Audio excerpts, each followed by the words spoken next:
T-minus 90 seconds and counting. All systems are go. We're about 90 seconds from the launch of Space Shuttle Discovery.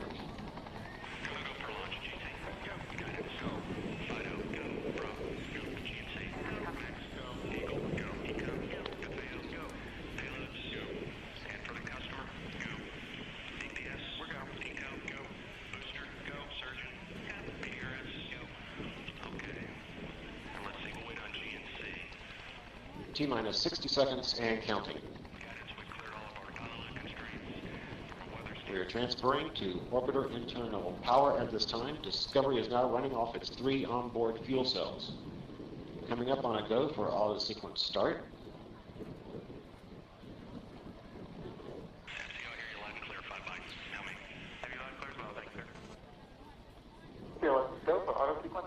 And we have a go for auto sequence start.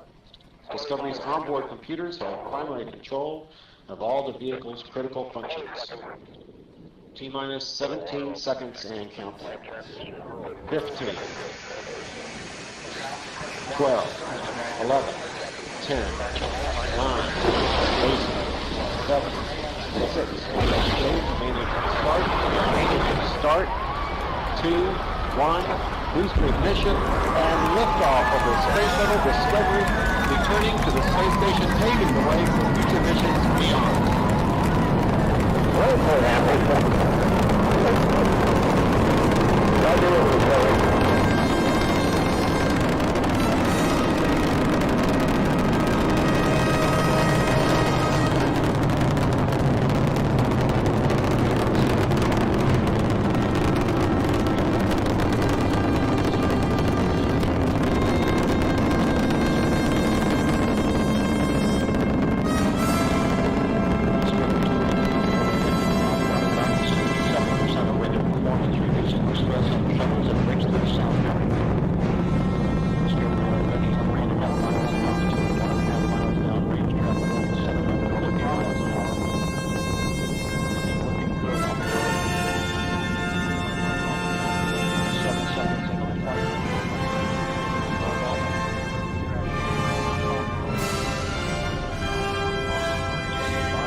Discovery's onboard computers commanding the main engine nozzles to swivel, aiming the shuttle for its precise target in space for main engine cutoff. Okay, you sound good.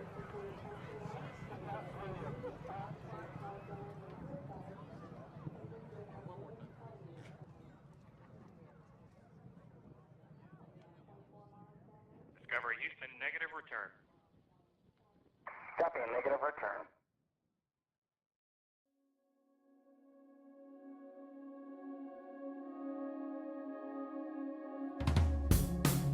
This is Apollo Control at 102 hours into the flight of Apollo 11. It's grown quite quiet here in Mission Control. A few moments ago, Flight Director Gene Kranz requested that everyone sit down, get prepared for events that are coming. And he closed with the remark, "Good luck to all of you."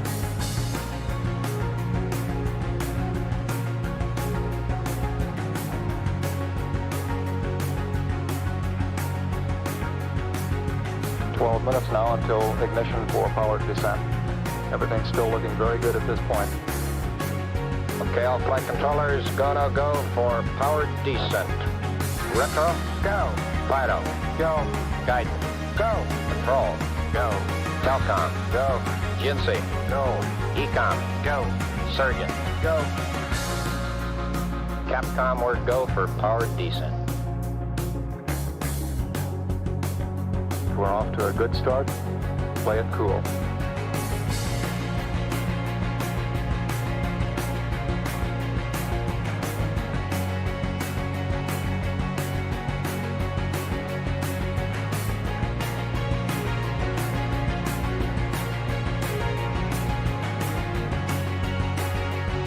flight controllers, I'm going around the horn.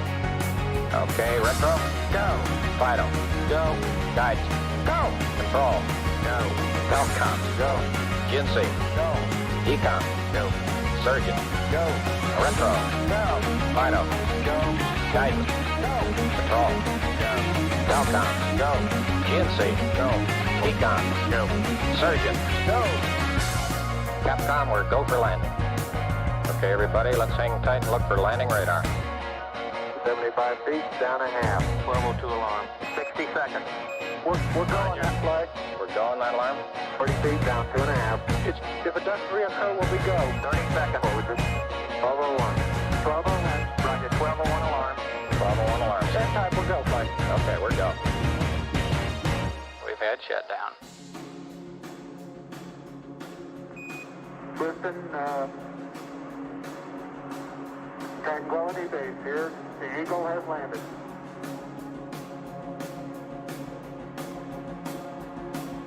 Okay, keep the chatter down in this room.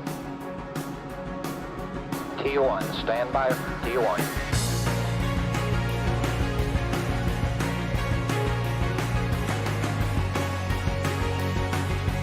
Stay no, stay off, flight controllers. Retro, stay. Fido, stay. Guidance, stay. Control, stay. Telcom, stay. GNC, stay. Econ, stay. Surgeon, stay. Retro, go. Fido, go. Guidance, go. Control, go. Telcom, go. GNC, go. Econ, go. Surgeon, go. Retro, go. Fido, go. Guidance, go. Control, go. Retro, go. Fido, go. Guidance, go. Control, go.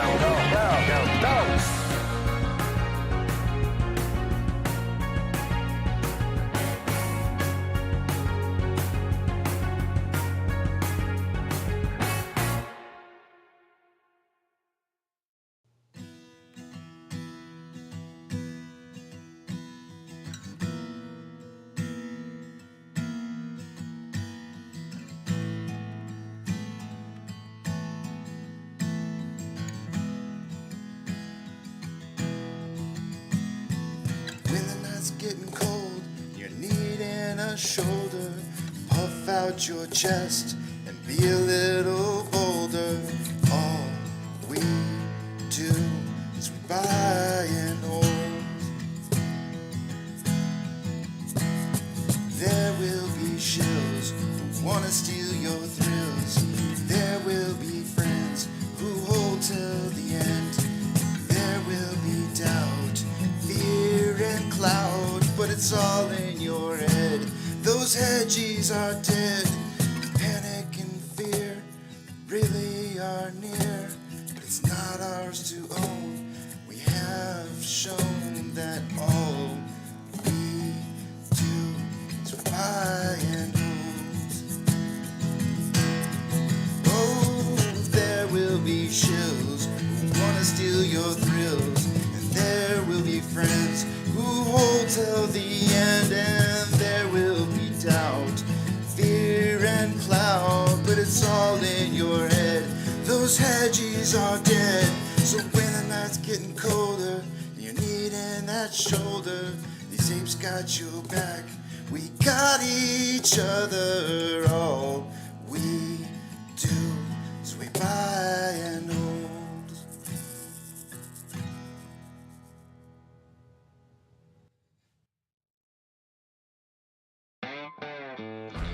Good morning, you filthy apes. Welcome to AMC and APE, where we buy, we hold, and we screw those hedgies. Screw them! That's right. This is where we like to fling some poo and eat crayons for breakfast. Rock strong.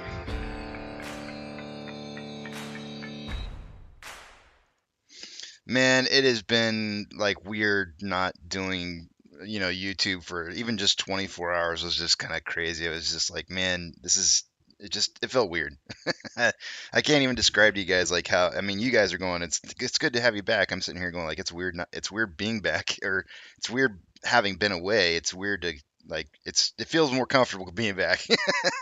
Let's just put it that way. It was a little awkward not being here, I guess. So first we had power go out. You guys remember that? And I missed a couple hours on, I guess what day was that? It was Wednesday.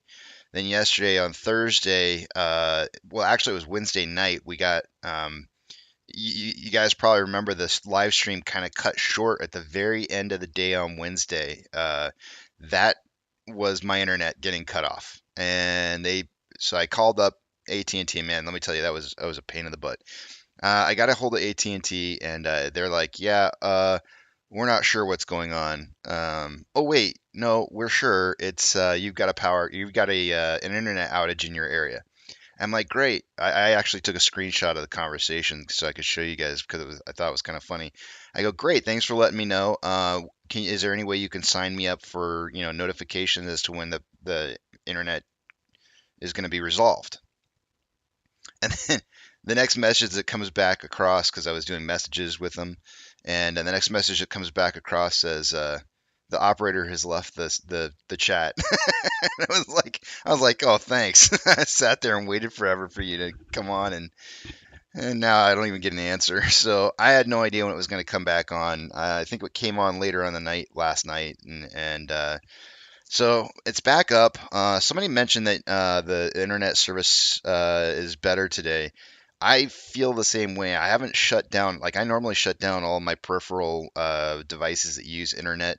I haven't shut any of those down. I was streaming a song on top of that, and I checked my internet connection, and I was getting the same kind of numbers I normally do with all that stuff happening at the same time, and they were better than what they were usually. So it's possible that they upgraded things around here with that outage. So I don't know. I don't know.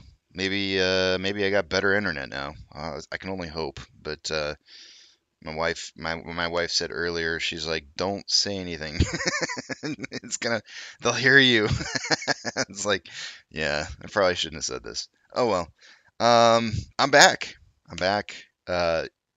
Since the internet was out yesterday, it just so happens that Petra was in town, so on vacation, I was like, hey, I'll cruise on over, have lunch with him. We sat and talked for a while. It was a good time. It was good time getting to meet up with him. And it's the funny thing too, Petra, since you're here right now and I see you in here, but like there was legit I think conversations, and I don't maybe retrospective, maybe looking back on our conversations, there were things that I was talking to him about that I think I completely had rabbit moments or squirrel moments and just completely didn't never finish that train of thought. I'm kind of curious like what his perspective was of meeting me in person compared to how I am here on the internet. I was actually able to focus. We were at Kalahari, and they have a lot of background noise with like gaming stuff and all that kind of thing. And we were sitting in a bar / restaurant. During most of the conversation, I was actually surprised I was able to focus as well as I could. But Danny says, Casey, that's what alcohol does to you.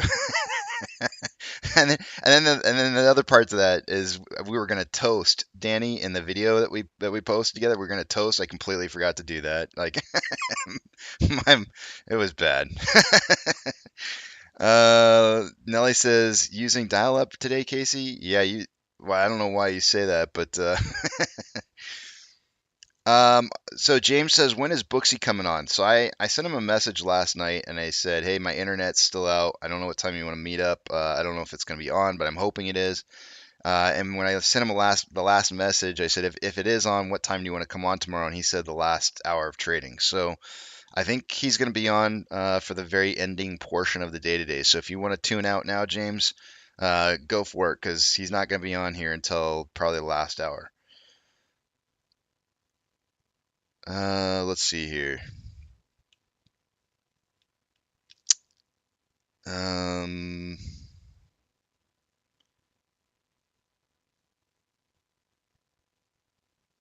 Petra says, yeah, we did. We talked about a lot of stuff. You're so the same person. What you see is what you get. I'm not sure if that's a good thing or a bad thing, Pedro. Because it's like, oh, okay. Hi. Thanks. Yeah, it is. What you see is what you get. That's pretty much true. Uh, and I'm not saying that's a bad thing. I mean, it's, I am what I am, you know, nothing more, nothing less. He says good thing. Um, I had a great time meeting him. I thought it was a lot of fun. We had a good chat. I I'll tell you what, guys. I'm really looking forward to having an opportunity to be able to sit down with all you guys in the future and having those same kind of conversations. And I know it's going to happen. I know it will. And I'm looking forward to it because it was a good time. It was a really really good time, and it was great. I liked it. I had fun. I'm cleaning my glasses right now. As soon as I'm done here, we'll take a look at our numbers.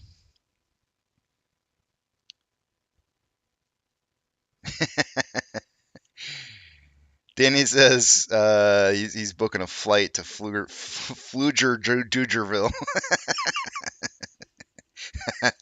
Yeah. Yeah. So anytime they close positions, um, so it's not a matter of finding 80K. It's more that they probably closed positions in order to get them. So for example, let's say you're loaning out 80,000 shares, right? Because in this particular case, it's 80,000. They're loaning 80,000 shares to short with, right? Well, if they close out those positions, those 80,000 shares become available again to be borrowed. So it's not a matter of finding them. It's more a matter of that they just closed a position in order to be able to get the shares. So look at it more as a they close something to get something.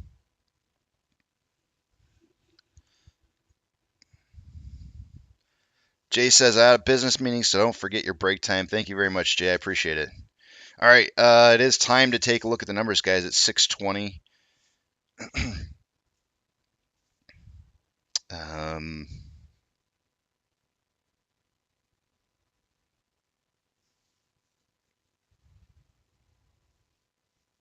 Danny says Casey AMC is on the threshold list. I read a little bit about that last night. Let's take a look. Let's find out, right? I'm gonna take you guys over to the other page here. It's probably gonna get jacked. It's gonna be probably jacked up because I did reboot the computer. Oh, it's not. Hey, wow, it's actually it's a little jacked up. It's not too bad. I haven't fixed it yet this morning. There are things that are a little bit off on here. Let me fix some stuff just real quick here, just because I want to. I probably should have spent some time working on this last night, and I didn't think about it. Let's fix it up just a tad. It did change some things. I think the cost to borrow, the short share interest, the free float's okay. I'm gonna have to fix that later, but you guys can see the numbers, so that's all that's all I really care about is whether or not you can see it. So I'll fix that later. So now we've got everything back up on here. Actually, let me do one more change, just a slight adjustment to this. There we go.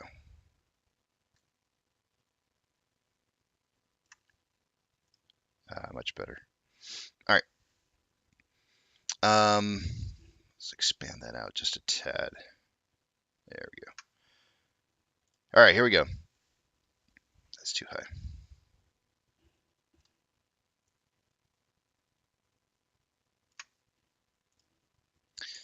So obviously no tally points are going to be awarded to any of the guys for the last 2 days. I apologize. This week didn't really turn out the way that any of us would have probably have liked. I just noticed something else I want to fix here.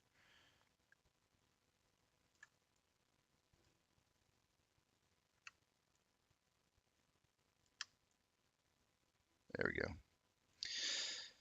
But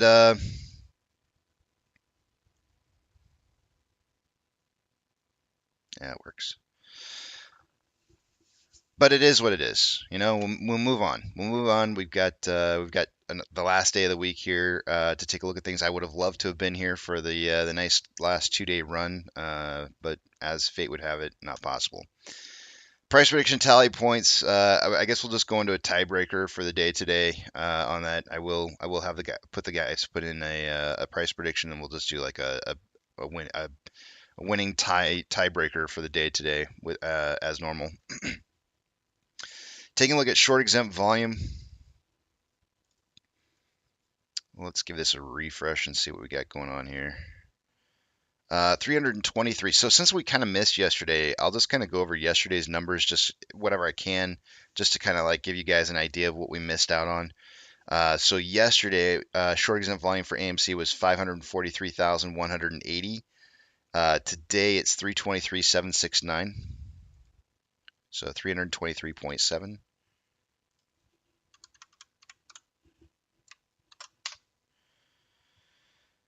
Day over day price increase on AMC was 6.48%. Nope, that's not. Yeah, that is right. Okay, that's right. I'm pretty sure we're on day 3 of 3 because I did Wednesday, Thursday, and I think Tuesday was enough. So I think we're on 3 of 3 of that one. So we're meeting the conditions required on that one. The only thing that we're not seeing is that short exempt volume being high enough. I'm not going to be able to give you guys. I can go find the information, but I'm only going to give you just yesterday's short exempt volume for. Actually, why not? I'll pull up Wednesdays as well. Short exempt volume for Wednesday on APE was 160.7 thousand, and then last night's or from yesterday's numbers, APE had. It didn't take that long to look it up. 418.2.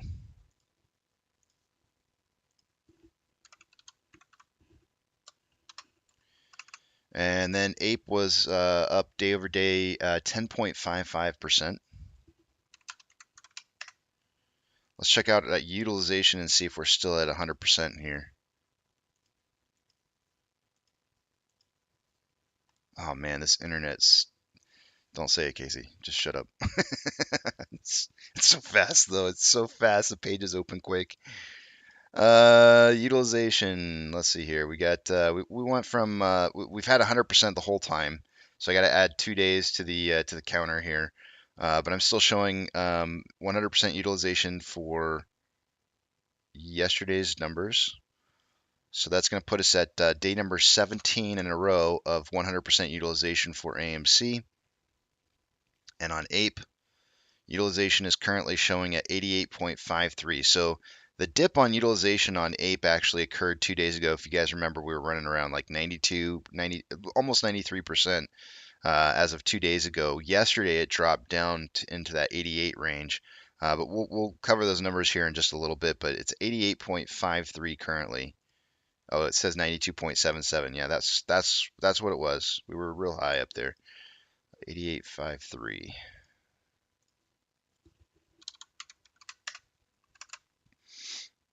So that did drop back down just a tad. We'll take a look at the numbers and see why that happened. Max pain for the day. We went back up to 550 yesterday, and I would assume that it's probably going to remain at about 550. I wouldn't expect to see a 6, but I'm going to go with 550 is going to be the same for the closing of the week. Oh man, it went up to 6. Hot dog. Look at that. $6 is max pain now. That's to watch a dollar. Well, we started out the week at 550. We went down to eventually, I think it was by like Wednesday we went down to 5, or Tuesday or Wednesday I think we went down to 5, and then we went up to 550 by Thursday, and then now today it's $6. So that is really good movement. I like seeing it moving up like that. That's awesome. Taking a look at the off-exchange data for AMC. All right, this is very important information to note. Why did we rise up in price yesterday like we did? Off-exchange volume for the day yesterday was extremely low, and I didn't see this, but 47.49% of our volume going through there. Normally, by the end of the day, I would expect to see probably around 52% 52% at least. So it was like 5% lower than where it should have been. The 30-day average, I'm looking at the 30-day average as of right now, off exchange is normally 58.08. That's the average, right? And we were at 47. That's nearly 11% down, right? So we were already trending high. If price was rising and we had lower off exchange volume, that's because the price discovery was being traded through the lit market. This is so important. That lit market volume is more important than off exchange volume. So we had 47.49 through off exchange. EDGX was 10.53. The combined total on that was 58.02%, when a normal day should be about 64% by the end combined. So we were about 6% lower than we were supposed to be normally.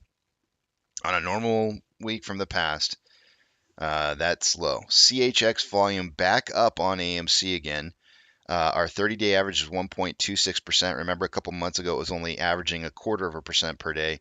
2.02% volume going through CHX yesterday. Get this. 1 million shares.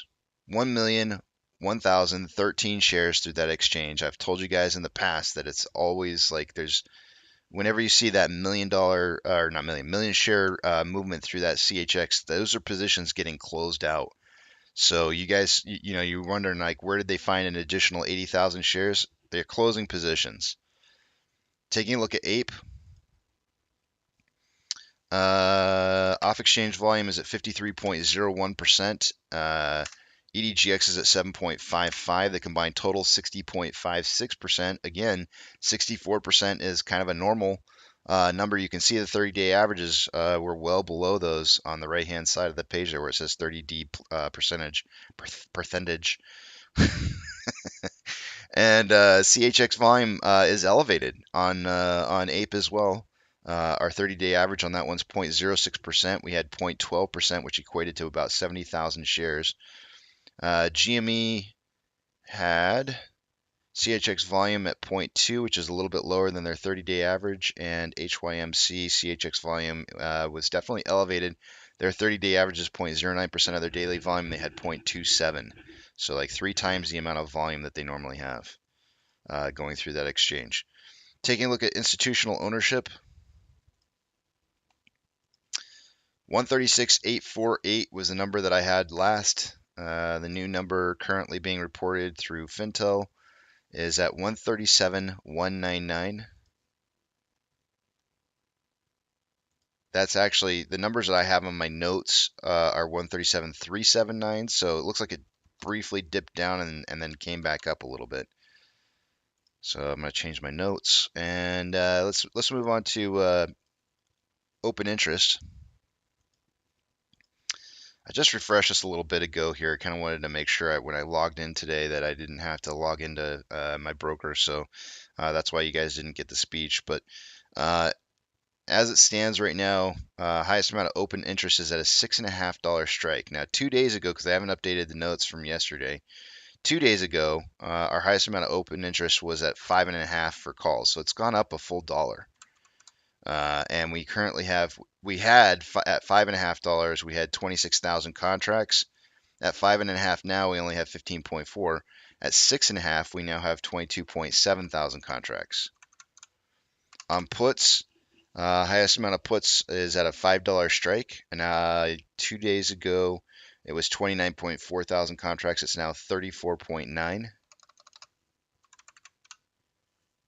More put contracts open than call contracts. Market suggesting a closing price by the end of the day today somewhere between $5 and $6.50 for APE, with 6 being the max pain. All right, I'm gonna give you guys a little bit of music here while I move some pages around, and we'll take a look at the rest of the data.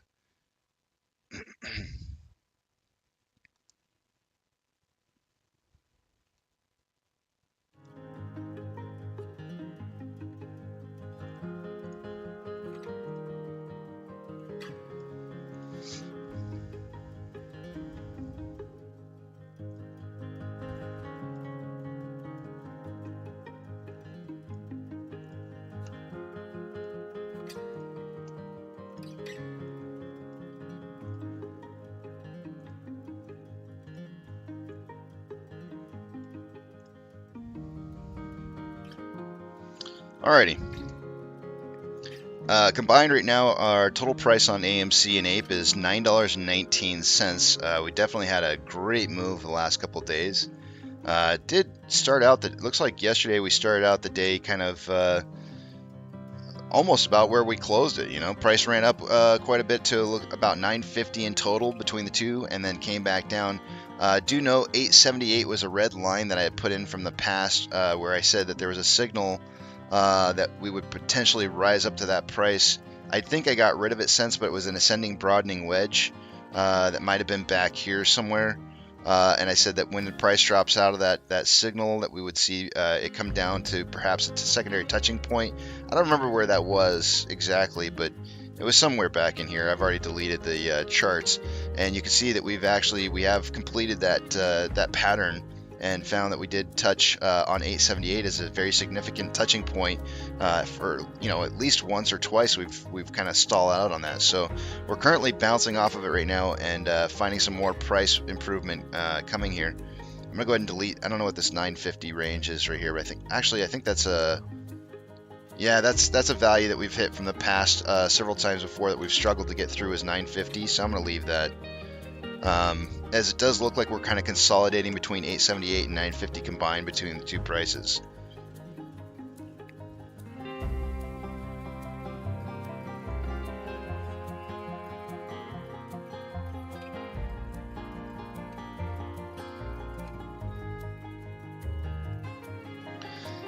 Total amount of short interest of the free float currently at 22.78%.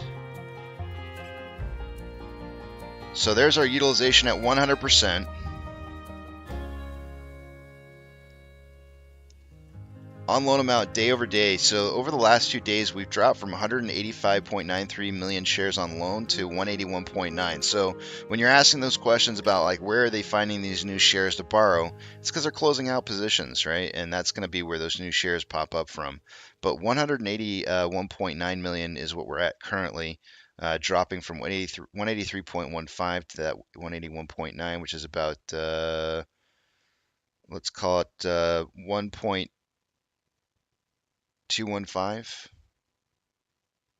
Let's just call it 1.2. How's that? Is that about right? I can't math right now, guys. I'm tired still. let me pull up a calculator. 183.15. 183.15. Minus our current amount, which is 181.9. 1.25. I don't know. Maybe I just don't trust my math sometimes. 1.25 is the amount of shares that were decreased by. Vortex is usually going to estimate about a third of that as being closed out short interest. So let's see what they're estimating here. As the free float did drop from 22.86 to 22.78. So we're looking at 0.08.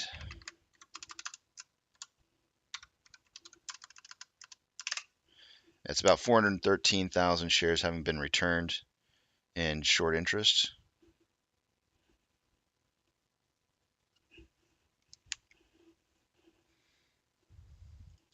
With that many shares being returned, I would say on loan average age per day should, depending on what how old those loans were that they're closing out.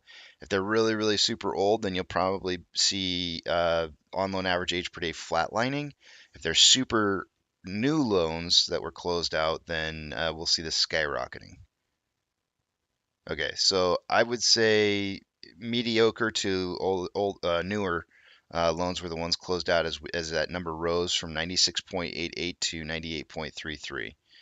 Security lending volume day over day did decrease from 7.01 to 4.96.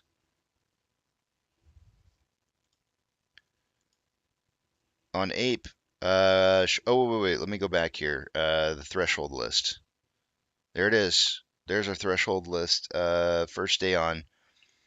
Typically what that means, guys, is that on failure to delivers, they have not met requirements to meet those failure to delivers within the expected period of time needed, and means that we end up going on a threshold. Now, another thing that could cause that to happen is somebody could be recalling their shares that are borrowed, If they're doing a recall on shares that are being borrowed and those shares aren't returned, that would immediately trigger a failure to deliver. So I can't tell you which was the one that triggered this.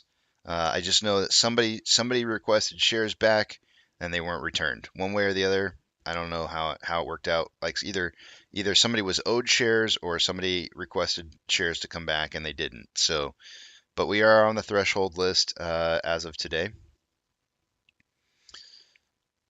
If you go back in history and look at other times where we've seen AMC go on threshold lists, let me get rid of all this other information that's in here so you can see just those times. You can see that there was one time back here prior to the January, we started the threshold list on December 14th, was one of the times, but there was obviously lots of times before that we had gone on threshold.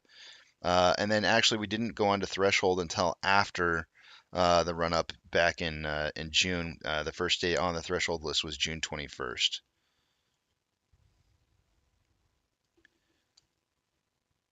February 2nd was the first day that we went on the threshold list. On Ape, short share interest, the free float at 6.75. Utilization. Here's our drop over the last couple days.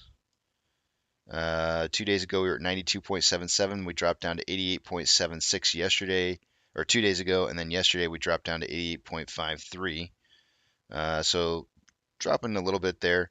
Let's see if that matches the on loan amount. So we're actually dropping in utilization with on loan amount actually increasing, which usually tells me that somebody's either not making as many shares available to loan. That's usually the case because usually you would see utilization going up the more shares on loan. But day over day, on loan amount did increase from 37.85 to 38.25. So we're going to look at 400,000 shares increased on loan.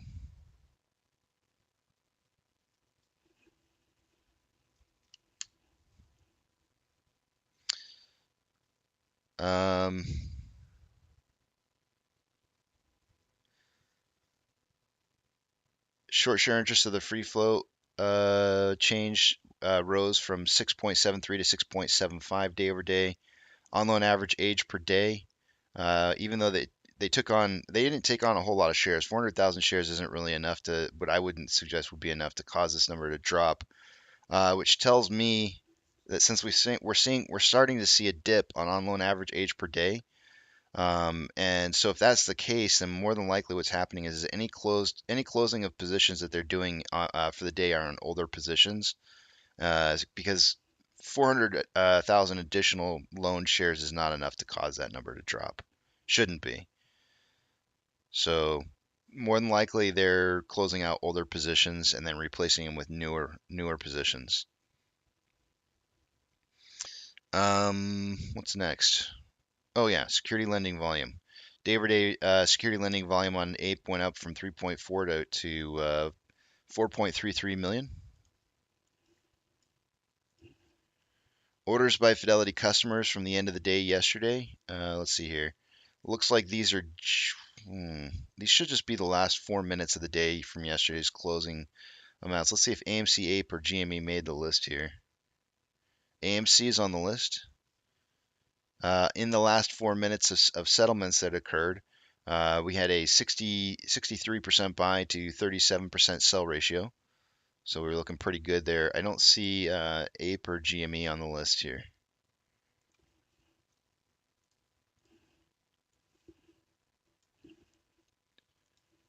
Trigger price for SSR for the day today is at $5.47.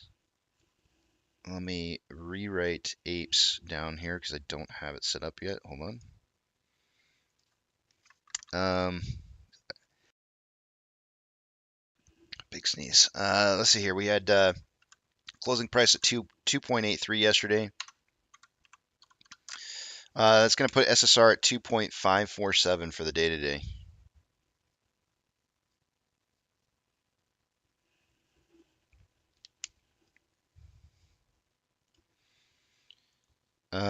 let's see here. So you guys are saying where the new shares come from. We talked about that. Looks like they showed up this morning at about 80,000 shares. So far out of that 80,000, they borrowed about 25,000 of them. Nothing out of, oh, they did borrow ETFs as well. They borrowed about 30,000 ETFs. So I'm just going to count it as 50,000 shares borrowed so far this morning. Fees are at an amazing 289.4. Let me pull up my record list here and see if that's the highest amount we have ever seen. Yep. The highest number we've ever seen prior to this was 138.5%. So 289.4 is definitely a new winner.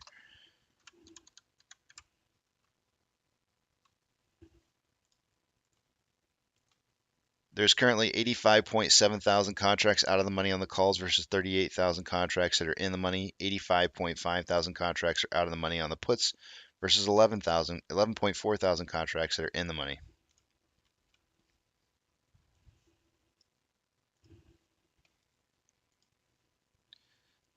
So far this morning, it looks like the markets are poised to open down 0.25 to 1.25% down. And the VIX is looking like it's going to be up somewhere around 1%.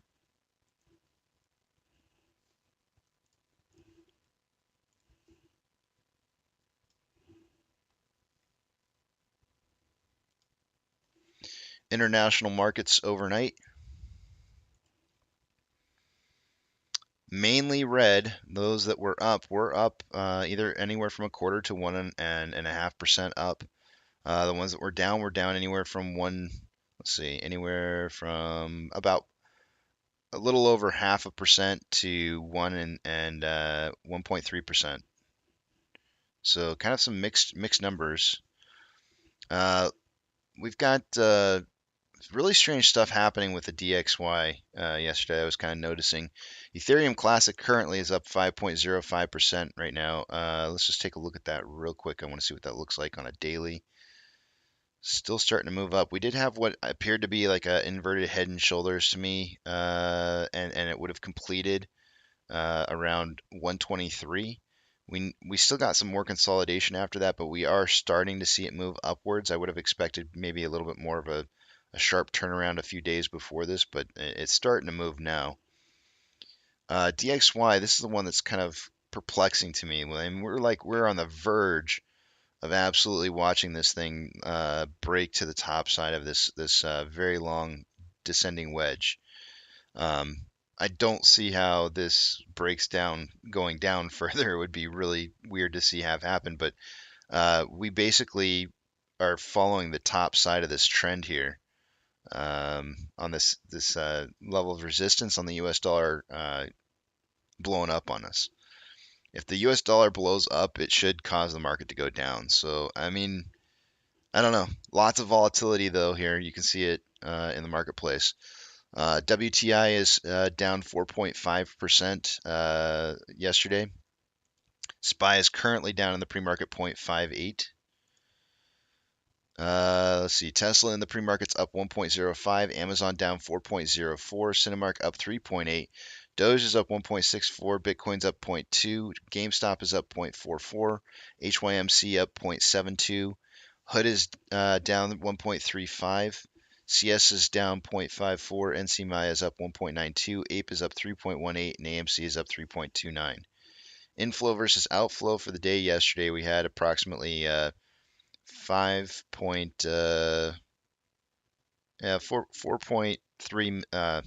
4.7 million more dollars in outflow than inflow. So far this morning, we've got about 53,000 shares having been traded. That's pretty decent volume so far this morning. On a 4-hour chart here, there's currently more buying pressure than selling pressure with an RSI of 71.5, which is signaling overbought. On a 1-hour chart, there's more buying pressure than selling pressure with an RSI of 64.32, which is above average. On a 30-minute interval, there's more buying pressure than selling pressure with an RSI of 58.6, which is above average. And on a 5-minute interval, more selling pressure than buying pressure with an RSI of 54.92, which is just slightly above average. Taking a look at APE.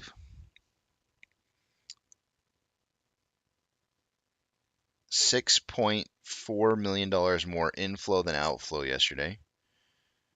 91.69 million or 91.69 thousand shares traded so far this morning. That's going to turn into some pretty good volume on Ape for the day today. On a 4-hour chart on Ape, we have more buying pressure than selling pressure with an RSI of 76.86, which is signaling overbought.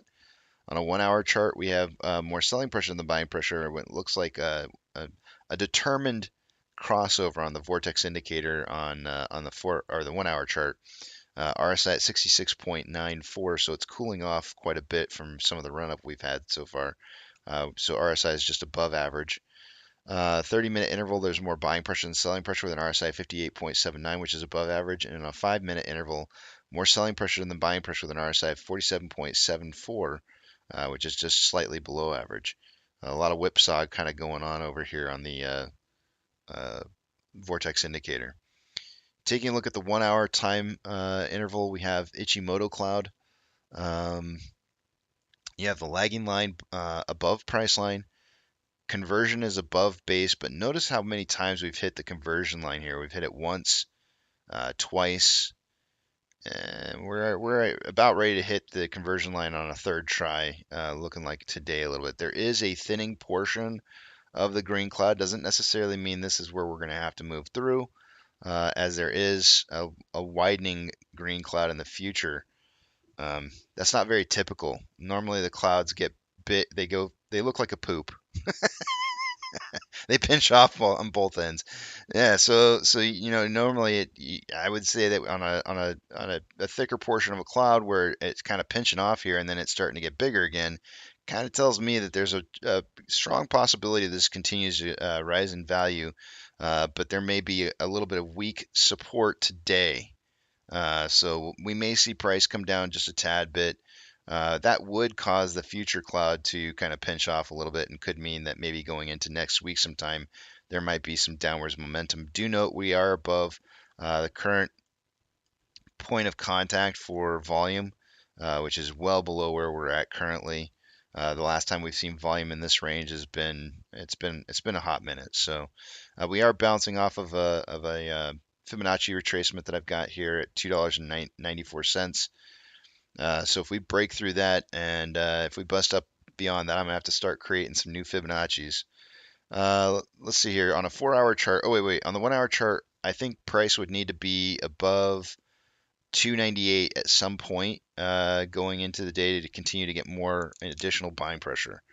So let's just call it an even $3. Breaking 3 is going to help push us up higher. On a 4-hour time interval, lagging line is above price line. Conversions above base. The thinning portion of the cloud starts at the end of today and going into next week is thin as well. But let me get rid of some of this other junk in here. You can see that there's a thickening portion of the cloud ahead in the futures, so it doesn't necessarily have to come down. We are pretty high off the conversion back here, so it doesn't look too worrisome, although we did have, on a 4-hour chart, we have printed a TD9, which means usually the price likes to come back down. Let me check Bollinger Bands on this real quick.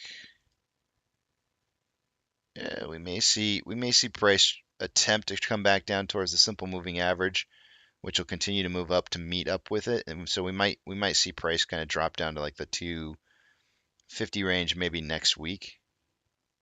And we could retrace just a little bit today.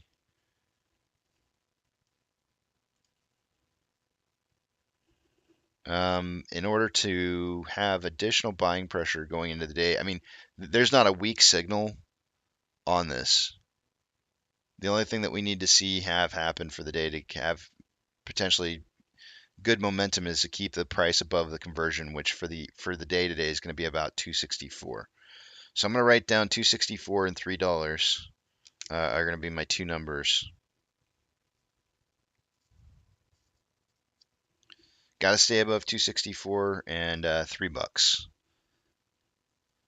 On AMC, on a 1-hour chart, lagging line is above price line. Conversion starting to actually kind of come back down, curl towards the base, and base is coming up to meet the conversion. That doesn't happen very often. We are at the thinning portion of a green cloud. If we can escape through today without seeing price fall below 545, which is extremely lower than where we're at currently, we should be just fine. And we would only need to see price get above 645 before the end of the day to see some additional buying pressure come in. So that's going to be our magic number, 645. We are currently at 623. It's not too far away. And on a 4-hour chart, lagging line is above price line, conversion above base, price is up. We moved through this green cloud, which is kind of rare. It shows a lot of strength, in my opinion, and we don't even have a forming green cloud that we should come down to retest until, let's see, it's Friday, Monday, Tuesday, Wednesday, Thursday next week. So late Wednesday to Thursday morning. So I still kind of see some additional buying pressure here on this 4-hour chart. It looks really tasty to me. I don't see anything very harmful looking in this. I do think this is kind of showing signs of additional growth. One of the key price points that we're going to want to stay above is going to be the 645 high that we set. And that's actually in agreement with the 1-hour chart of the 645. So I've got one number for Ape, and that's seeing us close above 645 for the day today.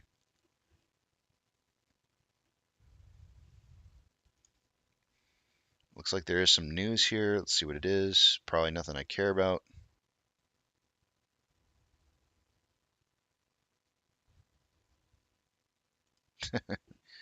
Yeah, I was right.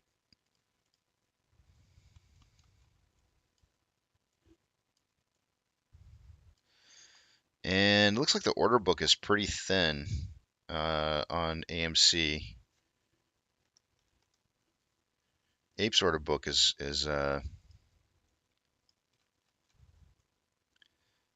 full right now. We got about 5 more minutes here until our pokey stick of volume, with 55,000 shares traded so far on AMC Ape at 94,000 shares. And with that, guys, I can see what it is you guys are writing again here. So let me let's just check out what you're saying.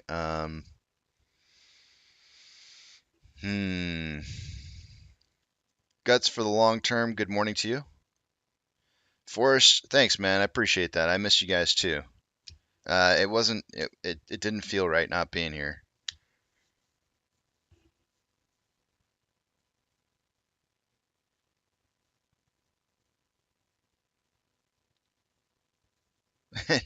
It's good to be back, Nikki. Tendies Plus Plus says Chinese spy balloon floating across the U.S. Uneffin' real. I mean, they got like satellites, right? Like I'm sure satellites are doing the same thing. I don't know. Darren, I'm doing good, man. What is the 3210 rule since AMC is on the list now, 13 day thing? What is the 3210 rule?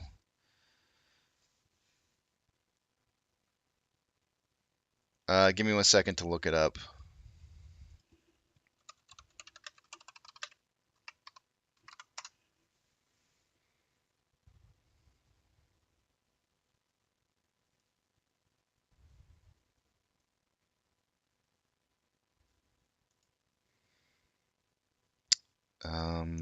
Let's see here. Sounds like somebody has been doing some research here. 3210 accounts at other broker dealers and financial institutions. No person associated with a member employer member shall, without the prior written consent of the member, open or otherwise establish at a member other than the employer member, executing member, or at any other financial institution any account in which securities transactions can be effected and in which the associated person has a beneficial interest. I don't know, man. I haven't seen this before, so I'm gonna go through here. This sounds like another T90 rabbit hole to me. I don't know. I'm gonna have to go through and look at it. I'm not aware of this.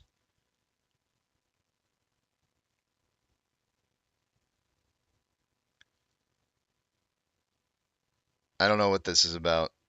It sounds like something new that You know what? I would say this, Doug. Anytime you ever see something new pop up that nobody's ever heard of before, it's almost like one of those. It's just a rabbit hole. Go down it, research it, look and see what it is that they're saying, and see if it applies. If why are we just now hearing about 3210, right? Like, why is it all of a sudden that we're hearing about 3210? Have you ever heard about it before? I haven't. So I don't know what this is. Accounts at other broker dealers and financial institutions is what it's entitled. I have no idea what it is. I'll have to go through and read it and see if it applies. But I mean, why now? You know what I mean? Marazilk says, good morning to you.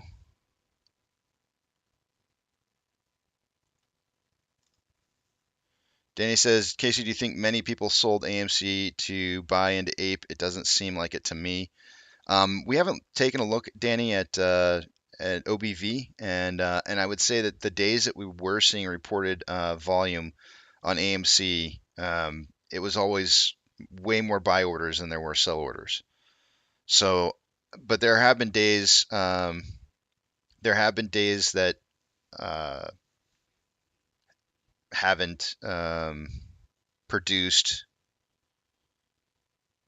any numbers for us to be able to see, so I wouldn't know on those particular days, but I think OBV would be the right thing to check to see if there's been buying pressure or selling pressure.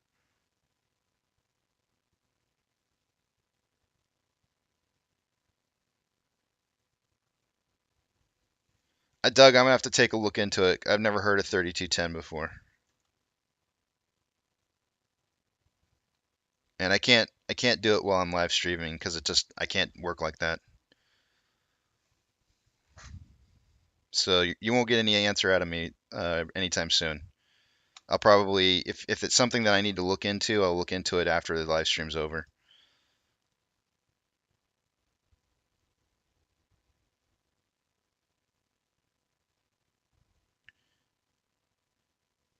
I haven't watched any of Ant's videos recently. I'll tell you who I did watch though. Stock Retail or Retail Stock. I can't remember which one. I can never remember which way his. I think it's Stock Retail. Maybe it's Stock Retail. I can't. I can never remember which direction his title for his channel is. Let me look and see here. Where do I go to find this? Stock Retail. That dude has some good videos, guys. If you're not watching them, highly, highly, highly recommend them because he has some great information out there. That dude is on top of stuff. I haven't had any complaints, and from my mind, whenever I watch what it is that he's saying, I don't have any complaints at all. So I like what he's saying. Let's take a look at our Poke Stick of volume here. We had about 52,000 shares in our Poke Stick for AMC, resulting or netting us 108,000 shares for the day-to-day. That's a little bit more elevated volume than what we're used to seeing in the more recent past. I probably wouldn't be able to put us on a volume prediction any higher than 2040. Let me see what yesterday's volume was. 49. I would if I'm low, I'm low, and that's fine. I don't mind being low. I just don't like being high. So I'm not going to go any higher than 2040 on volume prediction for AMC. I think that's even kind of pushing it just a little bit. And then on Ape, volume prediction for the day to day. Let's see. So our Poke Stick of volume was 87,000 shares, putting us at 182,000 total, which means we had dang near 100,000 shares going into our Poke Stick. I'm gonna say the same value. Let me check yesterday's volume real quick just to verify and see. But I'm gonna say same volume, 2040. Oh wow, that's really interesting. AMC and Ape's volume were almost identical. Or am I looking at the same page here? What am I seeing here? 49. Yeah, I'm looking at the same page. Hold on a second. When I rebooted my computer, it changes some of my pages, and I have to go back in and type in Ape. Historical data. Let's see here. All right, so yesterday's volume on Ape was 55.2 million, so it was a little bit higher. I mean,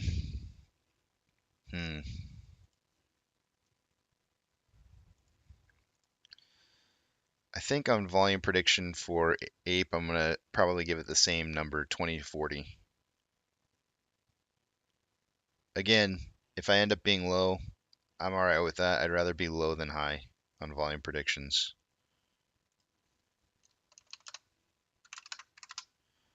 It's fully possible that we end up seeing. Let me just check one more thing real quick from yesterday's numbers.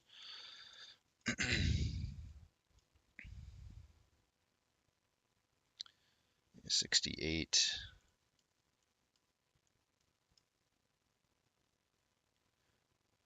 Yeah, I think volume is going to be a little bit lower on AMC for sure, and on Ape. Let's see what we got.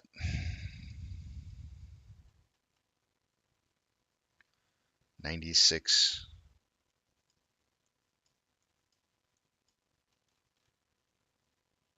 Yeah.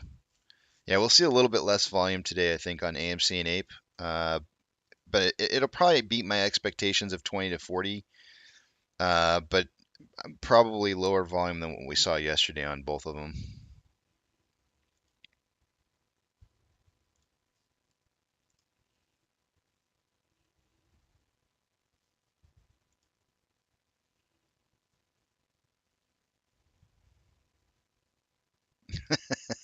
Hey, Doge, man, you don't have to threaten people. It's okay. Oh man. Hey, Wolfie, it's good to be back. It feels good, man. I didn't like not streaming yesterday. It was funny because Petro was like, "Must be nice getting a break." Yeah, HR 33. I know. I looked it up. I pulled up the FINRA rule already. I've got it right here in front of me. 3210 FINRA rule. I'll go through it and read it, but I'm not right now. Like I can't live stream and read through documentation like that. And I'd sit here for probably a good 20 minutes, kind of making sure I understood fine tooth and comb what the rule is. What I would say to you guys though is that anytime you suddenly see these FINRA rules that pop up in the community that people are pushing as a rule that's like going to be impactful to us, but yet we've never heard of it before. Like this is like a brand new thing. It's like nobody's ever talked about the 3210. You know, why? Why all of a sudden now is it being talked about? You know, why did it just pop up just now? Nobody's ever talked about it before. Now all of a sudden it's a thing. So Rule 3210 requires clearing agency participants to close out all their failures to deliver in non-reporting threshold securities that have existed for 13 consecutive settlement days. All right, well, I'll read through it and see what I find.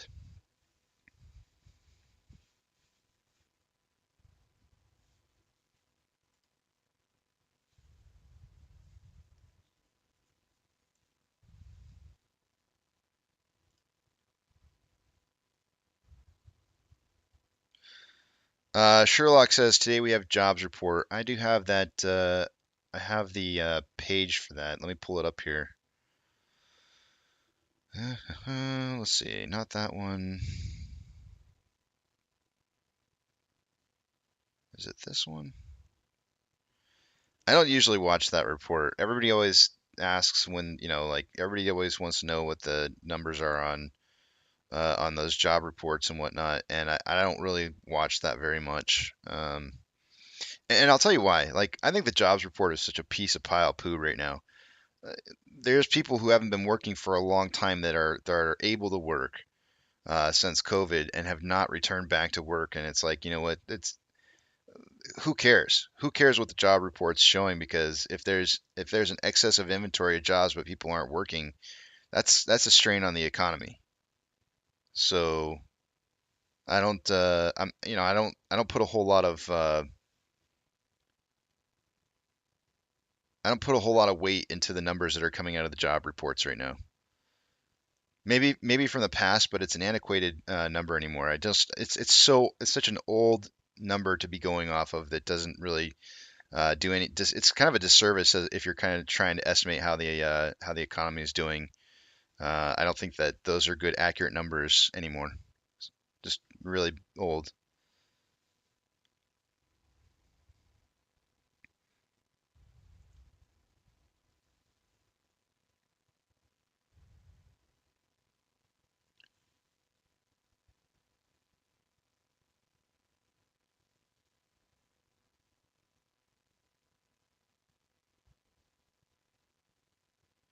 Yeah, but I mean, it's not like it's not like we haven't been on the threshold list before, Doug, you know what I mean? Like we've been on the threshold list like so many times before. It's like, why is it now? I mean, we had Ape on the threshold list and never heard anybody talking about it then. You know, it's like, why now?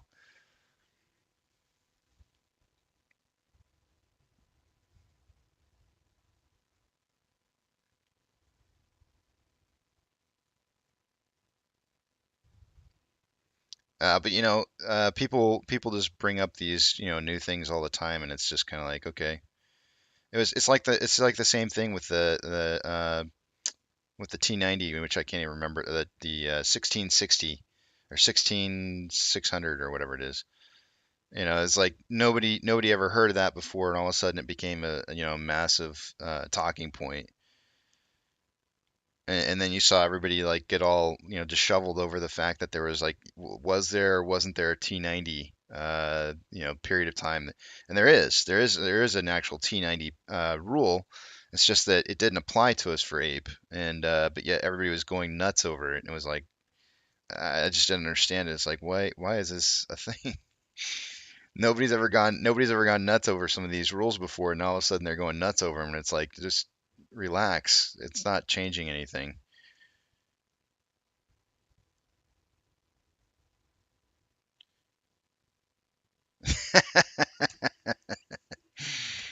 I'm not saying it's FUD. I'm not saying it's FUD by any means, perverted beast. I'm just saying like actually go in and read it. Like if you got questions about it, go in and read it for yourself.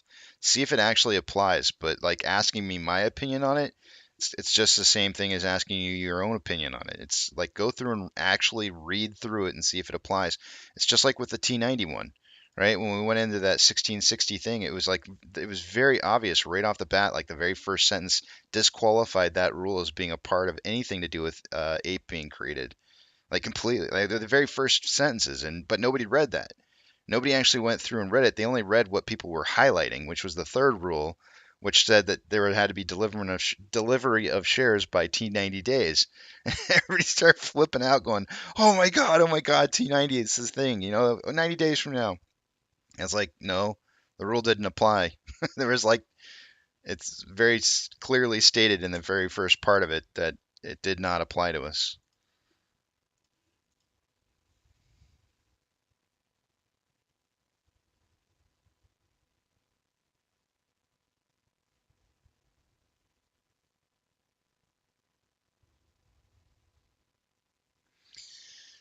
Oh man, Roadster guy, I can't wait for it.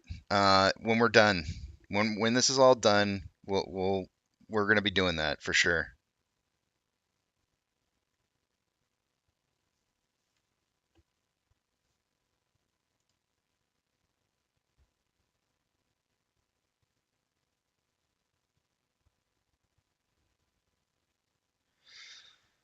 HR 33 says SBF bail details should be interesting. I am looking forward to seeing that as well.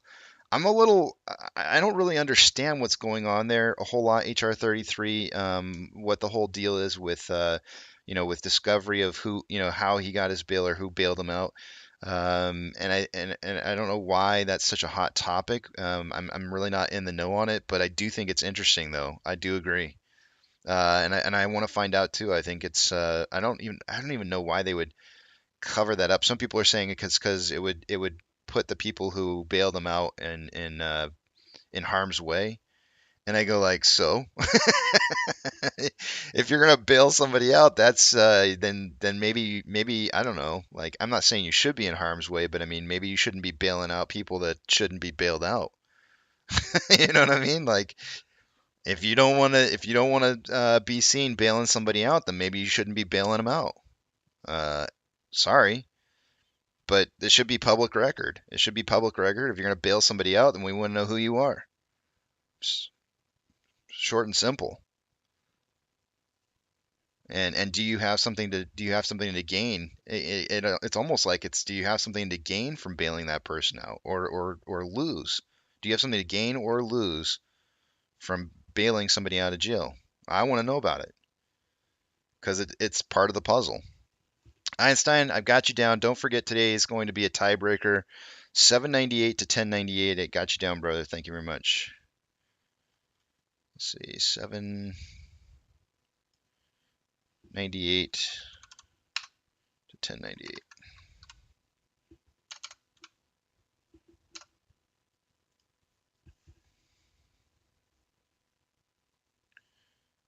Also, it's roughly 90 days since FTX collapsed.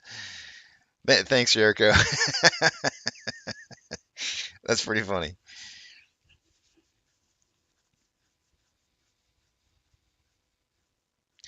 I don't usually give. I don't lately. Joseph, I have been giving price predictions on AMC and Ape kind of earlier than usual. Today I have not. I probably will wait till the last 15 minutes just before market opens to get my prediction. I kind of want to see. I want to see what the market's going to do just before it opens to kind of get a better picture as to where I think it's going to head to.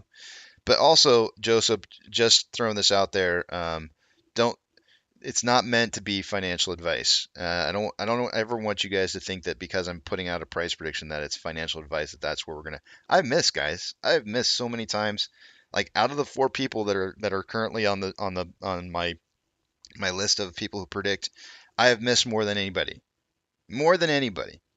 And so I want you guys to remember that this doesn't is not by any means a crystal ball on my part. So you know, don't don't be trying to take it as like financial advice. You asked about stock retail is the one putting out good videos. Doghead's going 831 to 1131.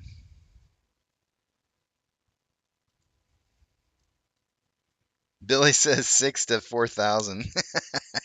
I love it, Billy. It's awesome.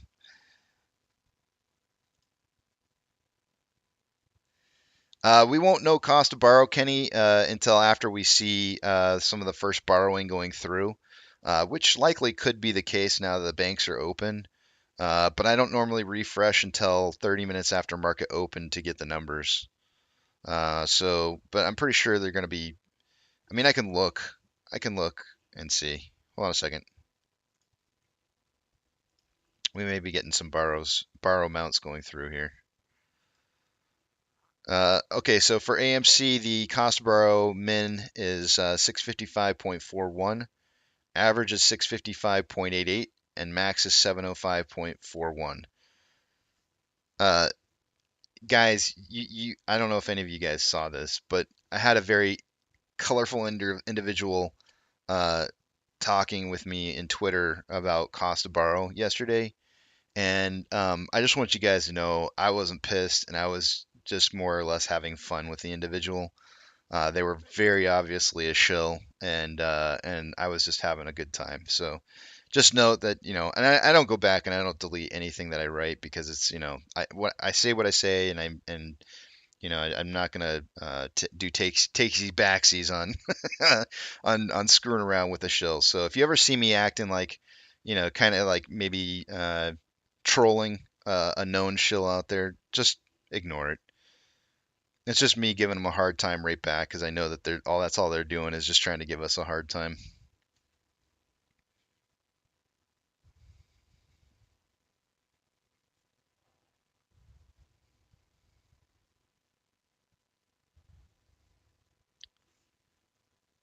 Come on, Bird Eye, what's the deal, dude?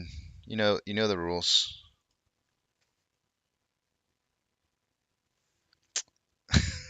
Come on, Vetro.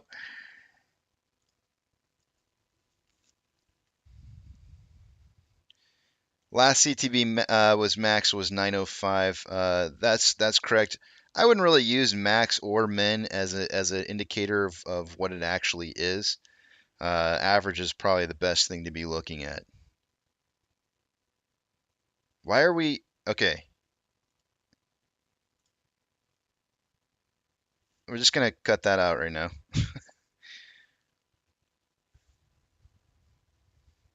Yeah, Sammy Boy says, please can you explain cost to borrow as you would to a 5-year-old? Something to do with supply of shares to borrow, right? Yes. It's simple supply and demand, right? The more shares that are available to borrow, means that there's less demand, which means that your cost to borrow is going to be low. If there's not a whole lot of shares to borrow, and you know, so, you know, there's huge amounts of demand, then you're going to have a much higher cost to borrow.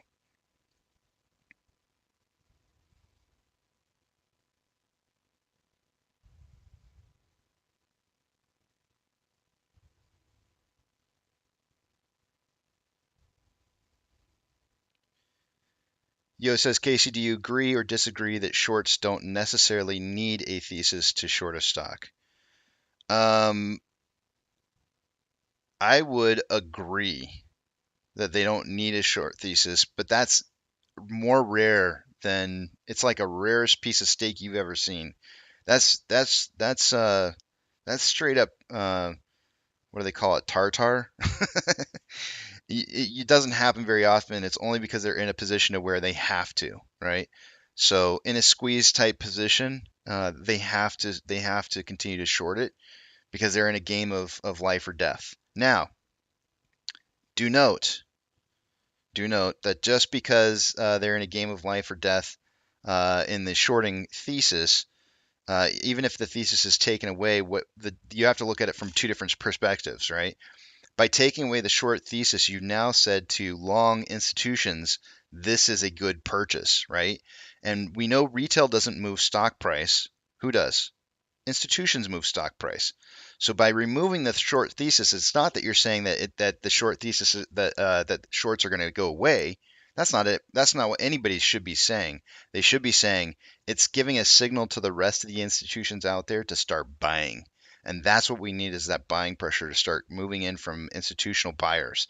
And so that's what removing the short thesis does for us. It has nothing to do with whether or not shorts are going to continue to short or not short. It has all to do with whether or not long institutions are going to buy more shares. And that's what you really want to have happen is because institutions are the ones who are driving price. So you want them to come in and say, oh, yeah, that is definitely worth buying at. It's at a low price right now. I'm going to get in on that because I know it's going to go up in the future. And so that's what you want to have is you by removing that short thesis, you draw in those institutions to start buying. And you need that buying support.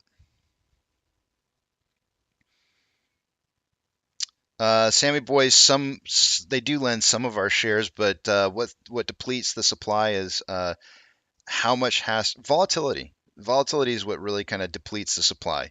The more volatile a stock price is, the more it depletes the amount of shares that are available to borrow because we're talking about short-term demand. The more volatility that there is, the less available shares there are to short with when there's high amounts of loaning currently already happening.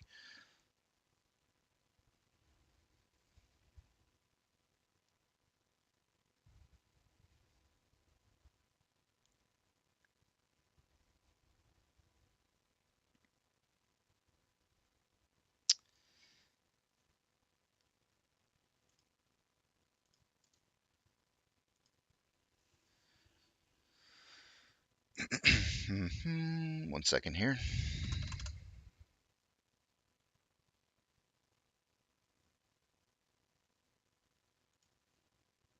Okay.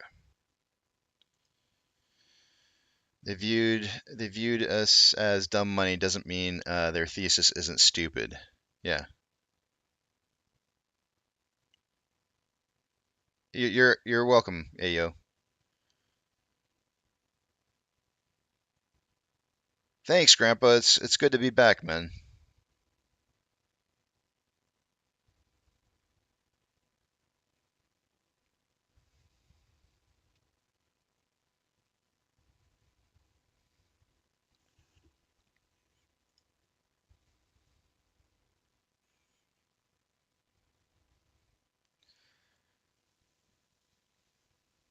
George, good morning to you.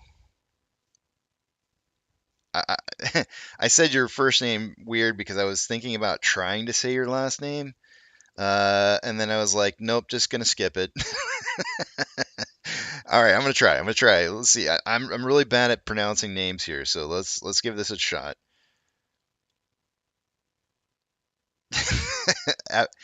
Abdel Messi, Messi, Messi, Messi, Mess. Messi. Abdel Messi? Is that right? George Abdel Messi? Just let me know. I'm just curious if I got it right or wrong. I don't really, I mean, I do care, but I don't, I don't mean to offend you, is I guess what I'm trying to say. Perfect. Wow. Dang, dude, I got it right. That's insane. It doesn't happen very often, George. That's unusual. I got hot Koch right though. Everybody thought I was saying that one wrong. It's one of the few I got right. You get to add yourself to the hot Koch list because I got your name, Abdul Messi. Abdul Messi. I can't believe I got that right. Huh. All right. Bird Eye, like, I mean, I already put you in a timeout once.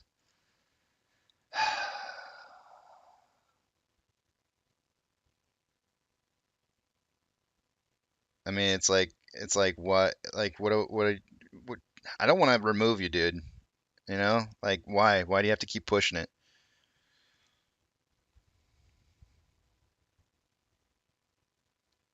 I am reading what you're saying. We're not here to talk about other stocks.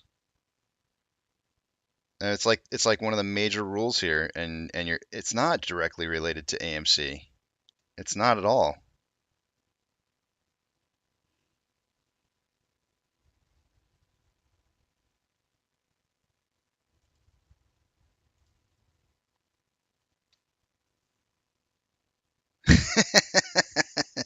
Actually, Salty Dog, I think it's kind of fun when I don't pronounce names better.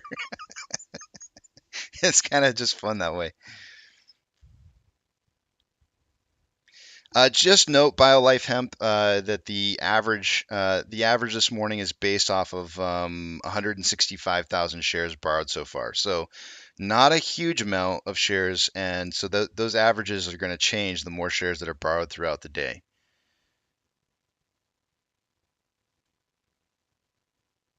All right. Well, I disagree, Bird Eye, and I prefer that you just didn't talk about it. So how's that?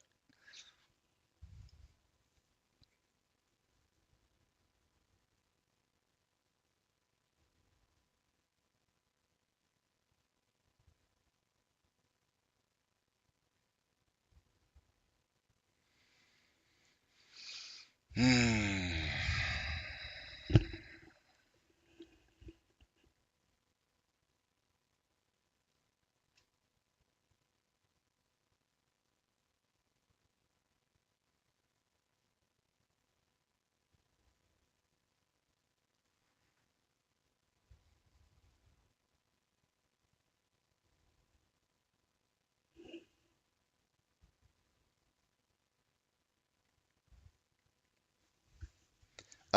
Jay, I have not watched any of his videos. No, not any of his recent ones.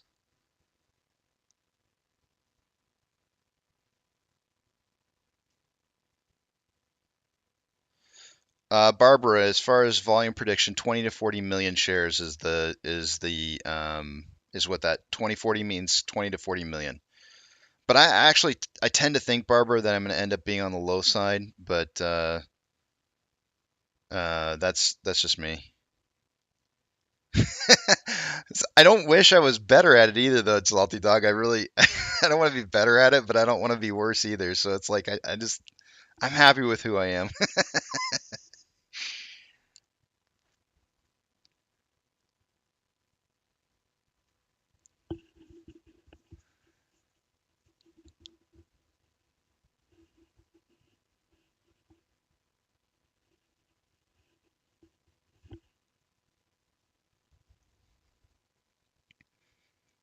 No, I prefer not, Bird Eye.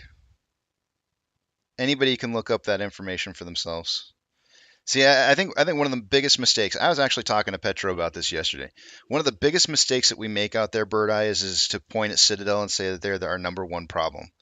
What a lot of people don't seem to understand here is that it's actually some of the long institutions that are some of our worst problems, right? BlackRock is a bigger problem for us. BlackRock and Vanguard are one of the bigger problems for us right now than Citadel has ever been. and yet everybody wants to sit here and point at Citadel and say they're the problem, and that's not necessarily the case. And it's because people aren't watching where the money's moving, and they don't understand that the long institutions are the ones that are holding price back right now. So, the idea that you want to point just at Citadel when they're not even one of the largest shorted positions, Susquehanna is, or at least was. I don't even know if that's still the case anymore. I haven't looked at it recently, but we got to get out of that mentality of like Citadel, Citadel, Citadel, Citadel. It's not just Citadel. There's more players to this than just those two. That one. There's way more players.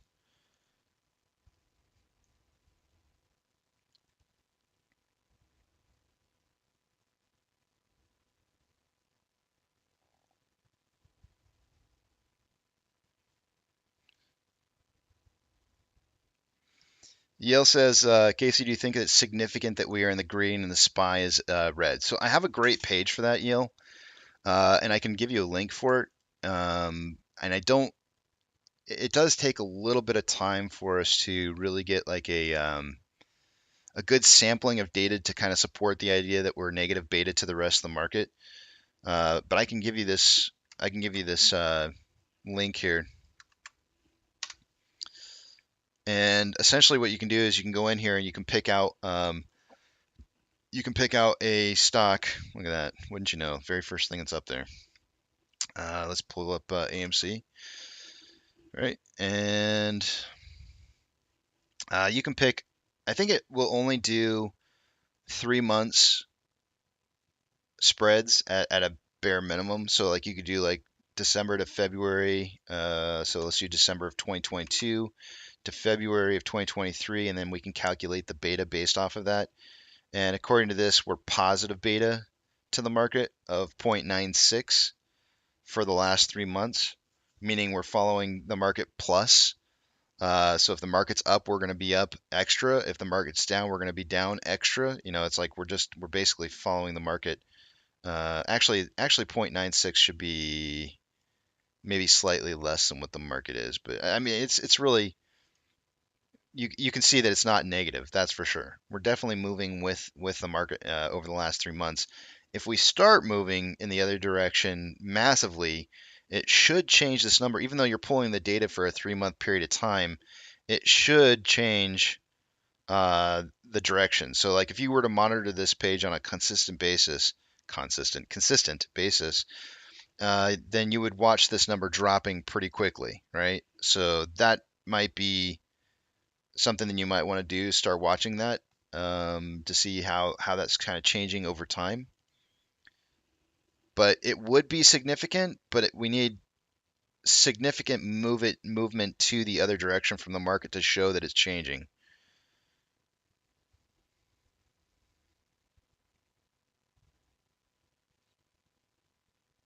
Tendies++ says Aladdin scares me more than any human. Yeah, but nobody ever talks about it though. We're all too focused on Ken Griffin to even consider talking about Aladdin and what kind of impact that plays in the marketplace. And it's like why is that the case? Because I can guarantee you that BlackRock doesn't want anybody talking about Aladdin. They would prefer that to stay off the radar, right? So they're going to make sure that they kind of kill any kind of information out there that's being pressed on what's going on with Aladdin. Just absolutely kill it. They're like peas in a pod over there, just tickled green in their pod, knowing the fact that there's not anybody, that everybody's focused on Ken Griffin when they've got their Aladdin working for them. Sounds good, Wolfie. Wait. What did Apex say? I missed it. Oh, okay. Good morning, Apex.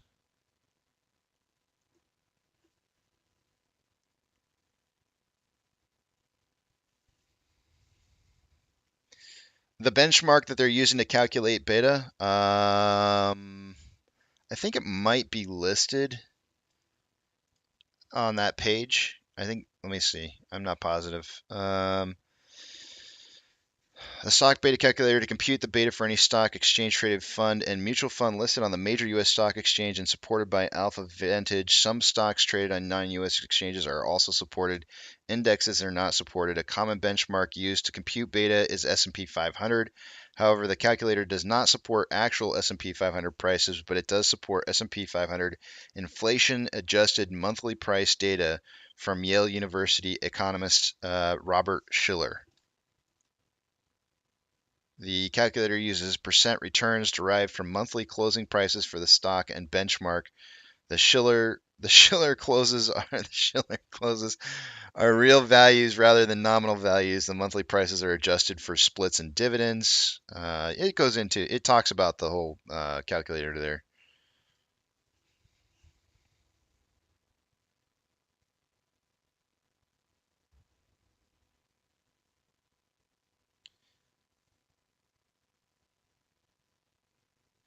Because I'll tell you why, Bird Eye. The minute that you open Pandora's box for one position other than AMC, APE, or GME, when you start opening up watch what happens when I just start naming off, when I say things like Cinemark or Doge or Bitcoin or HY or not Hood or Hood or Tesla or Amazon. I say any of those other ones and people immediately think like, oh, he's talking about other stocks. We can talk about other stocks. When you open Pandora's box to talk about other stocks, it changes everything. So you have to really kind of stick to the rules. Otherwise, this becomes a channel about not AMC, APE, and GME and everything else that's happening. And that's not what I'm here to do. If you want to go talk about these other things, Bird Eye, go someplace else. There's plenty of other channels out there that you can go talk about these things. And I'm not interested. I'm just not. So that's why.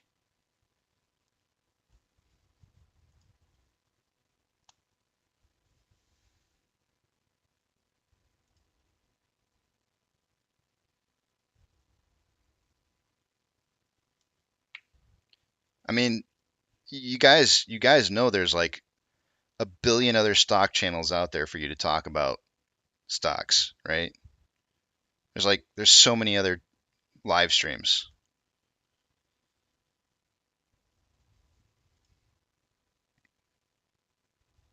Michael, as far as I know, Booksy said that he'd like to come on in the last hour of the day. So that was a conversation I had with him last night. So as far as I know, he will be on today during the last hour. Yes, Mind Body, I did see that it was on the threshold list, and it is true.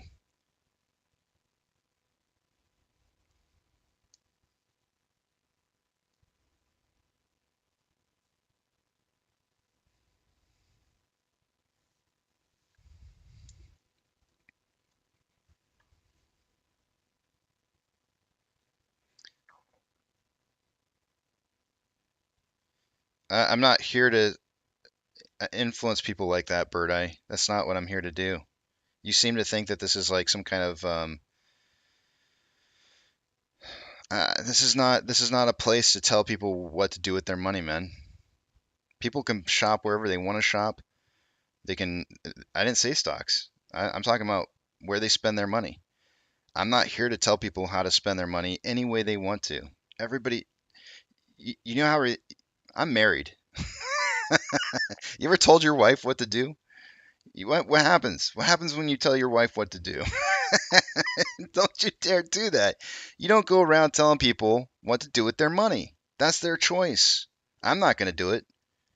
I'm certainly not going to be sitting here trying to tell people like this is if you want to see what it is you want to see, you got to stop buying this, this, and this, and this. I'm telling you, man, that's not my role to do. I don't sit here, 9 hours a day to tell people how to spend their money. That's not my job. That's your choice. Every single one of you guys, you make hard-earned money. Spend how you want to. It's your money. It's your choice. But I'm not going to tell you how to spend it. That's for sure.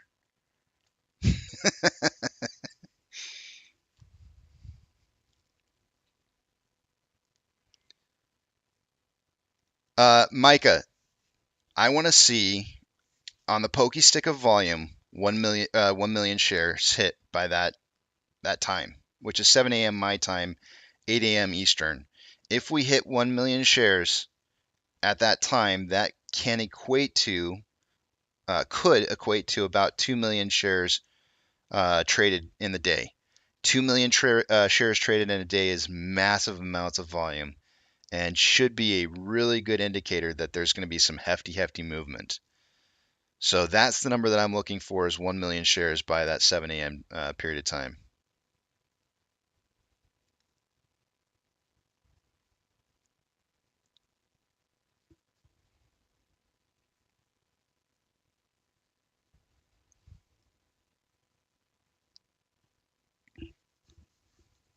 You know, it's like,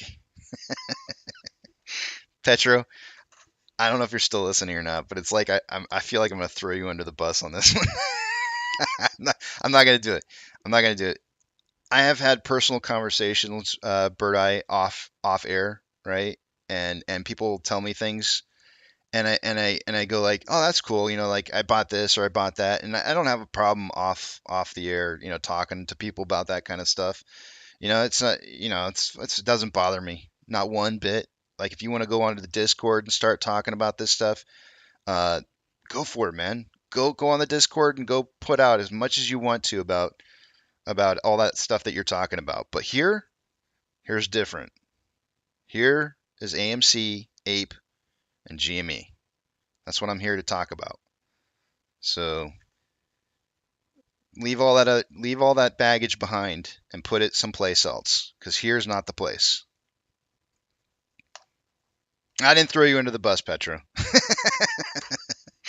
I'm just saying, like people have investments. I don't expect that every single person here is invested in just AMC, APE, and GME. I think people have other investments, and I totally I support that. I support that. I fully support the idea that you guys should be able to make money in the marketplace however you want to make money. That's your choice. It's your money. Who would I be to sit here and tell you how to spend your money?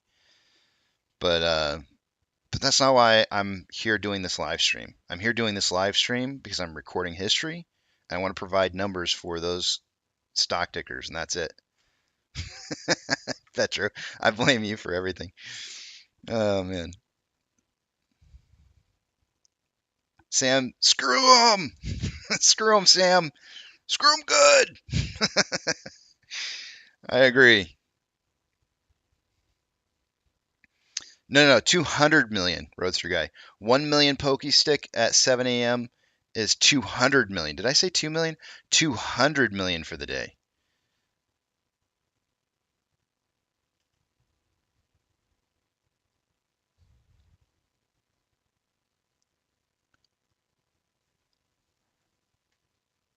But yeah, like we've got I want to say in Discord there's actually, I think, a section in there about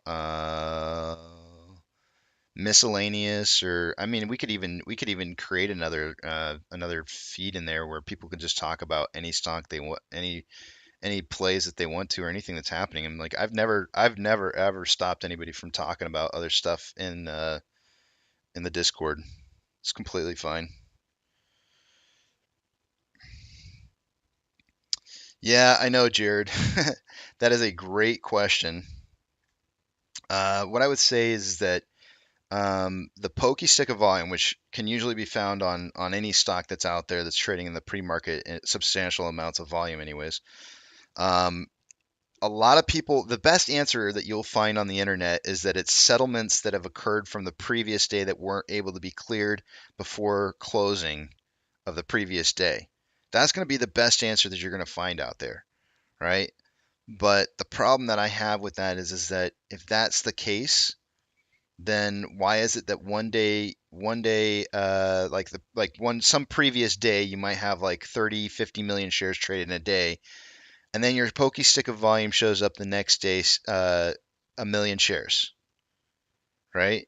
It just jumps out of nowhere.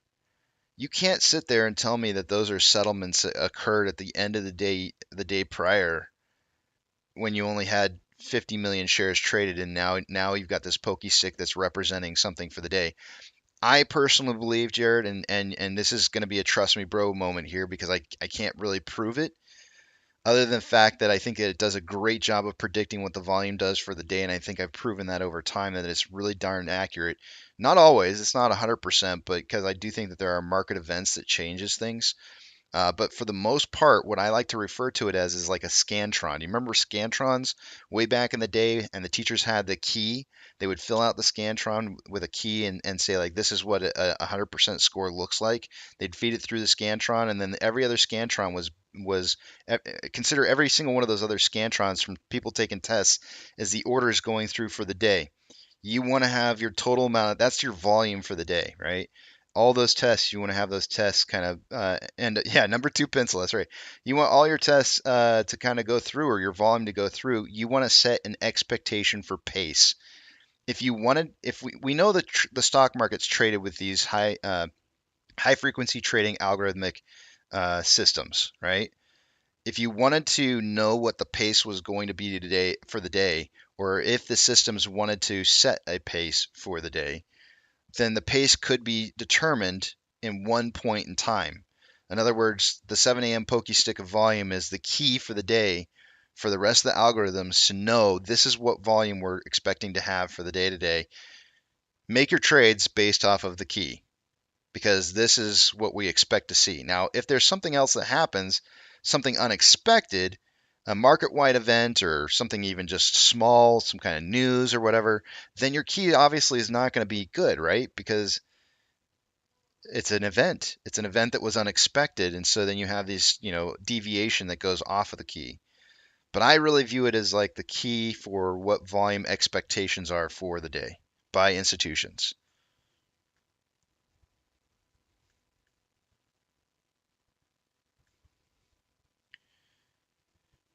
You can do it on any stock you want, Danny. Just go in and start tracking it on anything you want to.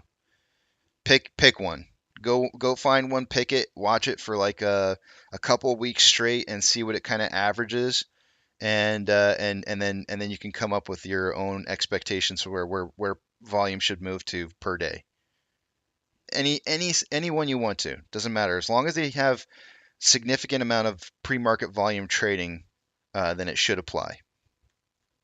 If it doesn't have a whole lot of pre-market volume trading going on, then it's not going to help you at all. But if there is, it will help.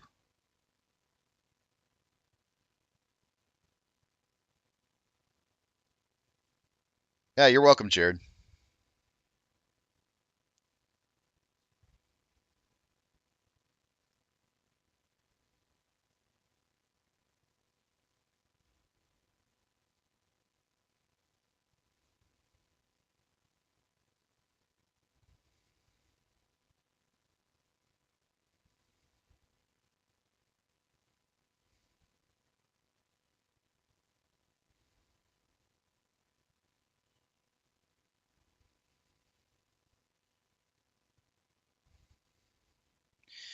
Peter says, does CTB rate apply to all loan shares or new loans only? It should be new loans only.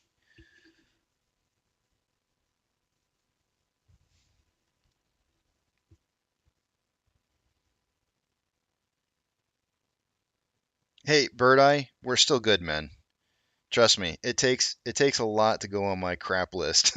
So, and you haven't even come close to making it. So we're all good here. Just, it's just, I gotta stick to the rules, man. If I don't stick to the rules, and it quite literally opens Pandora's box, and I can't do that. I gotta be really rigid on those rules. Ruffles have ridges. Ruffles have ridges. Okay, I think this is how the day plays out. I got to go to break. Jay told me that I needed to go. Remember, because he had a meeting.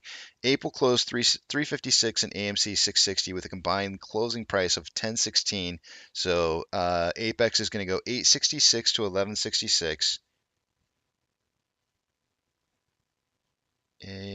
Let me see here. 866 to 1166. I got you down.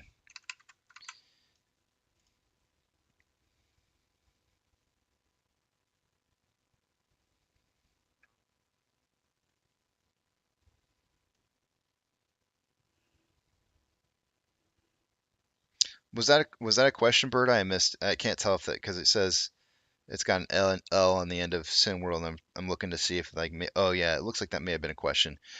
They hold 10 billion in stock in a stock delist. That stock like Cineworld. I missed the part before that. Let me scroll back up. Oh, okay, I see. Has the cost to borrow max gone back to 905? We'll check it at 30 minutes after market open.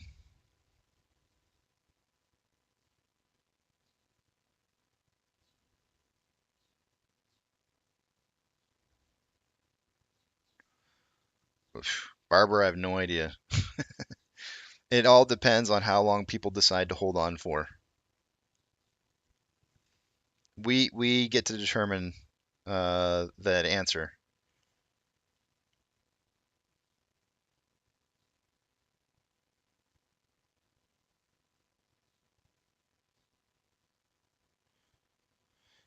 Hey, Bert, I tend to agree with what it is that you're saying right there. Everything that I'm seeing is showing signs of market failure, and I told you guys that we would see more and more volatility, huge spikes up, huge spikes down, huge spikes up, and the more volatile it gets, the harder it is to control price movement.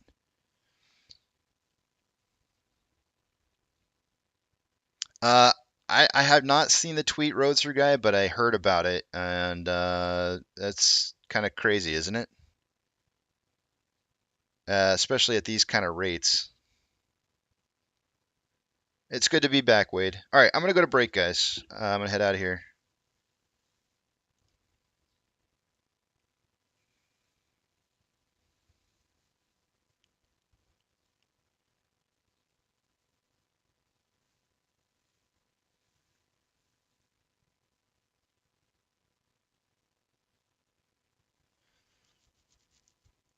I don't know the exact numbers all day 365. I just know what's being reported. So I could tell you. Oops, sorry, I didn't realize that price moving down here was on the page. I can tell you what's being reported, and that's all I can tell you, unfortunately. And that's only going to be part of the picture. But I'm going to go to break, so when I come back later, we can talk about that some more and look at it. I mean, I'll only be gone for about 25 minutes here, so I'll see you guys back at 8:15. And let me get up the information here.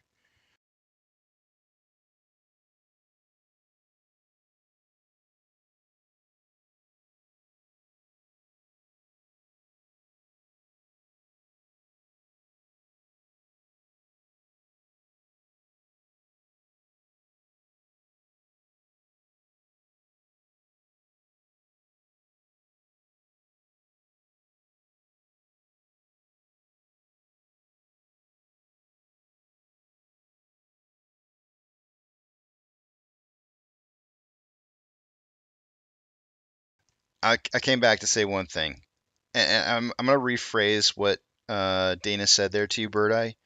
She says, Bird Eye, I believe you, but you know the rules. You could start a channel of your own and go over everything you want to discuss. And I'm going to stop right at that point and say, you should, if you are really feeling as strongly as you feel about what it is you feel, I agree with what she's saying right there. I don't necessarily agree with the last part because I don't consider it harassment on my part because I just don't feel harassed yet. So, I mean, I just don't, and that's just because I'm very, intolerant of, all kinds of stuff. I like being abused, so it's I'm okay with it. But it's, I would recommend that, like if this is something that you really, really, truly, honestly believe in, and go do that. I have helped at least two, maybe even three people who YouTube with starting their channels. So if you need help, I will be here to help you. I'm always available to help people start up a YouTube channel if they want to. It's entirely up to you. Um, so do it, man. Like if you have those convictions and you've got time, then you should set one up. But you know, go for it. Anyways, I'll see you guys after break's over.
All right, guys, I'm back. I'm trying to go through here and figure out what I'm going to do for price predictions.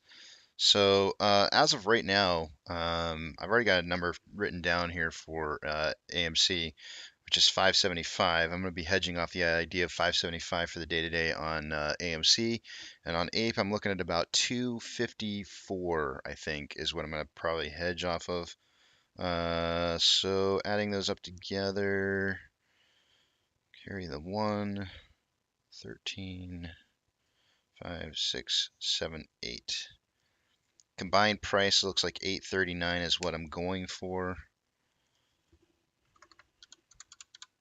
Minus $1.50. So I'm looking at 689 to 989. I think it's going to be my prediction for the day today.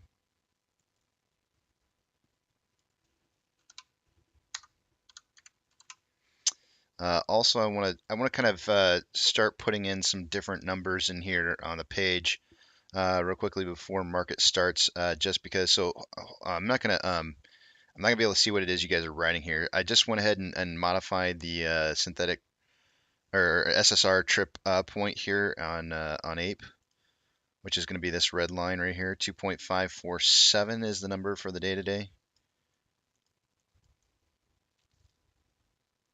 Why won't it hit 547? Come on, hit it. Man. It's like I just it wouldn't let me get to 2547. Yeah, 2547 is the right number. And then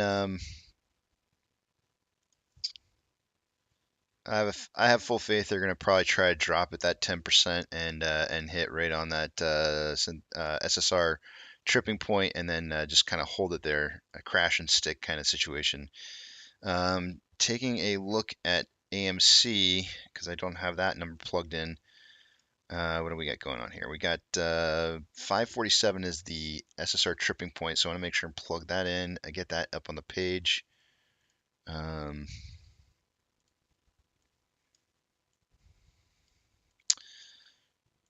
So let me move that.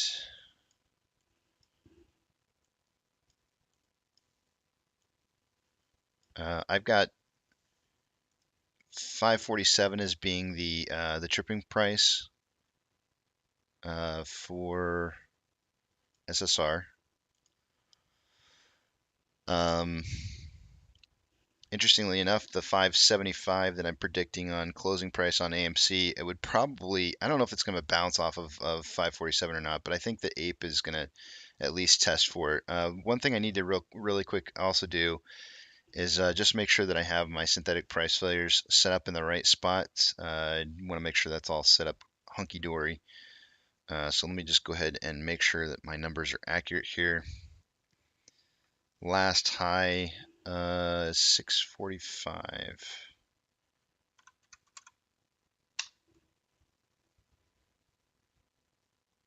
Let me just check something real quick. Yeah, 495 to 645.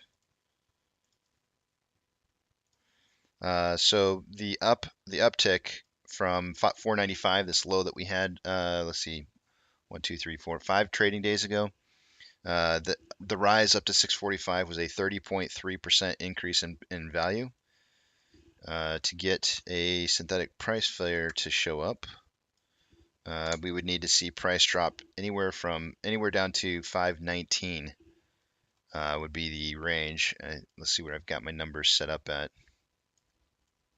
They're close, not quite, but really close. So I'm going to go through here and fix these real quick. Looks like they're not locked in place. I don't know why I didn't lock them. Let's see, 519 is what we got for one. For the 19.5% drop, 516 is going to be 20%, and 21.5% is $5.06.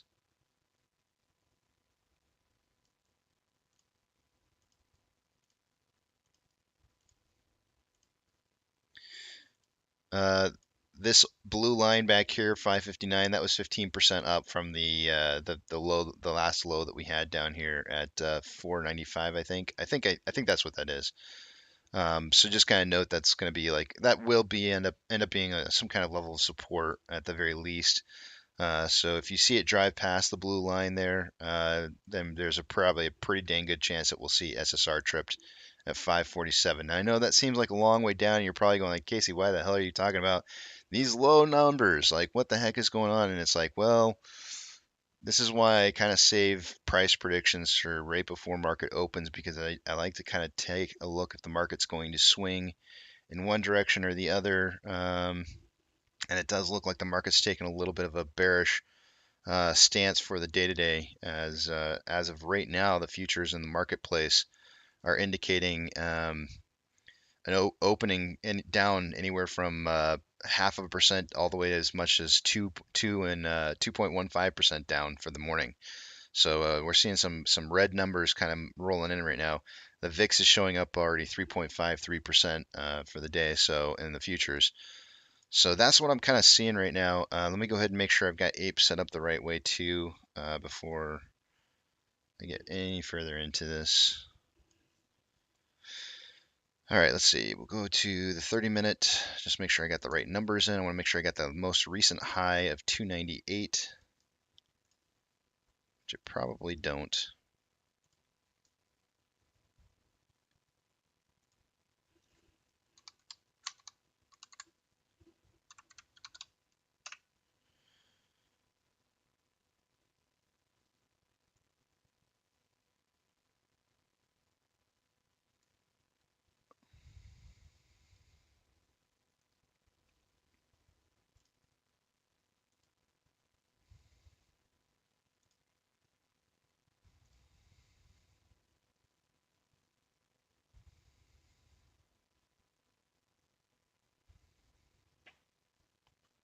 Up to 298. All right, so from 211, back here from 211 up to 298 was a 41.23% increase in price.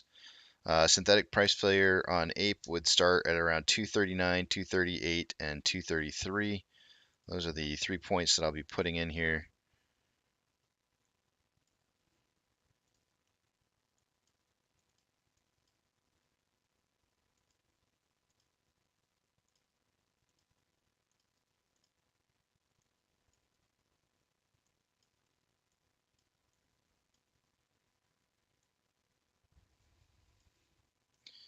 And the exact numbers are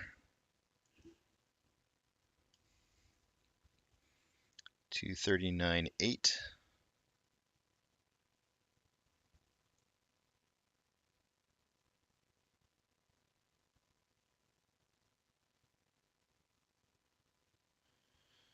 I would never make it as a gamer these days. My fine motor skills compared to how I used to be when I was younger are not the same that they used to be. Let's see, 2384 and 2339.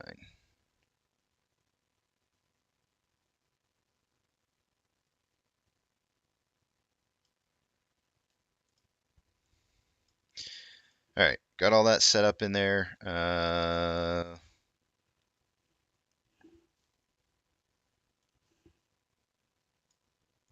hey, hello.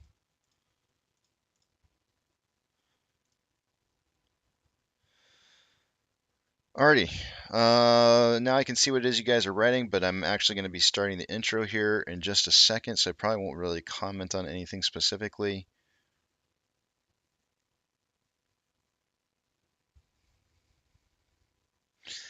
Preacher, I have not posted that out yet. I kind of wanted to go over that some more today, potentially, and add to it. So I'll tell you what, though, after we're done with it today, I will post that. I guess I'll post it on the Discord. I'll put it in the Discord, and I'll make sure you guys have access to it, and we can continue the conversation in Discord as well. You know, if you guys want to add things to it, maybe I'll create a folder for it, specifically for it. So that, you know, any kind of conversation in regards to that can be kept there.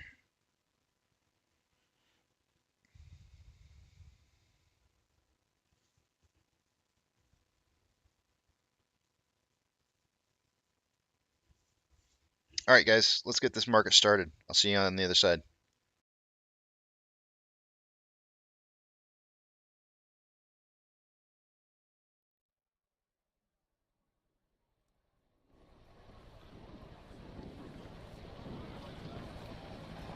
T-minus 90 seconds and counting. All systems are go. We're about 90 seconds from the launch of Space Shuttle Discovery.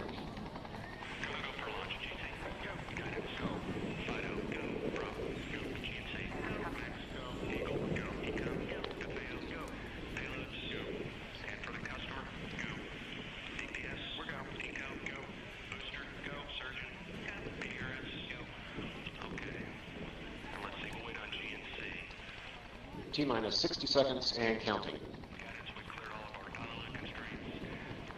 We are transferring to orbiter internal power at this time. Discovery is now running off its 3 onboard fuel cells. Coming up on a go for auto sequence start.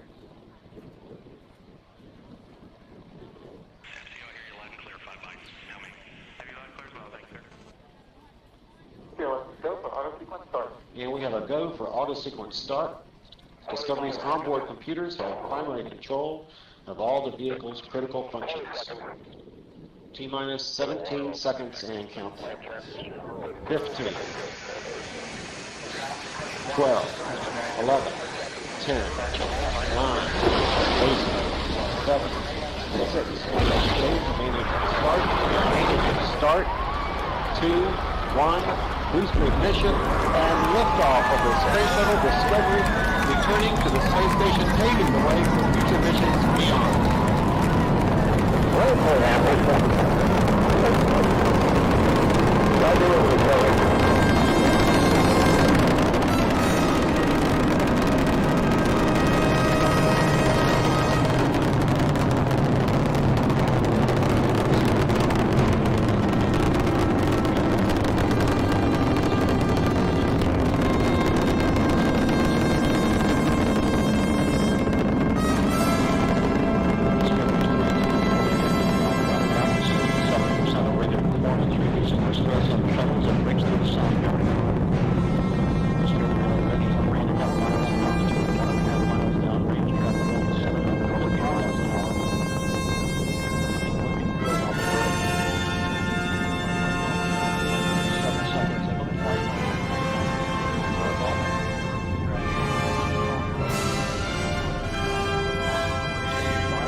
Discovery's onboard computers commanding the main engine nozzles to swivel, aiming the shuttle for its precise target in space for main engine cutoff.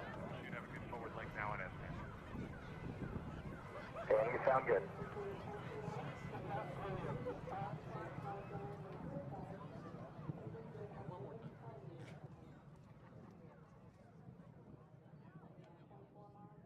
Discovery Houston, negative return. Copy, a negative return.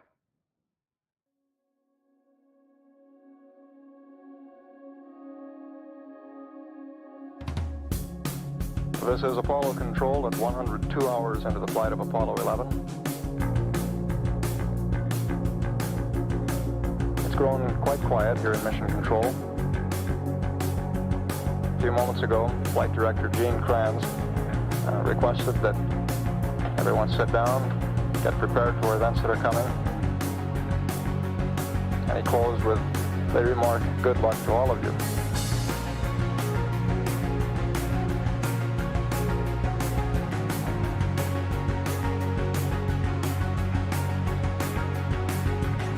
Minutes now until ignition for powered descent. Everything's still looking very good at this point. Okay, all flight controllers, go for powered descent. Retro, go. Fido, go. Guidance, go. Control, go. Telcom, go. GNC, go. Ecom, go. Surgeon, go. Capcom, we're go for powered descent. We're off to a good start. Play it cool.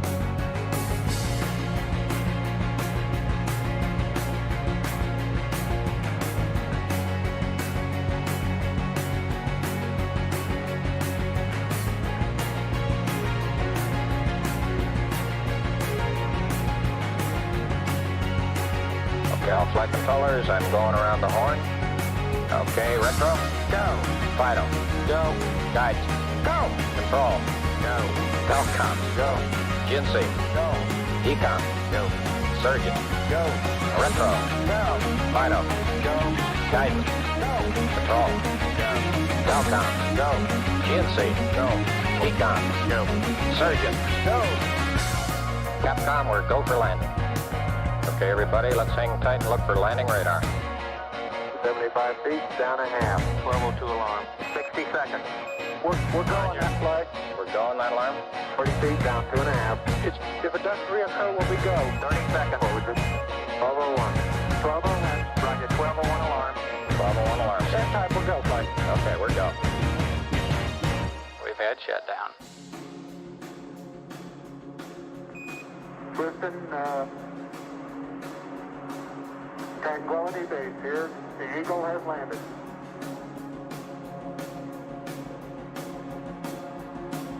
Okay, keep the chatter down in this room. T1, stand by. T1.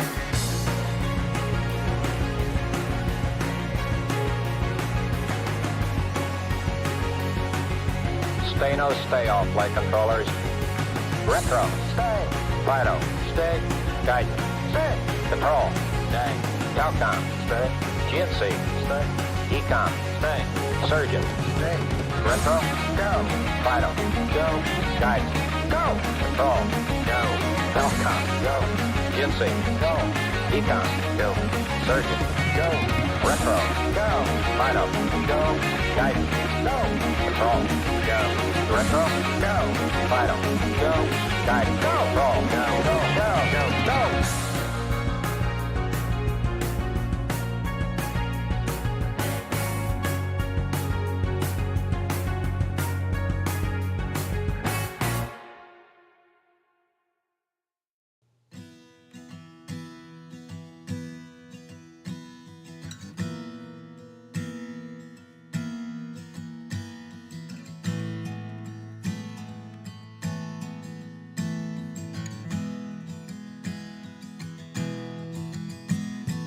When the night's getting cold, you're needing a shoulder. Puff out your chest and be a little bolder. All we do is we buy and hold. There will be shills who wanna steal your thrills. There will be friends who hold till the end. There will be doubt, fear and cloud, but it's all in your head. Those hedges are dead. Panic and fear really are near, but it's not ours to own. We have shown that all we do is buy and hold. Oh, there will be shills who wanna steal your thrills, and there will be friends who hold till the end, and there will be doubt, fear and cloud, but it's all in your head. Those hedges are dead. So when the night's getting colder, you're needing that shoulder. These apes got your back. We got each other. All we do is we buy and hold.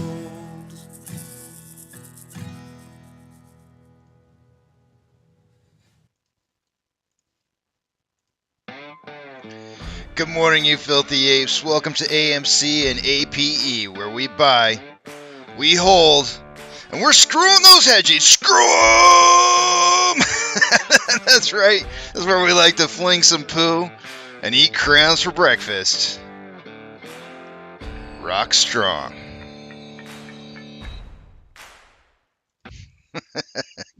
Good morning, guys. I'm back.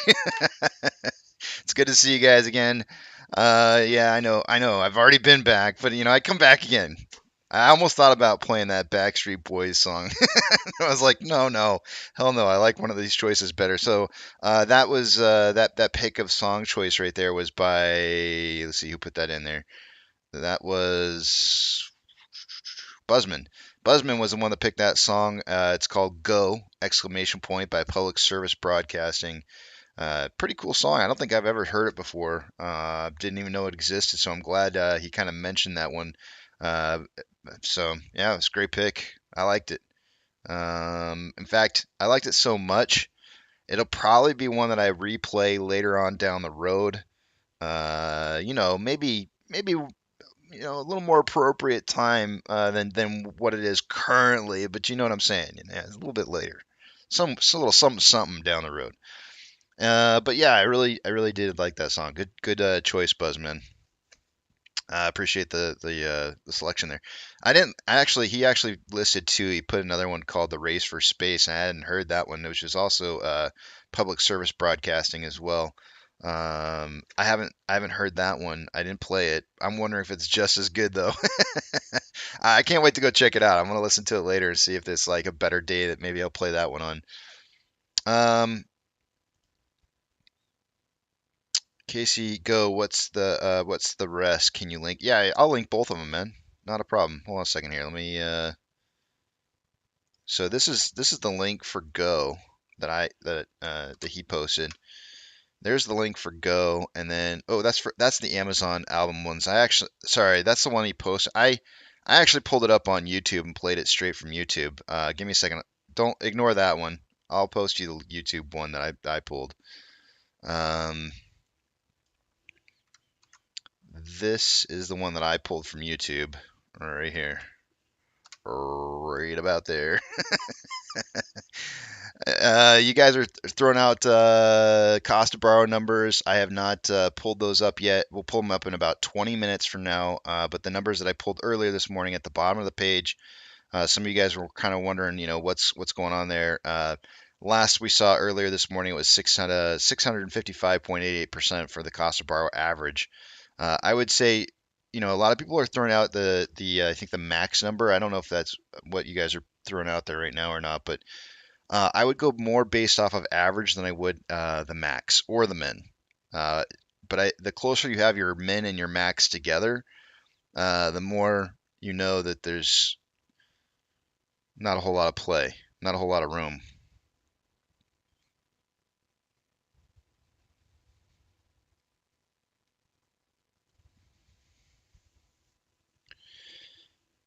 Robert Rice says, so a serious question with a new QSIP number, will the purchase but not paid for positions from Citadel have to cover? do you guys see where this is coming? And Robert, I'm not trying to pick on you. By the way, welcome to the channel. I don't remember sending the picture looks familiar, but I don't remember the name too often. I'm not trying to pick on you. I just want to mention something from earlier today.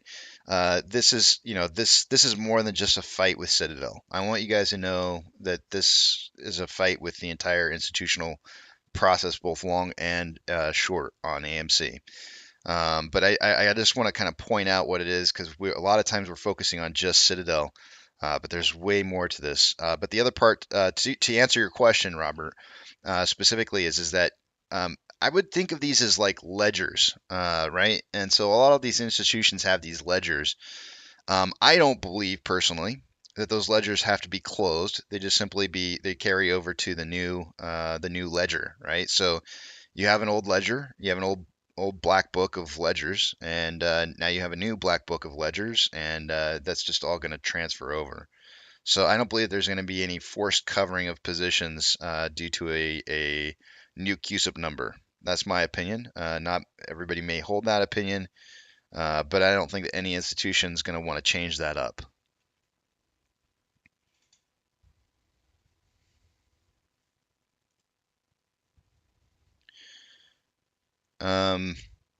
If we do get over 500 concurrent viewers, I will probably slow the chat down, guys, just so I can keep up with it.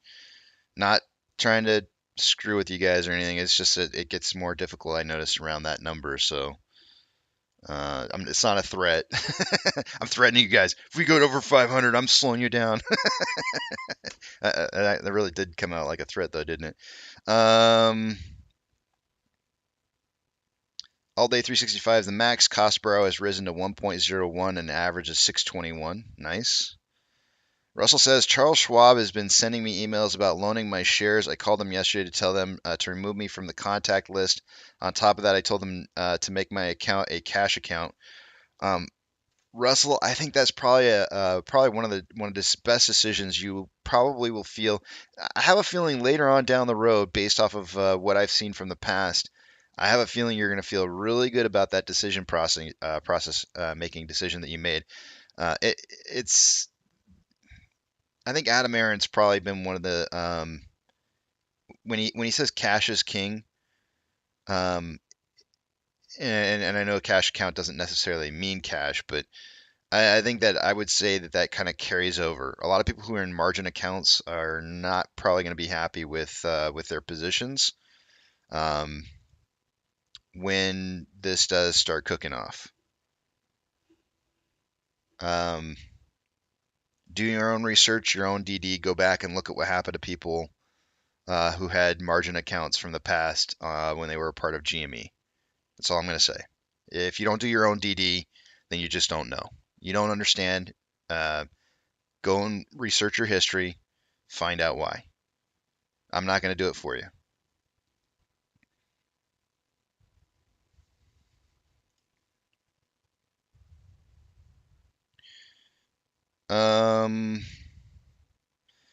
Meep says, theory, if we can vote based on the number of shares that we have, if we have fake shares, that Meep, there is no, I mean, you're going to get a vote, bud. Stop thinking of it as fake and real shares. You can't think of in terms of fake and real shares. Everything that we own is real. Every single bit of it. The idea or the impression that was created out there about having fake shares or something, the synthetic theory kind of turned or warped into the idea that you're holding positions that are not real. And every single one of our positions are real positions if you're investing in legitimate brokers here in the United States. If you're outside the U.S., I can't speak for your brokers. I don't know how they handle their stuff. If you're here in the U.S. and you're part of an institutionally backed broker here in the U.S., then you have real shares. I cannot speak to that overseas. I just can't. I don't, or anywhere outside the U.S.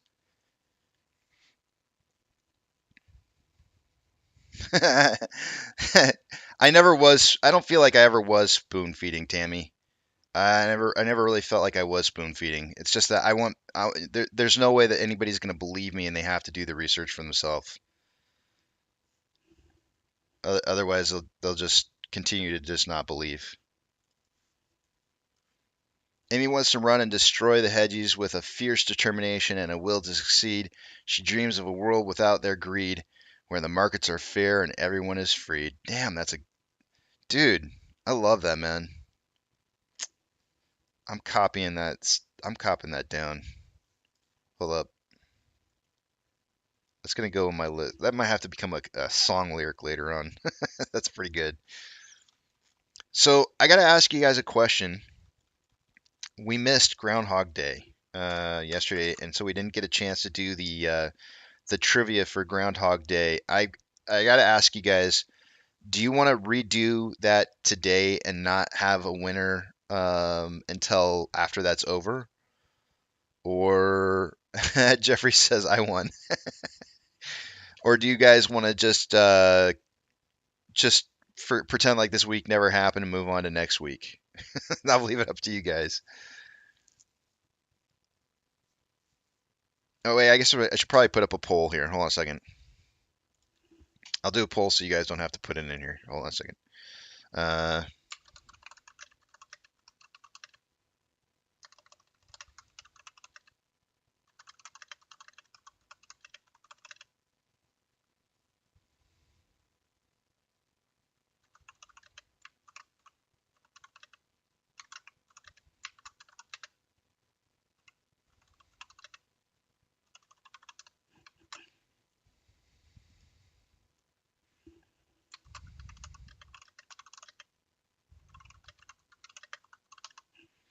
All right. So there you go. I got a poll up for you guys to let you guys decide what you want to do with that, and I'll just let you guys decide. Meep says, I understand that, but I just say fake shares to refer to synthetics. But if you go back to my theory now, can they match both sides? Let me go back up here and reread what you wrote. Hold on. I don't see anything. I'm not sure what you mean by both sides. Can you give me an example of what you mean by that, by matching?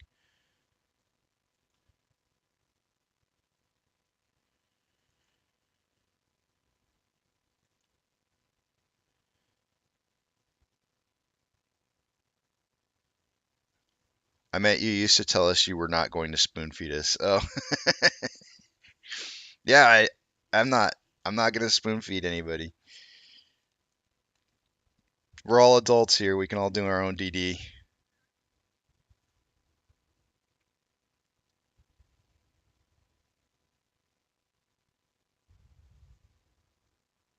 Mike 39 says redo Groundhog Day. How ironic.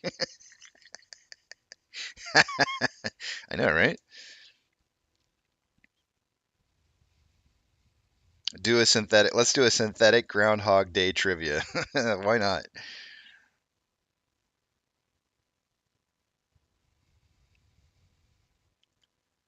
Apex. It sounds good, man.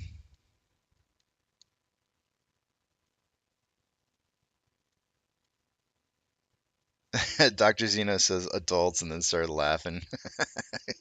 Come on, man. I guess I mean I know you're right. I'm a Toys R Us kid and I want to grow up, so maybe you're right. I'm kind of curious. I'm 46 years old. If you're as old as me or older, I only want the people who are, and I wish I could put up a poll on this, but I only want people who are as old as me as or in your 40s. If you're in your 40s or older, this is only going to apply to you. Anybody else younger, I don't care how you feel. You'll understand here in a second what I'm about to ask. Do you ever feel like I've always felt like when I get to a certain next decade, I'll feel older, but every single decade that I get into in age, I always feel like I'm not older yet. Like I haven't gotten there. Like like I always have that feeling. Oh, when I turn, it's when you're younger. It's like when I turn 60, I'm gonna get to drive. I feel older. But then when you get to 60 and you start driving, you don't really feel older. And then 21 hits, and you're like, I'm gonna get to drink when or 18 hits, and you're like, I'm gonna get to vote. I'm gonna feel older when I hit 18, and then you hit 18, you start voting, you're like, I still don't feel older. And then you hit 21, you're like, I get to drink now. I'm gonna definitely feel old now, and you start drinking, you're like, I don't feel older. So when you get to 46, I'm 46 years old now, and I look forward and I go like, I guess maybe the next thing I'm really kind of like looking at is Social Security, right? 65, retirement age. Am I gonna feel older by then, or am I gonna feel still like I'm still not old? I'm just kind of curious for those of you who are older than me or about the same age. Ayo says going 38 going on 7. Uh, my biggest fan says I'm your age and I don't feel older and I don't plan on it. That's how I feel. It's like I always feel like I'm never gonna end up getting older here. It's like when does that happen? When I mean I feel like I'm like my body says you're getting older, right? Like my body's sitting here going like, yeah, dude, you're getting old, man. But my mind says, when am I going to grow up? Because I still laugh at stupid things like Beavis and Butthead from way back in the day. Like when does that going to get old? Am I never going to grow out of that? I don't know. I'm just kind of curious. Age is only a matter of how droopy one's nutsack is. Doug says, yeah, that changes in your late 50s and you feel young in your head, but you're like, I'm old. At 52, I feel like my balance isn't what it used to be. Yeah, I get that. I get those kind of things, but I'm thinking like in my head, like, like, will I ever stop laughing at Beavis and Butthead? Is there going to be an age where I look back and I go like, that was stupid. I hope that doesn't happen, but I kind of wonder, will I ever look back on it and wonder. Sammy says 46 in the house, golden age. Jeffrey Hillman says, pull my finger. See, that's what I'm talking about. Like, does that ever get old? Or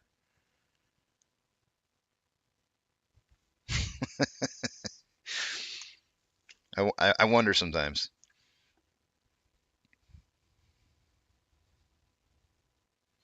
43, I only feel old when playing basketball, right? Yeah. Marvin, it's the sports. The sports are probably the worst out of when you do get older. It's the sports that you for me, it's like gaming. Like I can't do the gaming I used to do. I'm not my reaction time is just not the same way as it used to be, and I get frustrated with like button combinations now compared to like how it used to be easy for me. But so I get that part. I get what you're saying. ABC says, Casey, would you agree that 650 is the resistance line? For those of you who are watching or listening only, 636 is the price of AMC. Ape is currently at 276. Ape is down 2.65. AMC is up 4.43. 650 is the question for resistance. There is a level of resistance there on the Fibonacci retracement. Let me scroll out a little bit. Yes, sir. I would agree that 650 is definitely a strong resistance point that we've had from the past. Man, look at that, guys. That is, I don't know.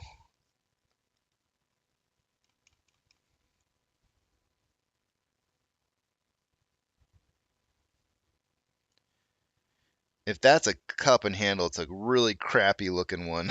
It's the crappiest looking cup and handle I have ever seen in my whole life. But no, I have seen worse. But if that's what that is, and this is the retracement back down here, it didn't make, well, maybe it did make it down far enough. That's entirely possible that might be a cup and handle. I'd have to check it out. Let me do some quick math here.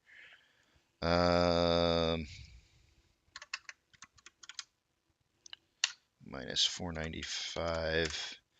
$1.60 minus 2 would be 80 cents down from 655. So we're looking at 570, 565. 565. It didn't quite make it down as far as it should have, but that's to be expected if there was like a ton of buying pressure. And 565 actually would have been a perfect turnaround point for bounce, but we actually bounced at 585. Well, if this truly is indeed a cup and handle pattern on AMC, I can tell you right now that the price should get up to 735. So we can put in a little line in here for 735 and see what happens for the day. We'll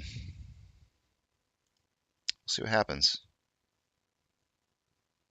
Let's give it a nice little like color that I don't use here very often. Let's give it a lavender color. Lavender. Let's make it thick. Thick lavender. There we go. See what happens.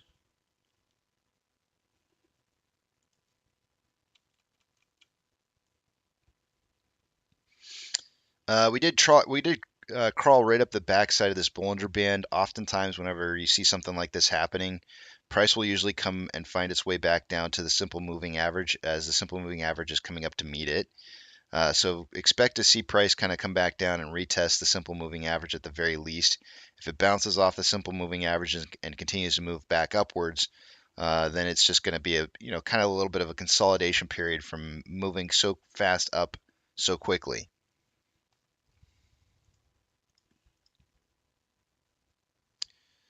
I went back to see what you guys are writing here, and the first thing I saw was Hazel saying cobalt blue. That is my favorite color, man. I love cobalt blue. I do love me some cobalt blue. You're talking my words.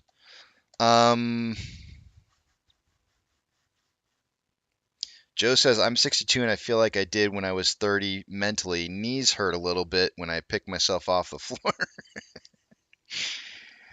Oh, I'm going to put up another poll a little bit later today. I'm going to ask people about, do you sit on your legs? I want to see what people say about that. I'm going to put that up later. I've noticed now that about 40, I sit on my legs a lot. I love sitting on one leg. And it's kind of like, I feel like that's probably the most childish thing that I still do anymore. And it's getting to the point now to where I feel like I'm getting to that age to where it's like, it's probably not the best thing to do anymore. just because it cuts off the blood circulation way faster than it ever did before. On the AMC side, they will see all the votes based on how many shares that you have. But if we have so many synthetics, wouldn't exceed the no.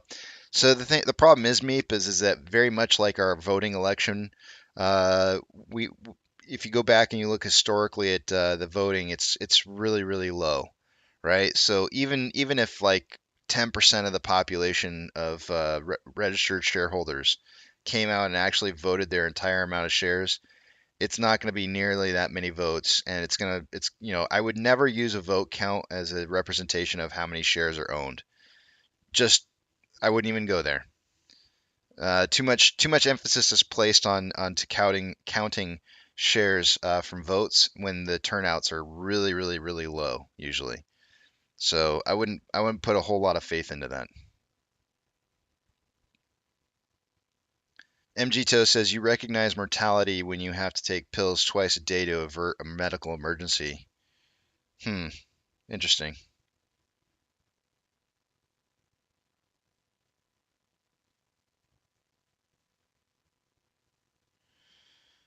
Philip, welcome to the channel. I haven't seen the name before. Casey, to the OGs, Charlie's Vids was a huge part of the community. So, a long time ago, Philip, I used to talk about Charlie's Vids, but I used to always tell people, I'd always say, guess what? Watch his stuff with a tin. By the way, guys, I gotta show you this. I was a little upset. I don't know what happened. I don't know how it happened. I'm a little broken down here from this, and I don't know why all the rest of the screen is blank. Look at the tinfoil hat. It got crushed. I'm like a little legit. I mean, I know I can open this back up and shape it, but I was a little crushed that the tinfoil hat got crushed. There we go. See, I already fixed it. But when you're watching Charlie vids, you got to throw one of these on. And the reason for it is because the dude's got some serious tinfoil hat things going on. And so you got to throw on a little tinfoil hat. Without the tinfoil hat, then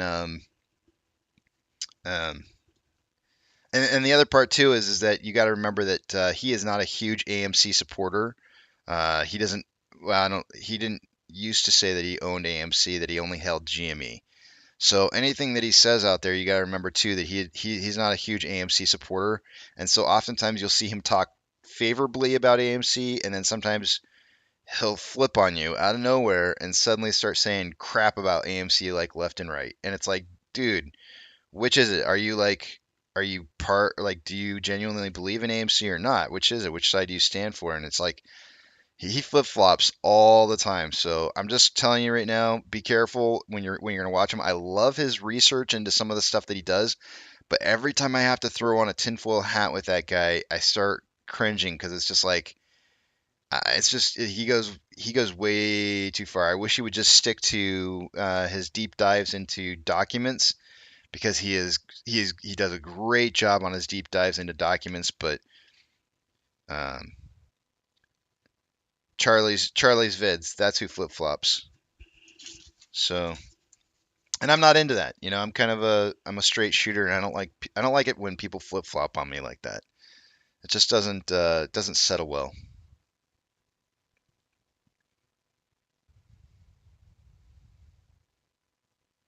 Jeffrey says, "Okay, you're right. You're a child." Thanks, Jeffrey. Appreciate it. Toys R Us kid here. Casey, with the possibility of losing 90% of their shares, I would expect every shareholder to vote. Maggie, we aren't losing our shares. We're being consolidated. That is a big difference. To say that we're losing 90% of our shares is probably one of the biggest farces that is going out there right now as FUD. We aren't losing 90% of our shares. We're consolidating 100% of our shares into 10%. That's what we're doing. So that is what you're doing right there, is spreading one of the biggest false FUD campaigns that's out there right now to convince us that what's happening with the reverse split is losing shares, and that's not the case. It's like somebody just put down here M&Ms, and if I were to think about it as M&Ms, you're trading in You're trading in a handful of M&Ms for a bag of M&Ms. That's what you're doing. Still the same thing. Nothing changes. It's all the same. You're not losing shares.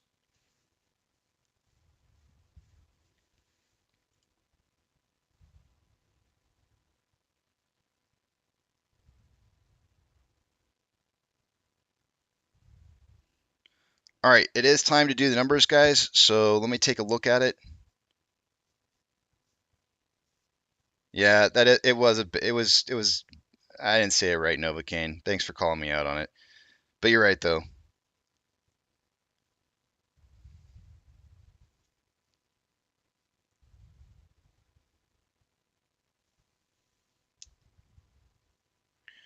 Melting all 10 M&Ms and you get a bigger one.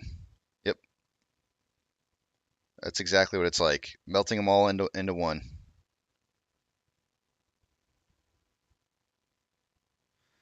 Mike says, I like the analogy. You're trading 10 singles for one $10 bill. Exactly. That's exactly what it is. Man, and so whenever I see people out there who are pushing this whole we're losing shares crap, I mean, it's just a bunch of baloney. Like, just stop. You know what I mean? Like, I don't understand why people are pushing that so hard. And it's like, I see the people that are pushing it, and it's just like you're the problem. You're the problem because you're spreading problems. You're making a problem by saying things that aren't true. So stop being a problem.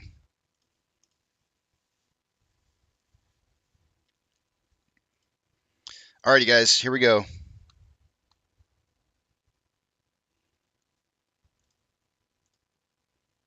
Let's take a look at these numbers.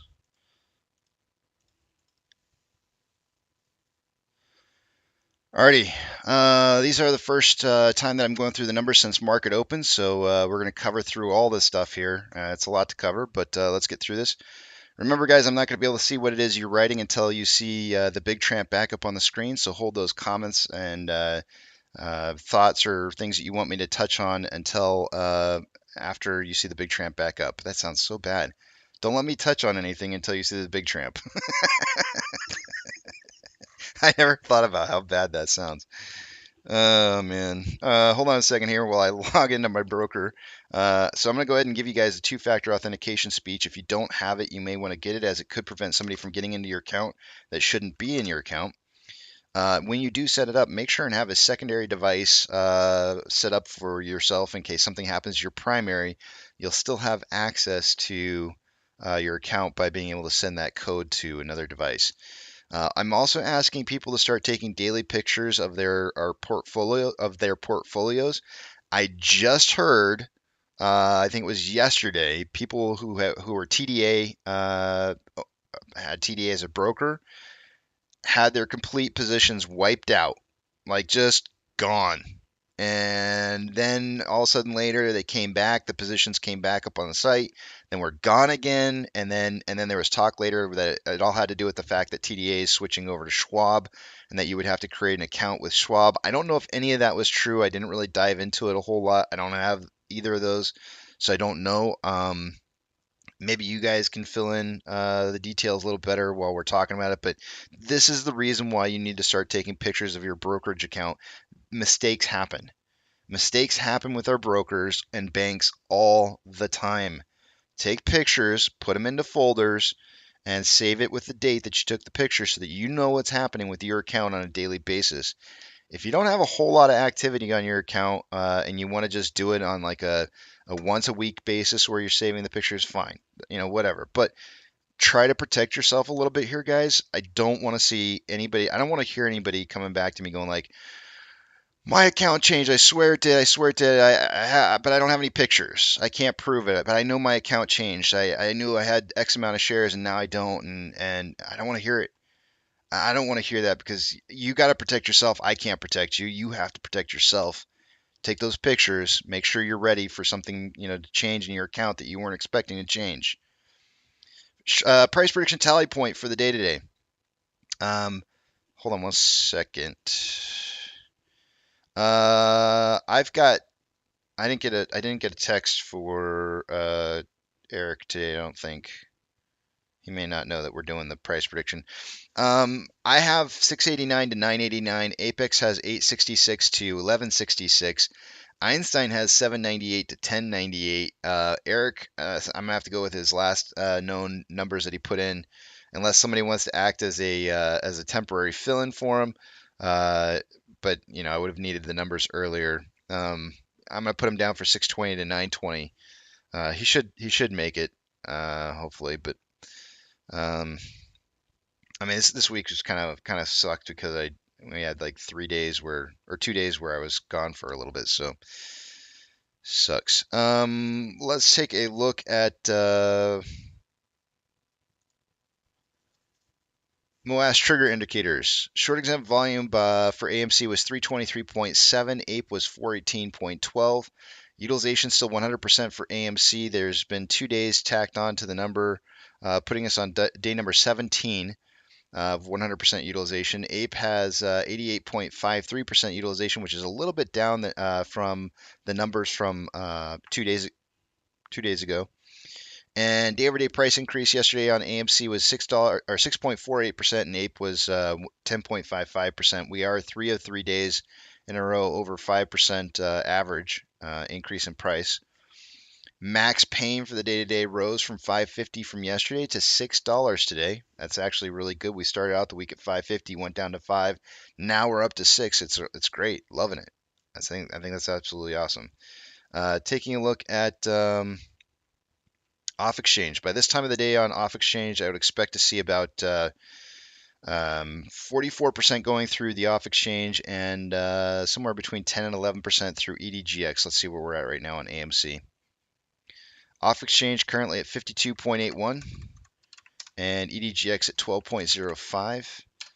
The combined total on that 64.86%. That is approximately 10.86% higher than what I would have expected by this time of the day. CHX volume, nothing unusual to report there. It's pretty low. On Ape, we're at 53.12% or 53.72% going through the off exchange. EDGX is at 9.72. Combined total 63.44%. That's 9.44% higher than what it should be by this time of the day. CHX volume is very, very. Actually, it's a little bit elevated right now. 30-day average for CHX volume is 0.06. It's at 0.09 right now. Taking a look at GME, CHX volume this morning is low. And on Ape, or HYMC rather, CHX volume is low also. Institutional ownership this morning was being reported at 137.199 million shares. That has not changed. Let's take a look at where our current volume is on our options.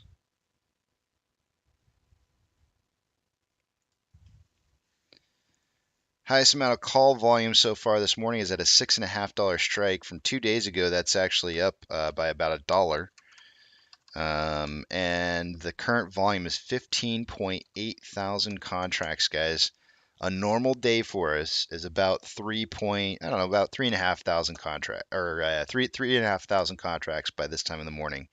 So we're like 5 times that amount right now. That's really stupid high.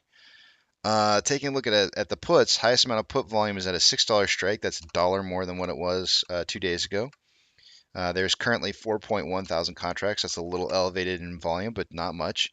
There is a 3-to-1, more than a 3-to-1 volume ratio difference in contracts on calls and puts. Market suggesting a closing price somewhere between $6 and $6.50 for AMC. Give me just a minute, and I'm going to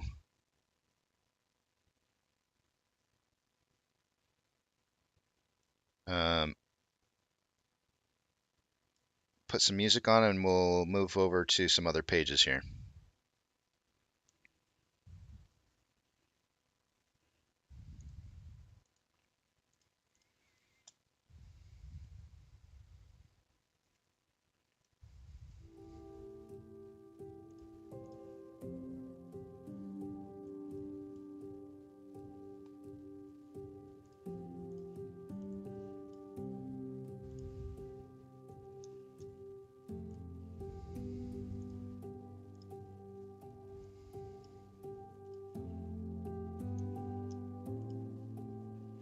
All right, let's take a look at the combined price of AMC and Ape. We're currently at $9.32 and climbing. We are finding there's two different levels of support, or two different levels of what am I trying to say?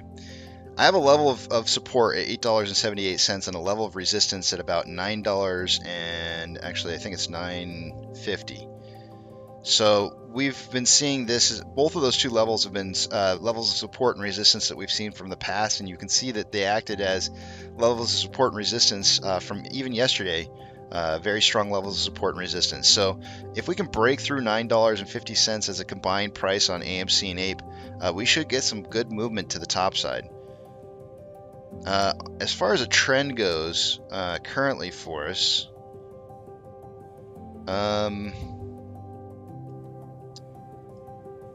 just kind of curious. Oops, my bad.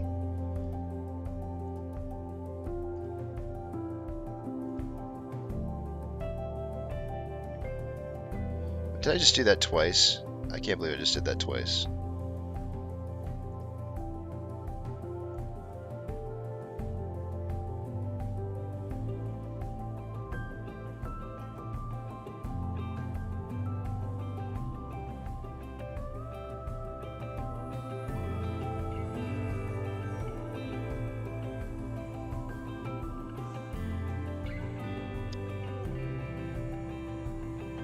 I'm gonna put this up here. This ascending parallel channel. I don't know. I mean, I feel like I've got enough touch points on the bottom side to kind of constitute, and then I've got at least 2 touch points on the top. This kind of coincides with the idea that price is going to be bouncing perhaps off of 950 for the day today. If we get a breakout to the top side, this may truly and honestly indeed be a massive cup. So we'll watch this and check and see if that is the case, and we might see price drop up or rise up to a combined price of somewhere as much as like 1018-ish combined. So we'll watch this and see. The reason I say the backside of a cup does typically break out of an ascending parallel channel like this very oftentimes. So we'll watch that and check and see if that's what that's going to do later. All right, let's take a look at the Ortex data for the day today.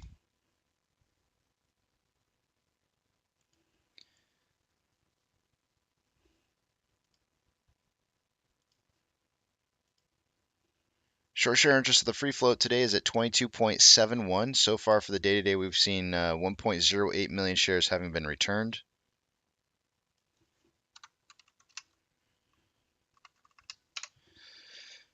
Cost to borrow. Let's see. Our min is at 7.26. Average is 601.81, and max is at 1,010 or 1.01K. Let's take a look at what we got going over here with utilization. There's our utilization for 17 straight trading days. We're going to zoom in on this just a tad bit here. The on loan amount day over day, we had returns of 1.25 million shares when it dropped from 183.15 million shares on loan to 181.9. Ortex is estimating that about 413,000 of that was in closed short interest day over day, with the short share interest of the free float dropping from 22.86 to 22.78. The on loan average age per day is rising, which typically means that mid to newish loans were the ones that were returned, leaving the older loans out there, which would cause the on loan average age per day to rise from 96.88 to 98.33. And then security lending volume dropped a little from 7.01 million to 4.96. Taking a look at Ape. So far this morning, we've seen about 583,000 shares having been returned. That's going to have the effect of lowering the estimated short share interest of the free float to 6.71%.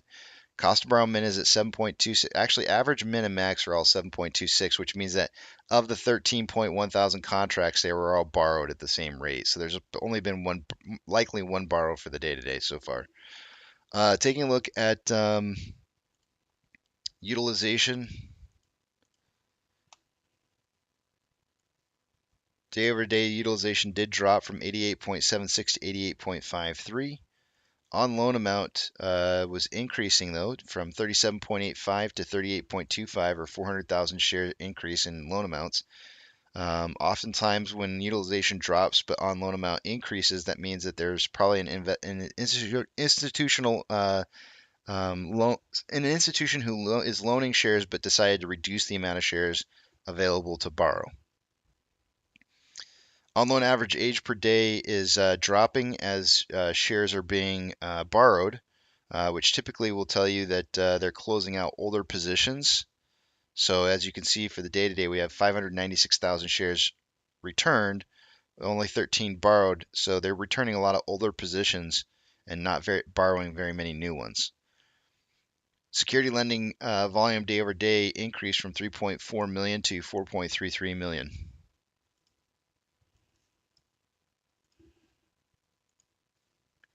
Orders by Fidelity customers. AMC, APE, and GME are the only three that I'm looking for. AMC is on the list here. We have a very strong 64% buy to 36% sell ratio. Looking really decent on that one. That's the only one on the list right now, and that could likely be due to low volume on the other two. But we can always look and see. $5.47 is the trigger price for SSR for the day-to-day on AMC. APE is 2.547. Shares available to borrow is showing up as 8,000 shares. That means they borrowed the rest of the a lot of the 25,000 shares that were left available to borrow. Fees are now showing up at 412.1%. 412. That's insane. What was I going to say about this? Oh, that's not enough shares for me to count another 50,000 shares borrowed just yet. But we have seen about 50,000 shares borrowed so far this morning. I'm going to have to change the borrow rate to that 412.1 number because that is a new record.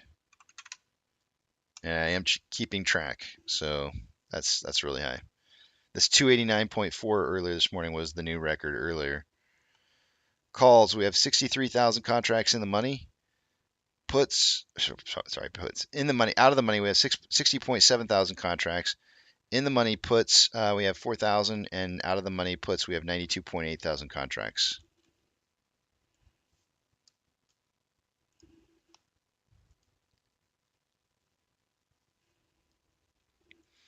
NASDAQ is down 0.37, Dow Jones is down 0.15, and the S&P 500 is down 0.39. We have 3,548 decliners to 2,823 advancers.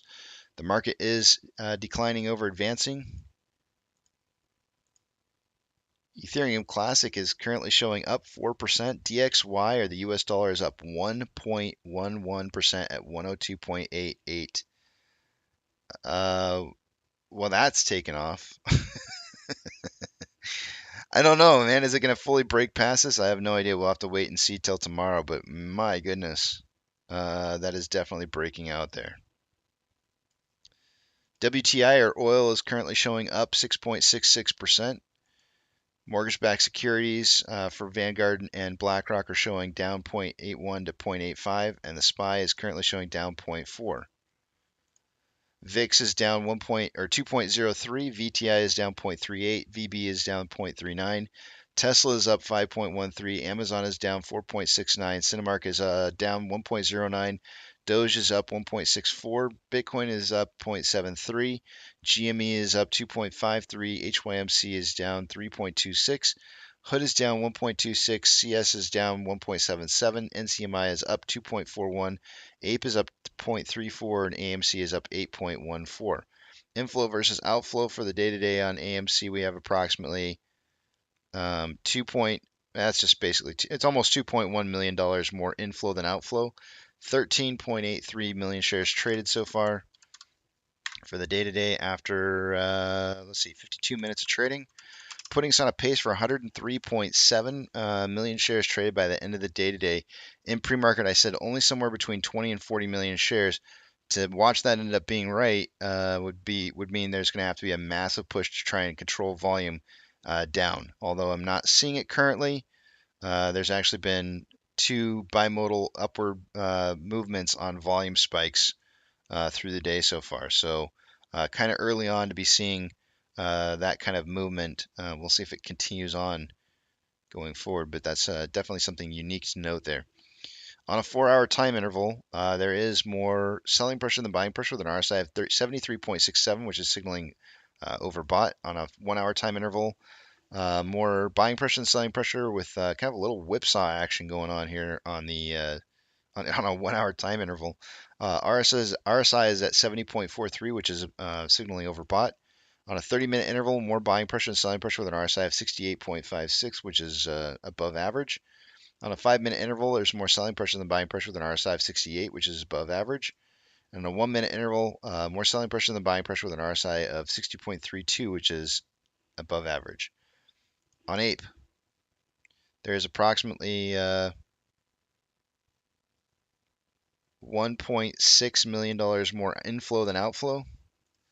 16.43 million shares traded so far after 54 minutes of trading, putting us on a pace for 118 million shares traded for the day today. I suggested 20 to 40 million on APE, and that's going to be well defeated by the volume that we're currently seeing. I can't imagine it not being over the prediction that I had for this morning. On a 4-hour time interval, there's more selling pressure than buying pressure with an RSI of 70.62, which is signaling overbought. On a 1-hour time interval, more selling pressure than buying pressure with an RSI of 58.8, which is above average. On a 30-minute interval, there's more buying pressure than selling pressure with an RSI of 52.18, which is average. On a 5-minute interval, more buying pressure than selling pressure with a divergence of the vortex indicator within the last 15 minutes, and RSI at 56.74, which is slightly above average.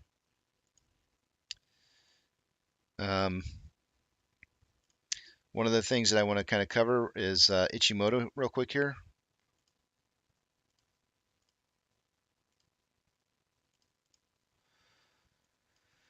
On the Ichimoto cloud here for the 1 hour for APE, we've got lagging line above price, conversion is above base, but you can see that price has actually crossed over both the conversion and the base numbers. This is not a sign of strength right here, and usually it doesn't produce increased buying pressure. However, notice that there was a thicker portion of the cloud that gets thinner and then gets thick again. We could see a temporary drive down in price towards the thinner portion, but then seeing support rising back upwards with a thicker cloud showing up over here. If we don't get a breakdown through the cloud in here today, what we're going to want to at least see price do is maintain a price above the incoming green cloud in the future, which is going to be about 281. Right now we're at 285 and up 0.71%, so we're looking pretty decent so far. The number that I wrote down for the day today on this particular chart was that we need to break $3 by closing, just so we can get the lagging line up and over the price line. On the 4-hour chart, we need to keep price above 264. That keeps us off of that keeps the price above this little candle wick on the price point here on the lagging line. So keeping anything above that price is going to help. And I didn't really write we just want to see price continue to move upwards, obviously. Lagging line will eventually need to be over 298, so eventually we need to get price back up over 298 within the next 3 trading days after today. Taking a look at AMC on the 1-hour time interval, we have lagging line is above price line, conversion is above base.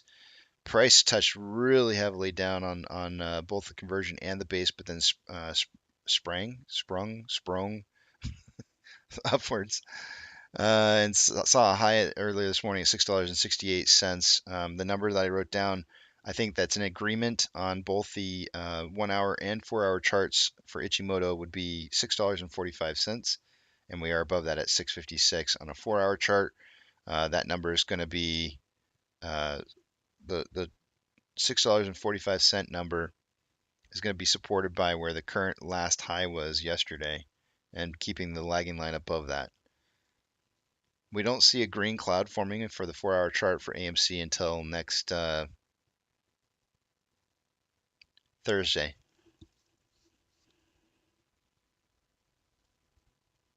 With that,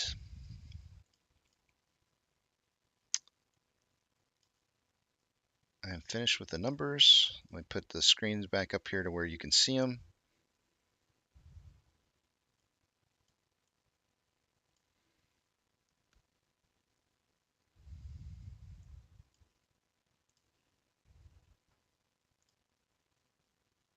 looks good.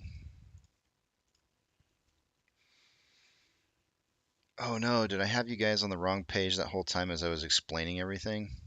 I hope that wasn't the case.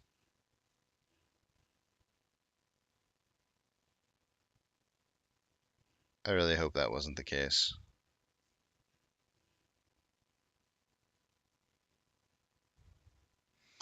Are you guys, can you guys hear me okay, or are we getting any lag? I feel like I'm seeing well, I'm not, it's not I feel, I see that I'm seeing the circle ring of death of buffering. But it says excellent connection, so I just need to know from you guys, how are you seeing it? Pro Jeweler says okay. M. Goldie says, I've heard some say that AMC might be in a gamma squeeze right now. I will say this.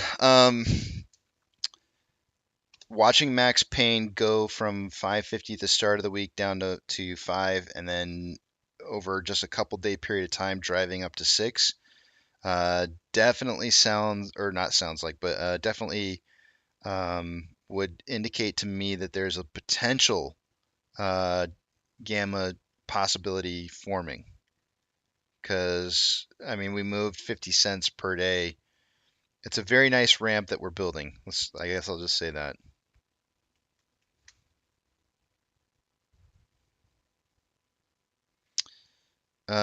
Plague says Casey do over. Did I not show you guys any of the? Did I have it on the wrong screen the whole time? That'd be such a waste. I hate it when I forget to change the page for you guys. I'll refresh my screen here.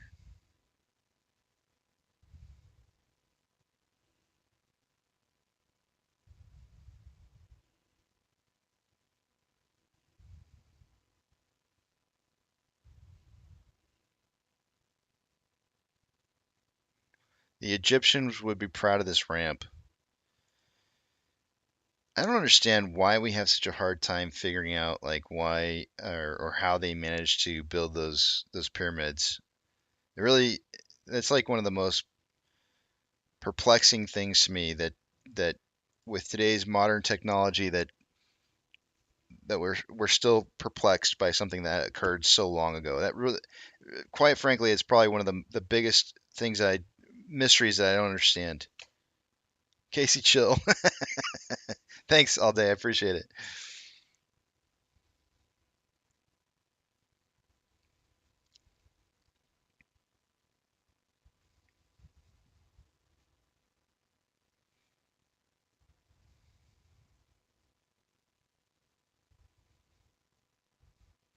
Casey, did you already comment on the 412 cost to borrow on Stonka Tracker?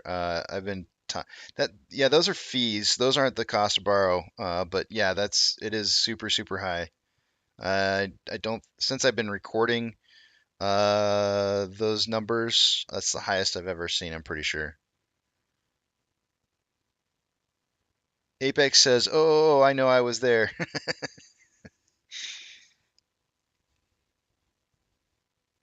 Everybody's saying aliens. I just don't want to. I just don't want to believe that. I don't want to go like when you actually look at so theoretically, right? Theoretically, uh, the speed of light is the speed limit of the universe. Now, a lot of people are gonna throw in the whole like wormhole and all that kind of stuff, or folding of time space to get from one space to another.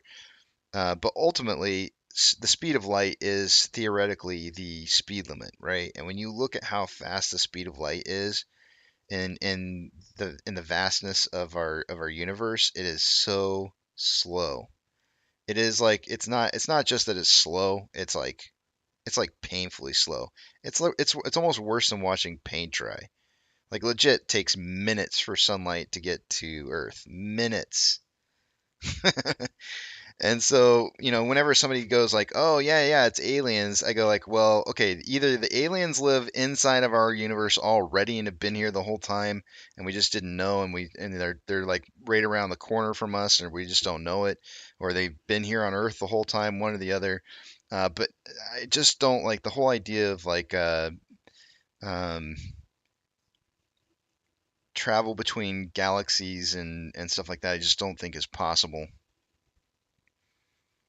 So it's so my biggest fan. Can you disprove aliens? It's not that I have to disprove aliens. It's more, can I disprove that people can't travel from one space to another without serious consequences? And I would say yes, right? Because even if you fold space-time, there's still massive problems with making it from one spot to another without everything having changed around you, right? So even if you fold space-time continuum, right? Let's say you were going to shoot for another galaxy. Let's say like you found this magic wormhole and you're going to shoot for another galaxy that's like, some other spot. Problem is that once you go through that wormhole, that galaxy is not going to be on the other spot, or it's not going to be where you thought it was. It's going to be someplace entirely different because you can't just time is still a constant from one location to the next. You can't just get rid of that part of the equation. So when you go through your quote unquote wormhole to the other place where you fold time and space, you wind up in a spot where you wanted to, but what you're seeking to get to is no longer there. So you would have to calculate where it's moving to and somehow create a wormhole that you could go through that would get you there to the correct location to where it's going to be in the future. And that creates like all kinds of like serious problems. So my contention would be is that if aliens do exist, they were already here. They were just already here, and they've been here the whole time.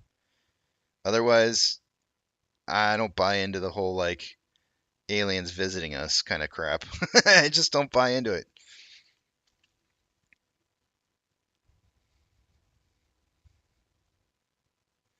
The Big Tramp says Casey Adam Aaron said last year that they weren't planning to do a dividend until 2023. You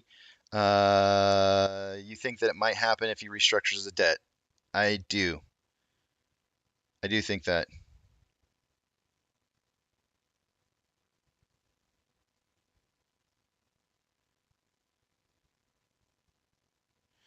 Yeah.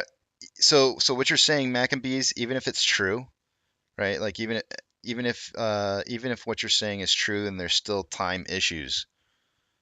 And you can't anytime you were to make a travel from one location to the next, you would always be basically ensuring yourself of a one-way trip because nothing's going to be the same when you get back. Micah says, Casey, you've mentioned in the past that when AMC starts to rocket, because it will, an extreme high RSI should not be an issue. I agree with you then. Do you still feel that way? Absolutely, Micah. RSI will, you can just go ahead and chuck RSI right out the door in regards to how that's moving. Tammy says, Casey, you've obviously not watched the show Stargate.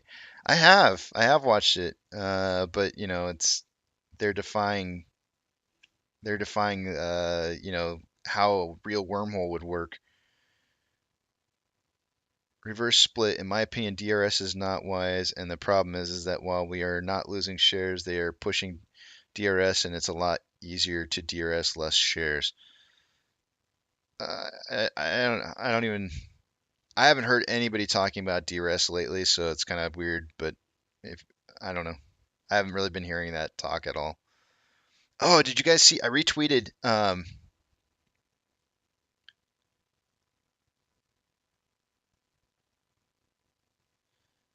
How can you tell? How you tell what is covered action versus organic buying pressure? Um,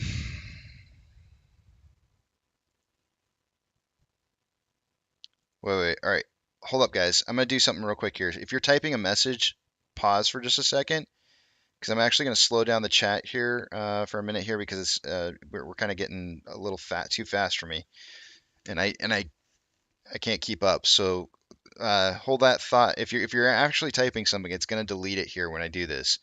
So I'm going to give you guys about 15 seconds here to push enter. Otherwise, copy and paste it after I change it to slow mode.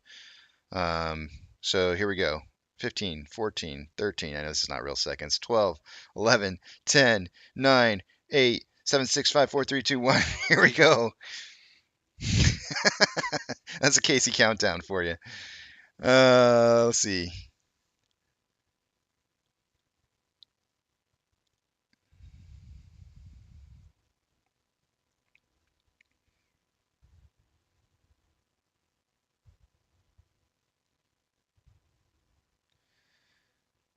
Um, so I'm actually starting from where Aaron Waddle says just me really, and then Big Tramp says, Casey, what price do you think hedge funds would lose control on this place?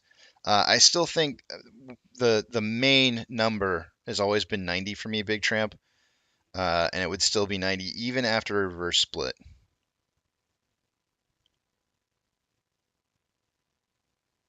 Why do we keep getting like these new accounts that show up pushing like names of other people? It's like advertising, right?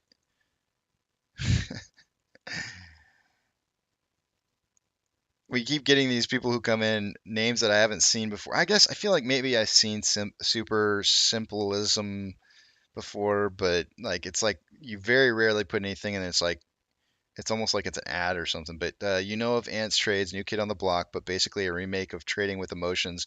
And that guy Astro, he's certain AMC trades in a 3-year cycle, and the squeeze has begun. Yes, I have seen his work. And I agreed with him a few weeks back when he said price was going to be rising, but I said it probably wouldn't be right away. And he was, there was a delay. I don't know that we got the double bottom necessarily that I thought that we needed to see, but we are seeing price run. So, and I thought the time frame of like middle of February was a little more accurate than because he was saying we were going to run like 2 weeks ago. But nothing ever really shows up exactly the way you think it's going to.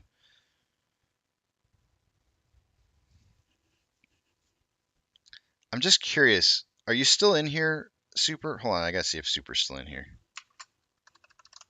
Okay. When did you first find his channel, Super? I'm just kind of curious. No, no, no, no, no. I don't see you very often. It's like you kind of come and go like so rarely. Don't be offended. I recognize the picture. It's more the pictures. It's like I feel like maybe you changed your name or something because it's the picture that I recognize, but not the name. But when did you first start seeing the videos popping up? Just out of curiosity. I have a cheers today. Rip to T0 there. That's what I was going to say, Sam. Thank you. I retweeted that out about T0, but it's their crypto side. I don't know if that's the whole thing, Sam, or not, but it is their crypto side. It does say T0 crypto. I don't know if that's everything or not, but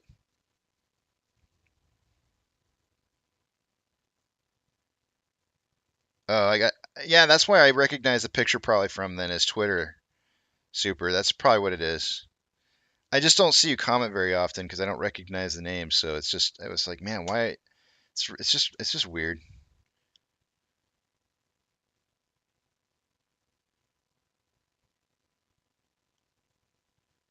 Let me show you guys that tweet that was talked about there for just a second because I do think this is kind of funny.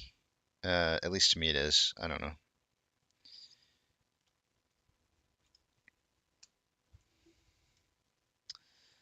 So T0 posting today, T0 Crypto informed its customers that will be ceasing operations on March 6th following an orderly withdrawal of assets by the customers, which continue to be held by the custodian.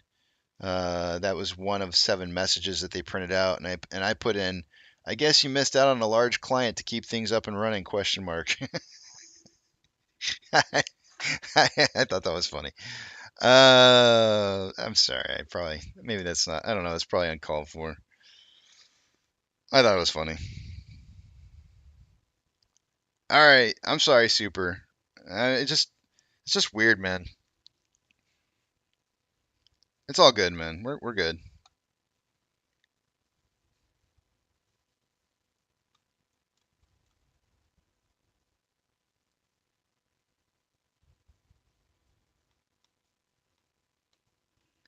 Yeah, I feel like that was a dodged bullet though. In regards to in regards to like T0, right? Like, I mean, so many people were pushing, the whole Mark Cahode's issue for such a long time. What would have happened? What would have happened if we had decided to go that route and supporting that, or what? How would that have played out for us? It doesn't look like it would have played out too well, but I don't know. That doesn't look like good news for them.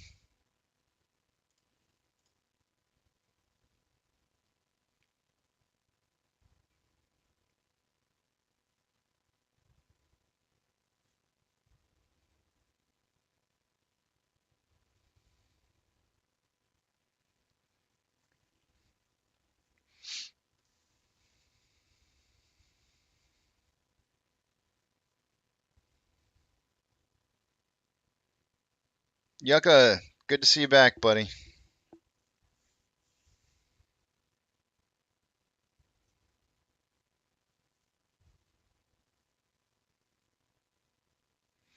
Nikki says, look at your DMs. All right, hold on a second.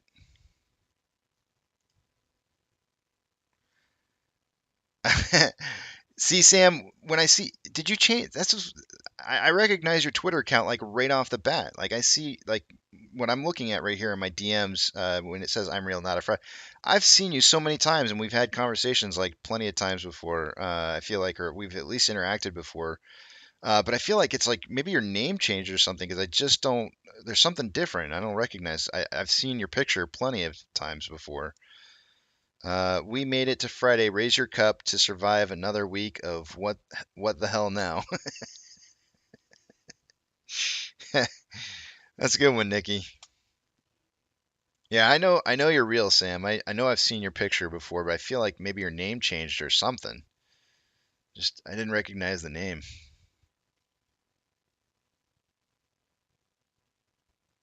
Perverted at best says, "How do we celebrate without Party City?"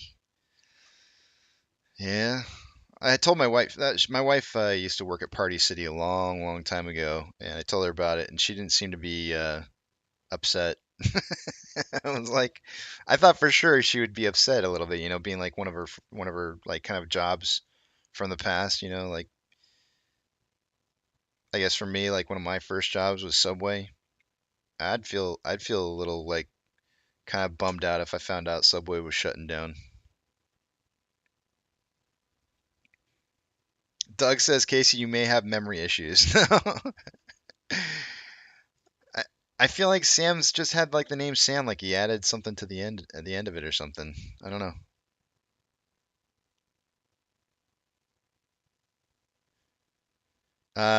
Casey, do you know how to set an alert for when my portfolio gets to? No, I don't. I don't know. I doubt I would even know how to set that up with your broker. But I'm sure they probably have something set up in there for you to be able to set up a price alert for the ticker. I would assume.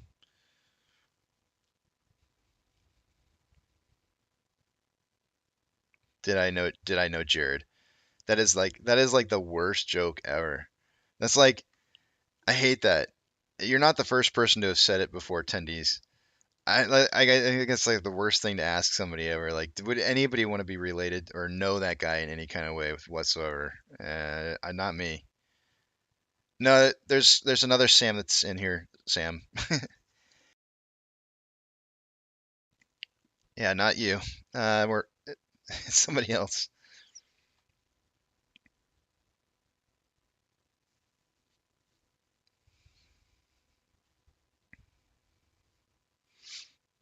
Philip says, Casey, I have been with you close to 2 years. We interacted while your mom was visiting your home. Okay.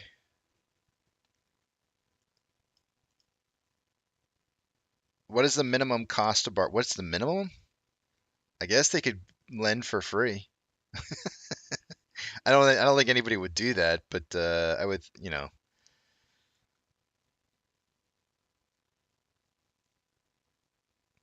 Batter says, Casey, I think RSI needed to cool off. Now AMC Ape and GME are ready for another run. Agree.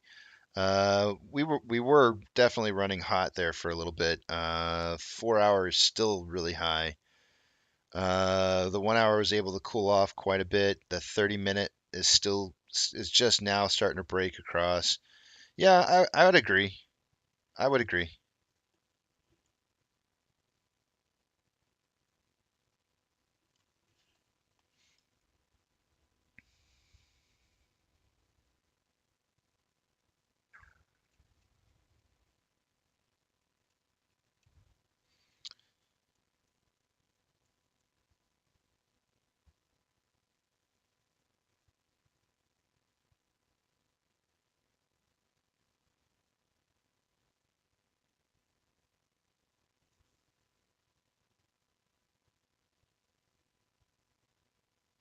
Matthew Coles. Oh man, it's so weird seeing his name as Matt, like, 'cause we hear it all the time as Matt Kors, and the way that you typed it saying Matthew Coles, guy, makes me laugh because I almost don't even recognize it because it's just changed just slightly enough to where it's almost not recognizable. Because the only thing I can think of throat yogurt when you type in something like that is like the store Coles, and it throws me off a little.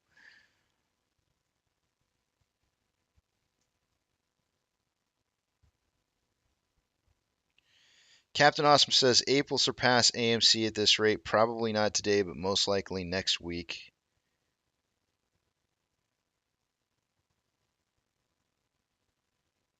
What did KL say? Oh, okay. Rocket Man burning out his fuse up here alone. Dan says, Casey, have you ever commented on the JP Morgan director on our AMC board of directors as well?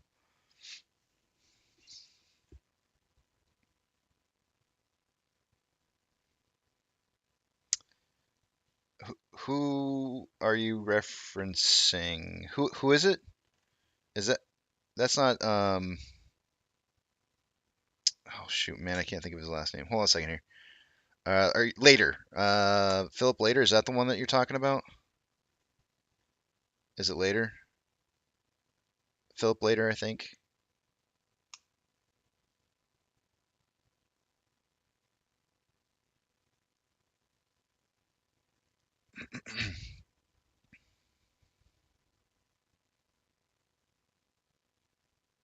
Starcadian says, can you explain cost to borrow? Some people are saying it does and doesn't matter for AMC situation. Yeah.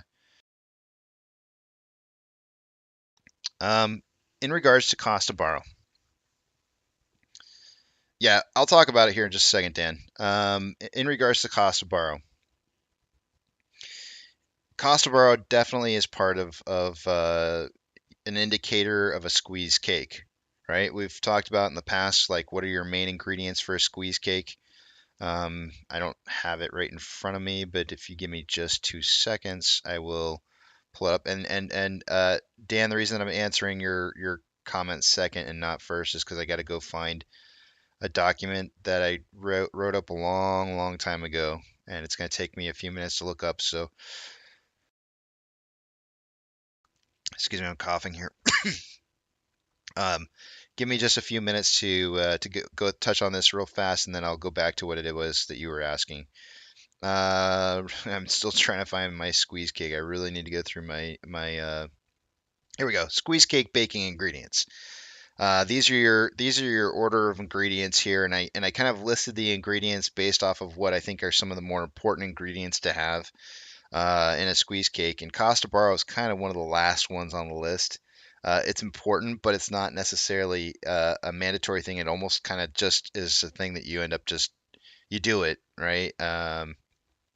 It is important, but it's more of an indication of something than it is um, necessarily a contributing factor to the squeeze.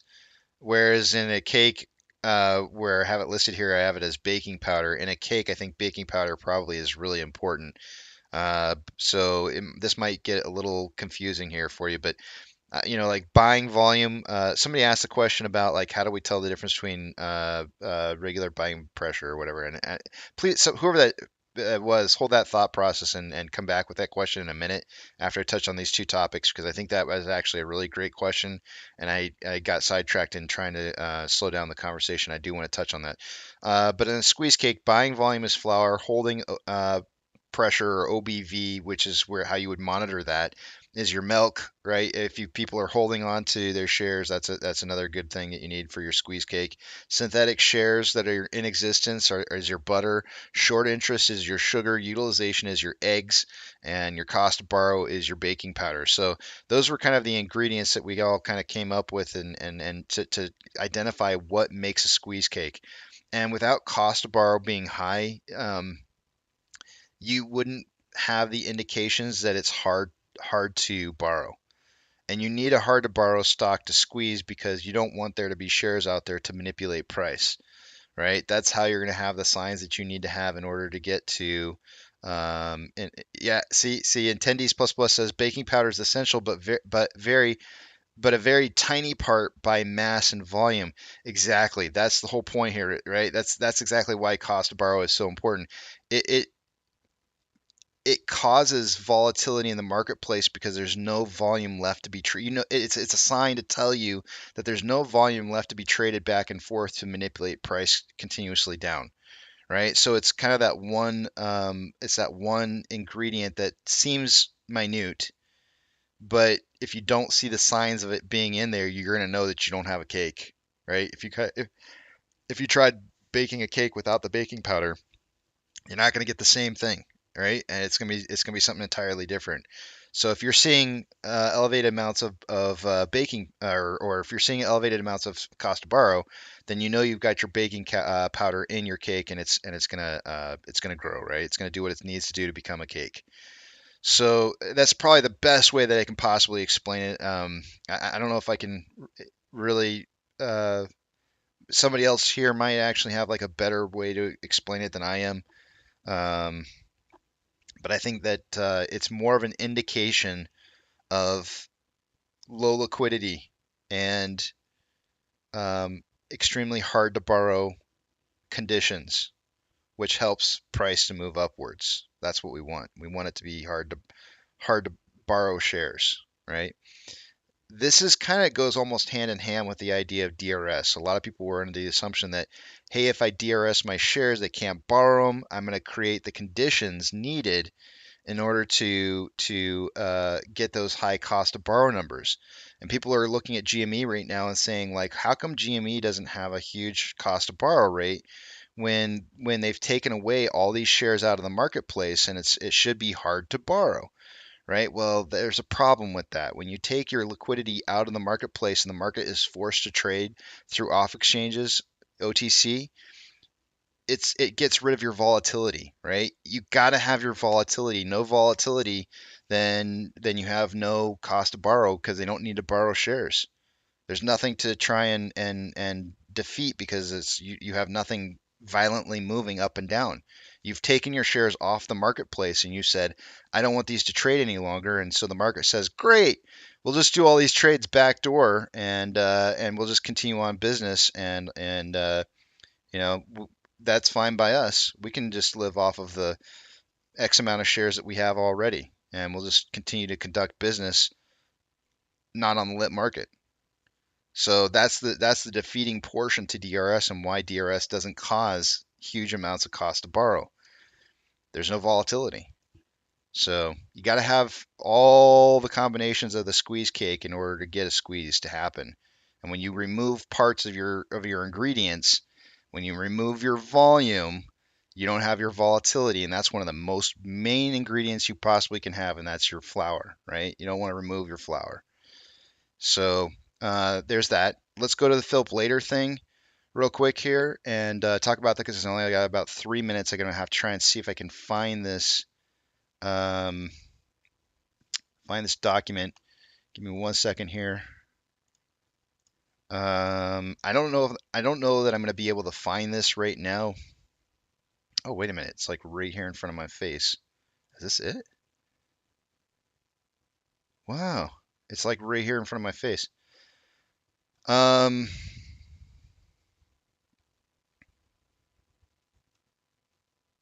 literally found, like, it jumped out at me and caught my attention. All right.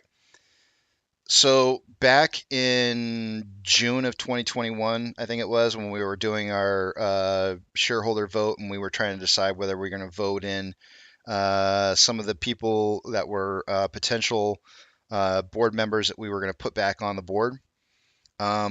I went through and researched those individuals and put them on a list here, and I'll just read you off what I wrote back then. At that time, we had 3 different board members who were being voted for. We had Adam J. Sussman, Gary F. Locke, and Philip Later. And so I pulled up Later. It says Mr. Later is 75 years old and has an extremely long list of accomplishments to his resume. By the way, he should be like 77 now because that was 2 years ago, or he should be there about 77 now. On 6/14/21, Mr. Later sold 14.25 thousand shares for the first time since being awarded shares for $49.54 for a total of $705,686. Mr. Later was first awarded shares on 7/9 of 2019. I later found out that some of that data that I had may have only been leading up. I may have only been getting data up to 2019, and that may have been part of the reason why I may have not seen some of his ownership of shares prior to that. So just throwing that out there. Then I put in here Morgan Stanley relationship with AMC, and I put in a Fintel link to the relationship between Morgan Stanley and him, or his relationship to Morgan Stanley. And then this is the opinion that I wrote out here. I said, there are two types of individuals that I think should be brought to the board. Those who can bring fresh ideas moving forward that will help to revitalize AMC and make it relevant to our current times. The other type of persons will have connections and power that will help AMC to make links to funding and strong institutional buyers. Mr. Later only fits the bill for one of these marks, with two other board members leaving that will give Adam Aron the ability to fill the board with people who can best help him find the correct path into AMC's future. I'm not happy that any of the three board members paper handed away shares, and of course I feel differently about that now than I did back then, but this is what I wrote. And surely they understand the message it must be delivering with an impeding squeeze at hand. If it weren't for Mr. Later's connections, I would be voting to abstain. Scratch that, I'm going to abstain. If you don't believe in AMC, then you sell shares, and I feel differently about that now than I did back then. Just referencing that, when I went back and started rethinking some of the things that I wrote back then, I don't think anybody has the right to say that people should or should not sell their shares when that's their bonuses and it's their money. I changed my stance on that a while back, and you know, people are allowed to change their opinions, and that's how I feel. I do believe that. Anybody who has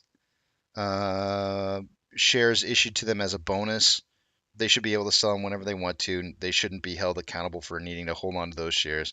So I don't agree with my statement from the past. I believe Adam Aron can find better board members who believe in the company and have had the type of background that Mr. Later has. That's what I wrote about him. I don't know what you put in about his relationship with some. I think you said J.P. Morgan. The relationship that I saw was Morgan Stanley. I don't know if that is the same thing as J.P. Morgan or not, but forgive me for not knowing that information. But I personally do think that Adam Aron needs to have those connections into institutional buyers of AMC, and so I think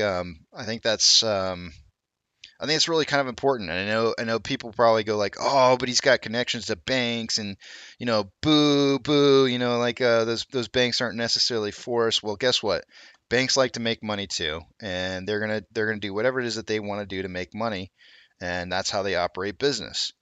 So having somebody on the inside of our board who has the ability to be able to give access to Adam Aron for lending of money or access to those banks in whatever ways that he needs possible, I think is a good asset to have.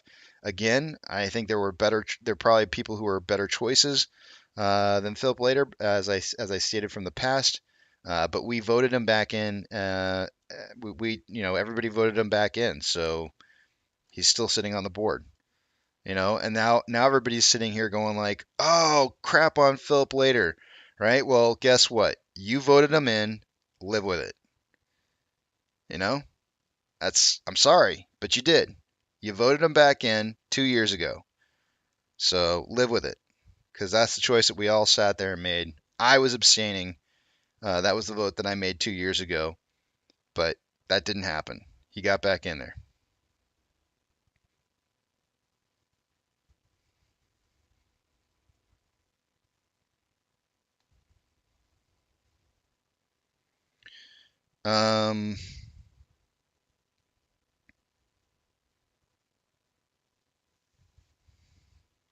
And I did link in the write up that I did link the Morgan Stanley relationship on Fintel. in here. If you want me to pull that up, I could, so you could see what their position is now, but I mean, it's kind of irrelevant at this point. Yeah, you're welcome, Dan. Absolutely. Somebody else asked that question about like how do we tell the difference between retail buying pressure or not retail buying pressure? If you, like if you could please put that back in again, I would love to answer that question or look into it at least. Um, and if you guys see it pop up, copy it for me. Like if any of the moderators wouldn't mind copying it for me, and then re-asking it for me, because I really want to get back to that question. It's a great, great question out there.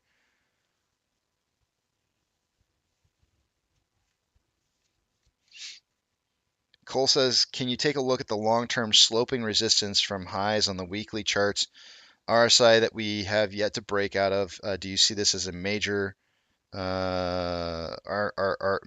major R of resistance? R of resistance. Point. You probably meant point of resistance. Long-term sloping resistance from highs on the weekly charts. All right, let's take a look.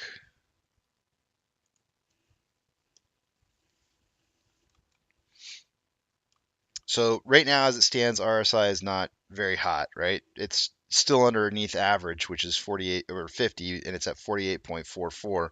So it's got plenty of room to run. If you look at RSI from the past, before the, like, for example, like the June run up, RSI was already, and this is where somebody was asking, like, do you still believe that RSI is kind of like a throw it out the window in regards to when price starts squeezing? I absolutely do believe that. Like, too much focus is on RSI. Sometimes I think because I mean there is no limitations when it starts squeezing because it's not the stock isn't being traded anymore based off of supply and demand. The stock is, well, I mean it is actually supply and demand, but it's based off a supply of people who actually really need the shares, not necessarily because there's people who are interested in investing in it, but because somebody has to have shares. So that's why you throw RSI as an indicator right out the window because it's a different situation. The buying situation is different. But you can see before the June run up, RSI was around 55.94. We're not even at those levels currently. In regards to the long-term sloping resistance from highs on the weekly, I mean, you could just simply draw, like I wouldn't draw a line from up here necessarily. I would, I would probably draw, oh, I already have one. I already have a line kind of showing where there's levels of support and resistance. Oh, son of a gun. From the past, let me get rid of my Bollinger Bands just to get rid of a little bit of lines on this page here. And but we're actually breaking through that though. On the weekly charts here, we're 1 week away from seeing a potential breakthrough on that and one of the highest points of volume since July of last year. So what are we looking at? Like 7, 8, 7 months, 7 months worth of data.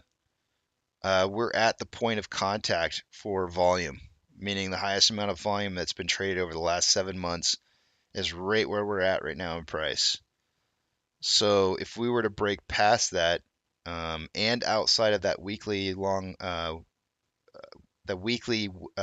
or not wedge, but point of resistance that we're seeing from the top up here, then I would agree that we're right at one of those points where you're probably going to start seeing some big buy signals kind of coming in here, right? A lot of institutional buying pressure. One of the things that would add to that is removing the short thesis. You remove the short thesis, you add buying signals all at the same time, then you see massive buying, institutional buying that would occur.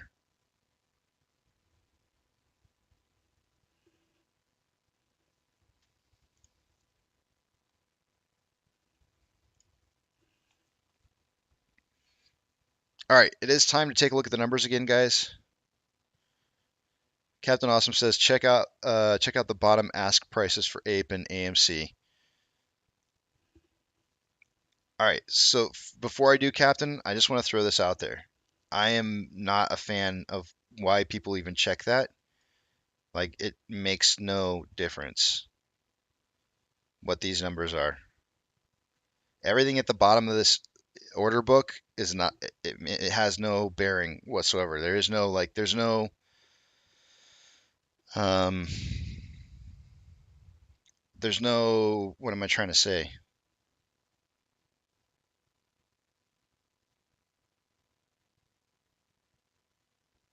I don't know what I'm trying to say. There's no, this is not where the activity goes. This is not where the action is. The action is all at the top of the order book, right up here, the very, very top. Anything on the bottom is all noise. It's for the most part, it's just all noise. So I wouldn't really worry about it too much. Whatever it is that you're seeing down at the bottom of these lists down here, I mean, it's just noise, man. I really wouldn't pay too much attention to it. Cole says, my previous question was, how can you tell what is covered action, shorts covering, versus organic buying pressure? Do you think there has been any covered positions yet? There's closed positions daily, Cole. On a daily basis, there's closed positions. How do you tell the difference between covering and forced, which is forced buying from institutions, and just organic buying pressure? I would say you would want to look for spiking return of shares, right? So if you're seeing loan shares that are being returned, then that's going to be a sign of covering. So if price is rising while you have closing of positions, old loans, then that's shorts covering, right? Closing. If you don't see a whole lot of returns and price is moving upwards, the next question would be for me is where is that buying pressure coming from? Is it coming from the lit market? Is it coming from something other than that? And the answer to that would be found through the off exchange.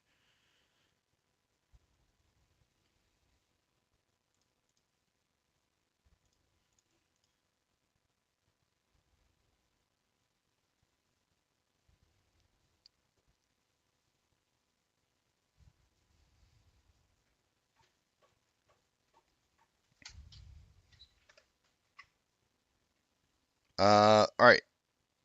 I need to go over the numbers real quick here, guys. So I'm going to move on. So thank you for asking that question, Cole. I thought that was a great question. What I'm going to do is I'm going to go over the numbers here, Cole, and I'm going to show you what it is that I'm talking about in regards to what it is that you would be looking for to tell the difference, just so you know what it is that you're looking out for. So let me take you guys over to the other page. I'm not going to see what it is that you guys are writing, so hold those thoughts until you see the big tramp back up on the screen again.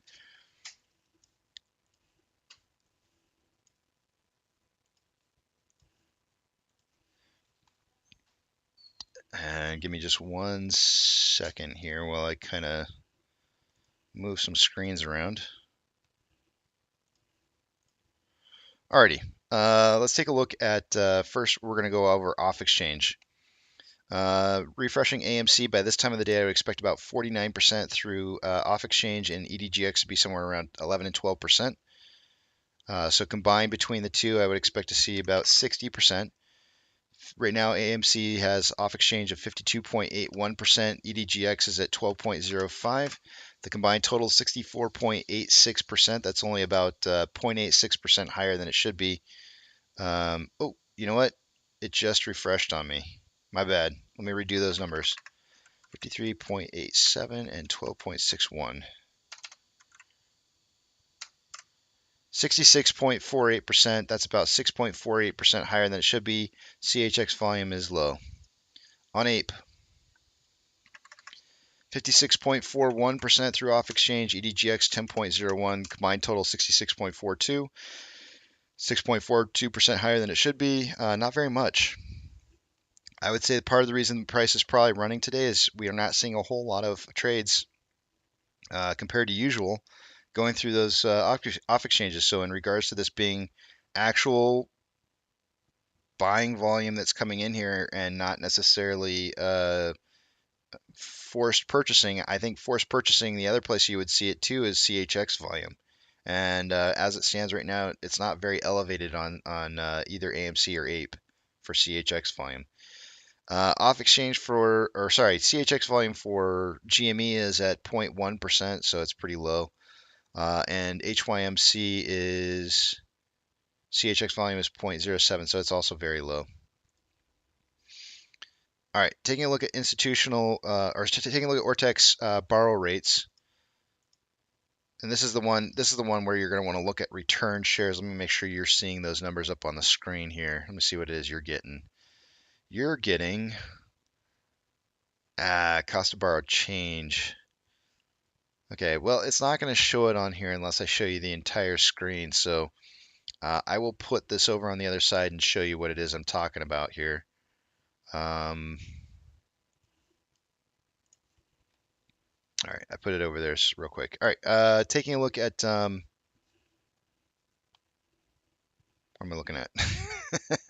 Short share just to the free float for AMC for the day today. Let me refresh it real quick one more time. I'm not sure where I refreshed at.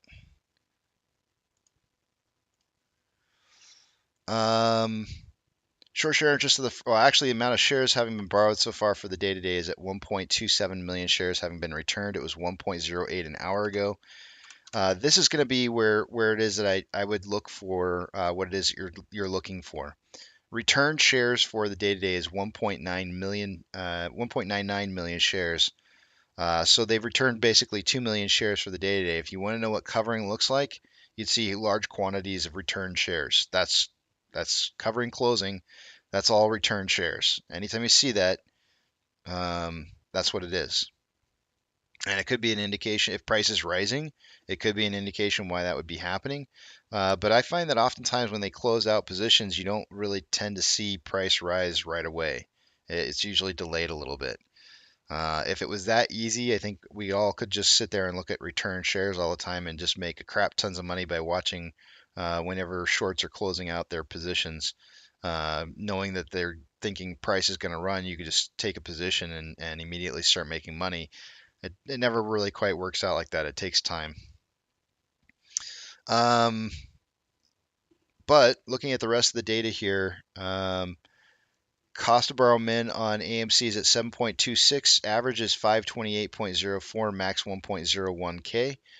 And shares on loan for the day today is down 1.25 million shares, and Ortex is estimating about 413,000. That was in short interest that was closed day over day, leaving our shares on loan at 181.9 million shares. Taking a look at APE, an hour ago there was 583,000 shares having been returned for the day. It's now 83,000 shares. It's going to have the effect of raising the short share interest of the free float to 6.75. Cost to borrow min is at 6.91, average 6.92, and max 7.26. Shares on loan for the day increased day over day by 400,000 shares, leaving us at 38.25 million shares on loan for the day. And let's see, going to options. Highest amount of call options so far in volume for the day today is at a $6.50 strike. An hour ago, there was 15.8 thousand contracts. There's now 29.5. In puts, highest amount of volume for the day today has been at a $6 strike. It went from 4.1 thousand contracts to 6.8. We are getting really close to 5 times the amount of volume in call contracts than puts. I think it was 5 earlier. I got a cough. Hold on a second.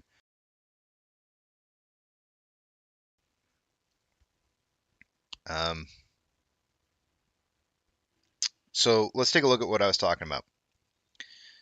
Your borrowed shares for the day, Cole, is right here. Right here is your borrowed shares. They've borrowed 716,000 shares for AMC for the day today. They've returned 2 million shares, which makes the difference between those two values. Hold on. Which makes the difference, man, I'm coughing a lot. Which makes the difference 1.27 million shares having been returned. When you add 716 borrowed versus the returned amount, it comes out to that value. That's what causes your short interest. Not all of it, but some of this is considered short interest, and that's what causes your short interest to change throughout the day. Some of this is short interest, not all of it. Ortex does like an estimation. I feel like they usually take about a third of whatever it is that's been either returned or borrowed and kind of add it into the values. It's never exactly a third, but it's usually about a third. But the number that you'd be looking for is these return shares. Now, if you look over at this graph over here, this pretty little graph that they got, maybe there's just a happy little graph over here. Maybe we're going to paint ourselves a on loan returned number right about there. Yep, that's what it looks like. That's what your return shares look like on a daily basis. If we scrolled in on this just a tad bit, this you can see when there's a big spike like this back here, 56.61 million shares returned in a single day. What ended up happening to the price very shortly thereafter? Started moving upwards. Why? I don't know. You tell me. You tell me why price started running upwards when a bunch of shares got returned. It kind of makes a little bit of sense. Now, sometimes what you'll see too is you'll see a spike at the end of a run, which may mean that they may be wanting to borrow some more shares at a lower price in the future. So sometimes you'll see these signals at the end of a run, and you'll see these signals at the beginning of a run. And if I scroll out here, you can see here's another big spike right here, and then a little while later, spike. Right? And then if I scroll back even further, you got some big spikes leading into the June time frame in here from a while back. Right? You have these huge amounts of shares being returned. And then at the very end of it, this massive spike of 33.68 million shares returned at the very end of the price run. Why? Because they want to collect more shares or borrow shares at a lower rate as price is falling. Big little hump over here, return shares. So that's I think truly and honestly that's the answer to your question and part of the reason why I always say that one of the best indicators that I've seen in regards to knowing when price is going to start running is the on loan average age per day. And the reason for that is that if you know that an institution doesn't want to have a whole lot of old existing contracts out there in short interest prior to a run up, then they're going to close out those positions, those really old ones, right? So that's going to take your average loan age and drop it, right? So you see these big dips in on loan average age per day that occurs right about the time that you see those. If I put up the advanced back on here, you'll see that those pop up ironically around the period of time where you see those returned shares. See, it's right there. Returned shares coming in and on loan average age per day dipping at the same time. Huge amounts of amount.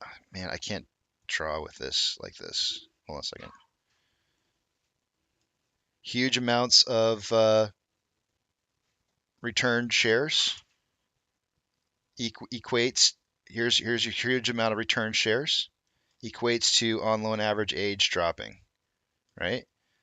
Here you have you have a spike here and a dip here.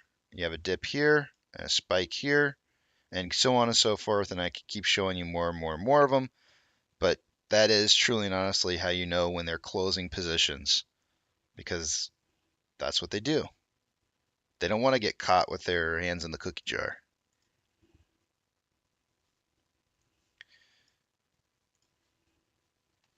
Taking a look at combined price of AMC and Ape currently, we're at $9.75. 1 second here. Okay. Yeah. We definitely broke through that 950 range that I said if we broke through that, we could actually start getting a really good, decent run.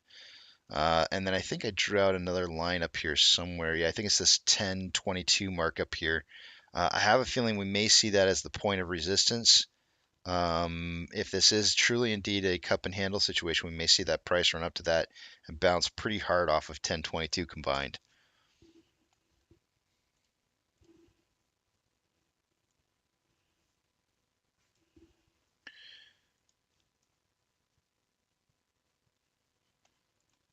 AMC, Ape, and GME.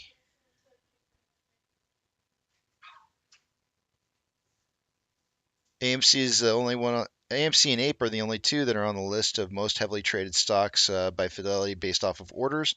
AMC has a 61% buy to 39% sell ratio, and Ape has a 66% buy to 34% sell ratio. So looking really strong on both of those with the buy sell ratios.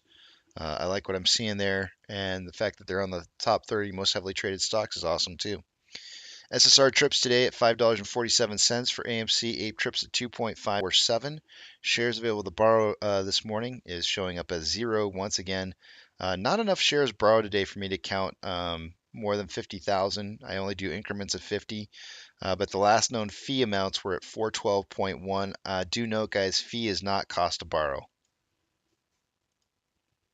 What else? Let's see. Moving forward.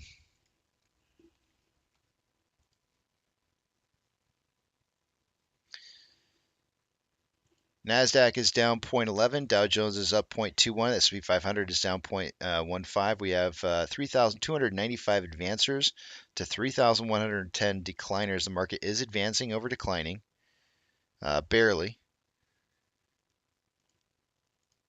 We've got Ethereum Classic being up 3.74. DXY, or the US dollar, is up 0.75. WTI, or oil, is up 4.8. Mortgage-backed securities are down anywhere from 0.76 to 0.8, and SPY is down 0.14.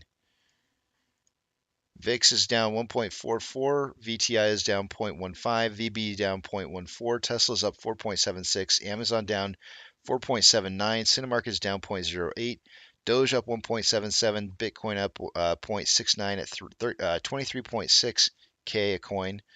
GME is up 0.89, HYMC down 1.49, Hood is up 0.72, CS down, did I say Hood up? Hood down 0.72, CS down 1.22, NCMI is down 0.07, Ape is up 8.91, and AMC is up 9.95%. Inflow versus outflow for the day-to-day, we have approximately, let's see, let's call it 20, okay. $2.5 million more inflow than outflow for the day today. Volumes at 23.97 million shares for the day so far, and we've had about 117 minutes of trading. I think that's right.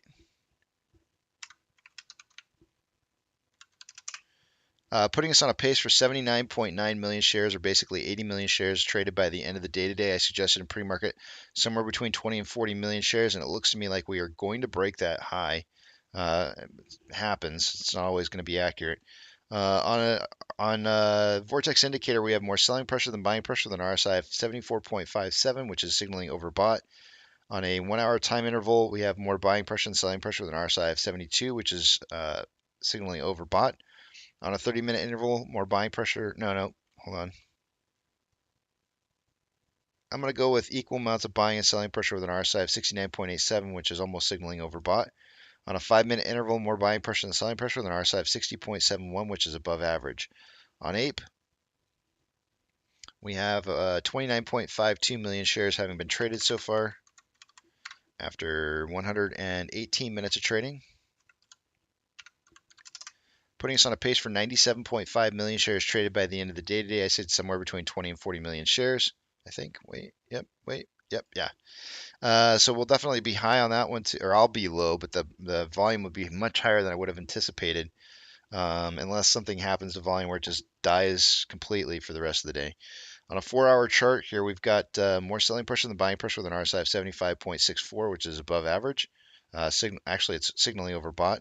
On a 1 hour time interval, more buying pressure than selling pressure with a divergence on the Vortex indicator within the last 2 hours. RSI at 70.36, which is signaling overbought. On a 30-minute interval, more buying pressure than selling pressure with an RSI of 66.76, which is above average. And on a 5-minute interval, more buying pressure than selling pressure with an RSI of 63.26, which is above average.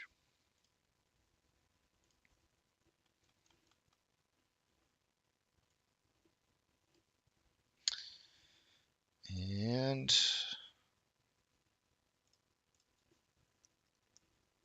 all right, let's work on.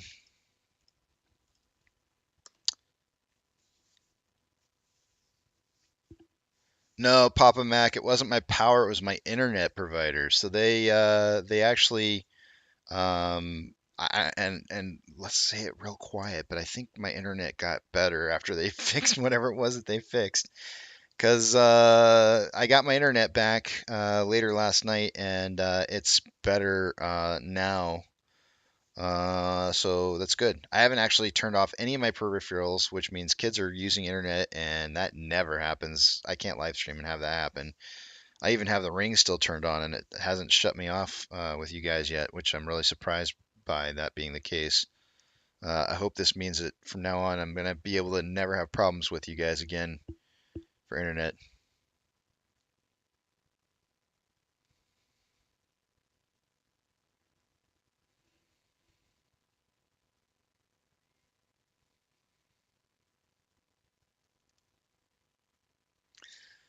Francis says, when will the day-over-day price increase turn green on your chart? I thought it was after 3 days. Wait, what? I'm so confused by what you mean by that. Which chart are you talking about? Oh, I know exactly what you're talking about, Francis. Thank you. You're absolutely right. I need to change those. Give me 1 second. I'm doing it right now. It took me a minute to understand what the MOASS trigger indicators. I'm doing it right now. Give me 1 second. You're absolutely right. I have not changed it.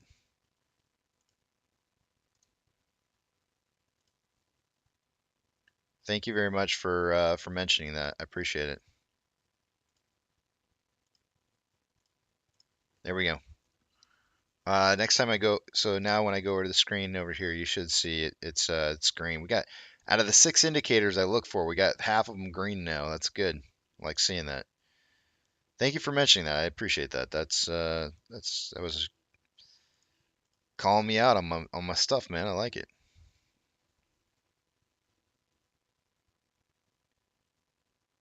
I got AT&T.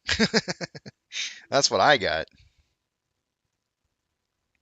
Uncle Milty says run speed. I was streaming a song this morning. I hadn't turned any peripherals off. I ran speed tests and I got the same numbers I normally get, but I'll run it right now while I'm streaming and see what ends up happening. I mean, why not? Let's try and shut this oh, I almost said it. Show down. It was gonna be another S word. Let's go ahead and try and shut this down. Oh yeah. I'm surprised, to be honest with you, that it's actually doing as well as it's doing right now. But some of that could be because of the this is the more about download than it is upload. But it's showing it's showing 4.5 megabits per second down, and about looks like it's going to end up being about 0.6 megabits per second up. But the crazy part is that it seems to be handling it just fine, which I'm really kind of surprised by.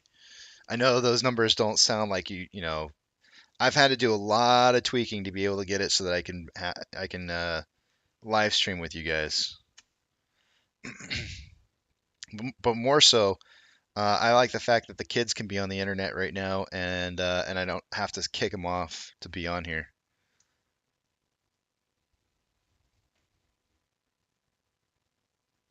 My heart is beating like crazy. I have a feeling Monday at 1:20. I don't know why. But go.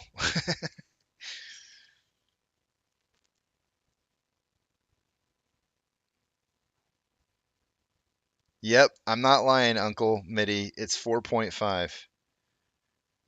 Francis, yes, you can get a point.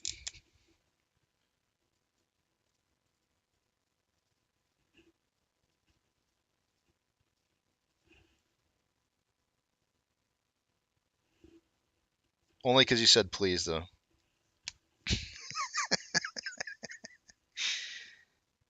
Cuddy Cut says, I hate to be a party pooper, but is it possible your internet is faster because others in your neighborhood haven't connected yet? Well, all right. So here's the thing, Cuddy Cut. The kids are out of school today because of all the really bad weather that we have. So the idea that all the kids are offline right now and out of school and at home would probably not be the case. I'm probably seeing more internet usage right now in the neighborhood than less, I would imagine.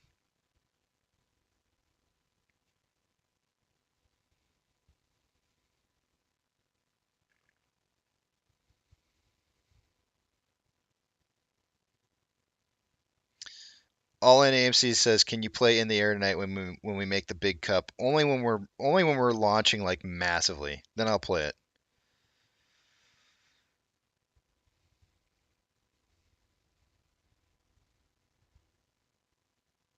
Say one what? Say one what?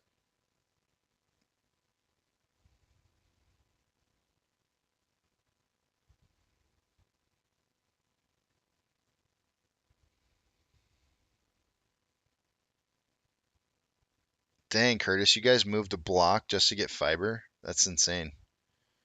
That's dedication.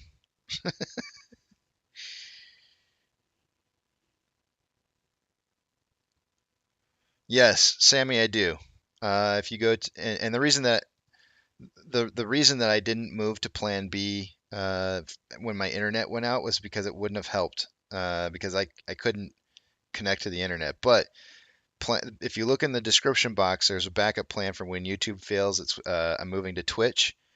If Twitch fails or I can't use Twitch, then I'll move to Discord. If Discord doesn't work, then I'll move to Twitter Space Calls. Other than that, if all of those fail, then we're just SOL, man.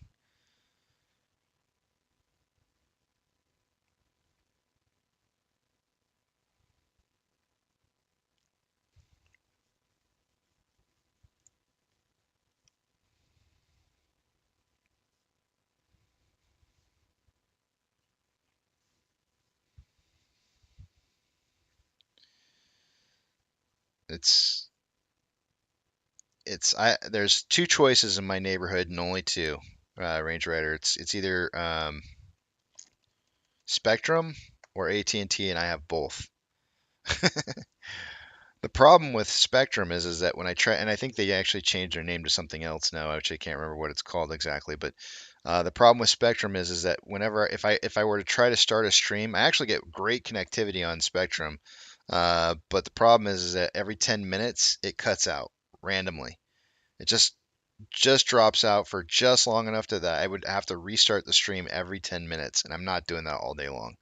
It would just be way too annoying, and I'm just not going to do that. So when I lost the AT&T yesterday, I was like, yeah, it's a done deal. Somebody said I should hotspot my phone to my computer to try and stream. I've tried that before. It didn't work.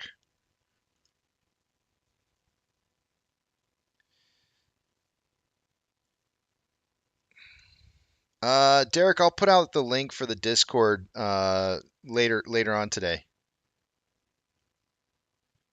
I don't like just giving it out like just any old time. It's just during certain times. They don't have Jay. So Jay, check this out. Their new Gigafactory here in Austin is about 30 minutes down the road from me, right? There is no Starlink where I live. There's no access. I'm like, how in the world can you have your Gigafactory 30 minutes down the road from me and you don't have Starlink over here?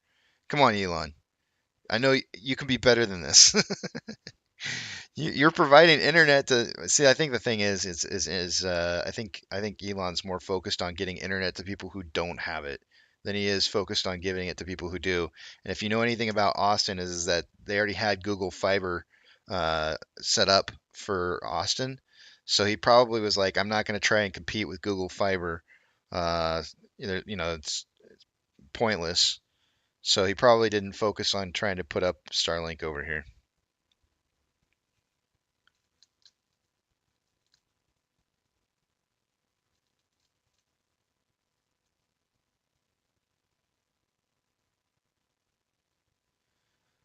Casey, listen to Chris Stapleton's song Millionaire. All right, hold on.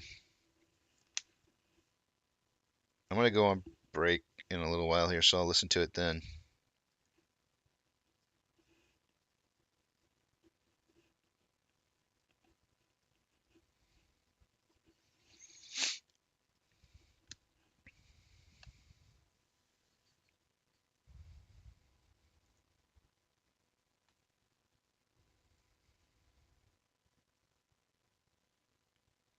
I know, Pantheon. I retweeted that post by T0 that they tweeted out. Dude,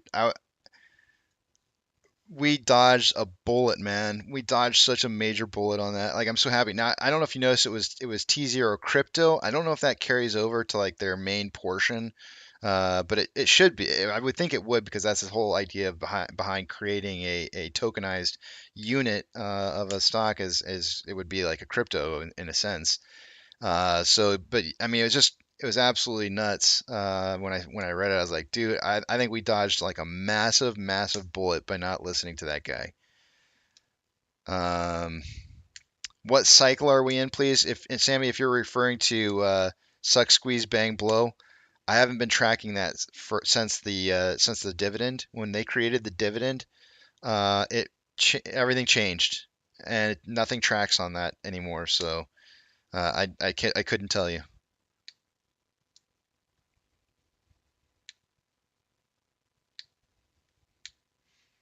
Hey, Trump's wig. Are you just here to harass, or are you actually like, do you care about the people here? Just out of curiosity. Like, if you're just here to harass, I'm not gonna put up with it. I'm like, today's one of those days where it's just like, I'm just not gonna put up with you. Yeah, I know he is, Hayden. I'm just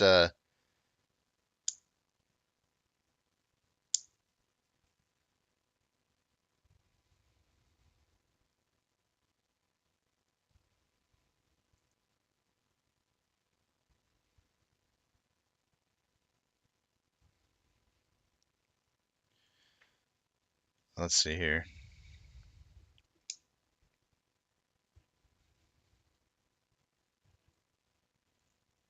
MG Toe says, "Hey Casey, T-Mobile has a device to provide internet via cell tower.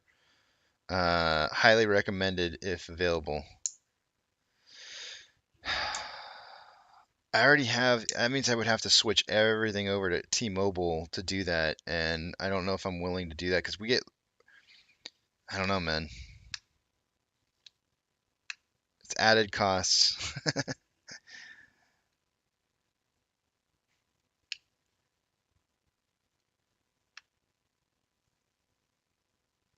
No, I have not heard the song "Swear to God" by Tyler Childers. Chidlers. Lucas, I'm doing good, man. Please look at the why they are 80,000 puts at a $3 strike. Very strange. Give me 1 second. Let me just look real fast here.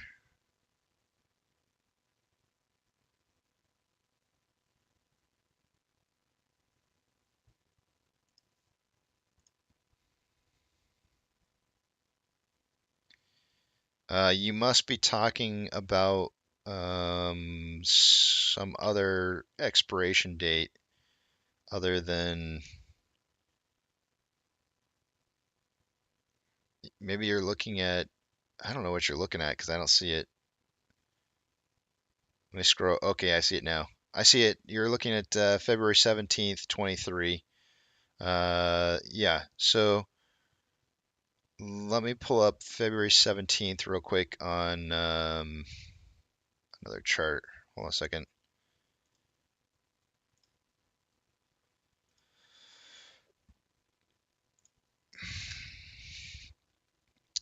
Max pain for that week, by the way, is $7.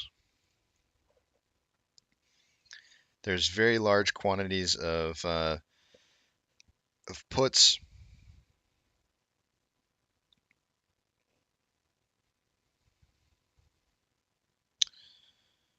Um,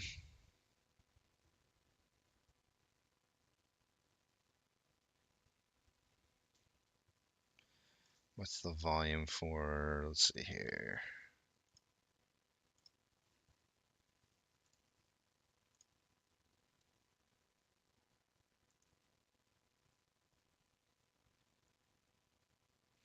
Okay, so the volume for the day today is 80,000, right? 80,000 contracts. But what I want you to notice is that the open interest was already at 145,000 contracts. The other side to that is that there is approximately, actually, there's not a huge amount of anything on the call side. Um, I don't know.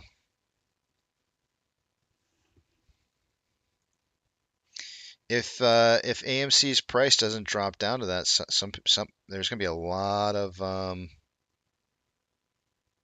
positions that are going to lose a lot of money on that.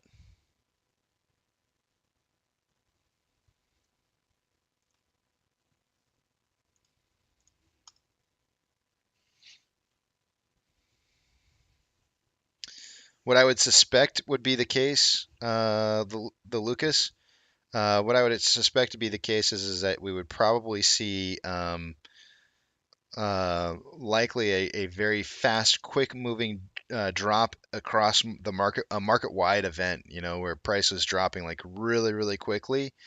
And those, if you figure in like time decay and all that kind of stuff, like if we saw a big drop within the next week, they don't even have to go in the money. They could close out their positions beforehand if they're making enough money, and just, it'd be like it's a long shot bet on a quick move within the next week or so, right? A market wide move, which I'm waiting for. I honestly think that it's coming, but it's just, that's my opinion.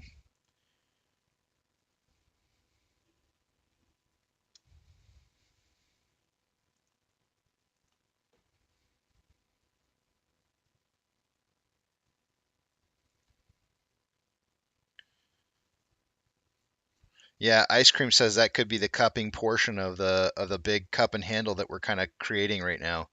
And I would tend to agree with that. If there was a big market wide drop, and we would see that kind of that pattern formation right at the very end where you get that little drop, I would agree.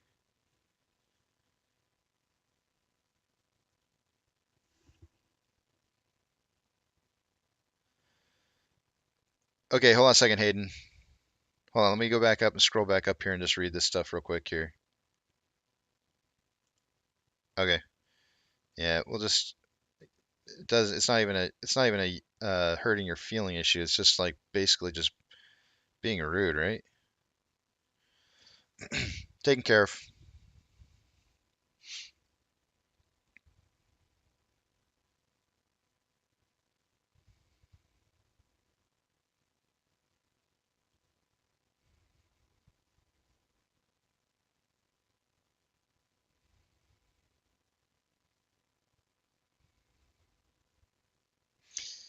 More like a jagging frying pan than a cut. Let's just, Captain Awesome, let's just agree to disagree, and let's just say that it's a skillet that's got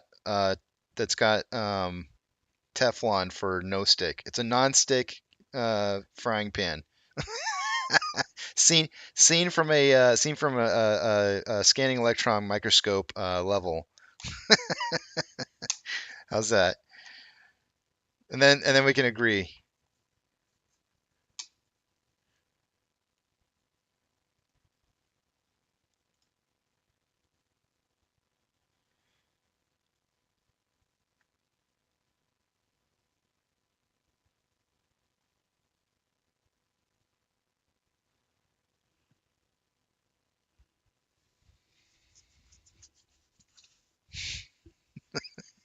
He got caught.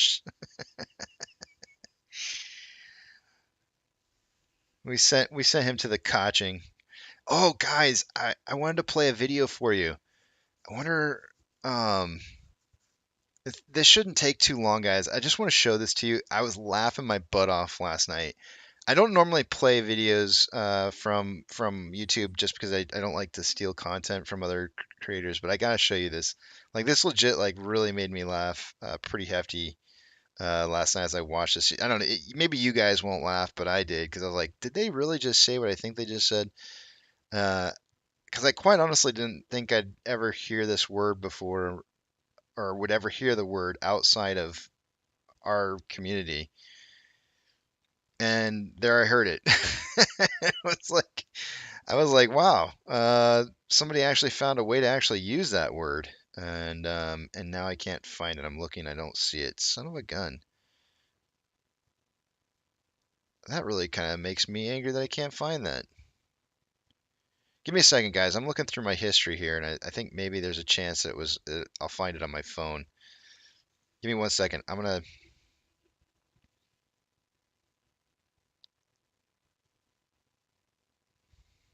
see if I can't find it.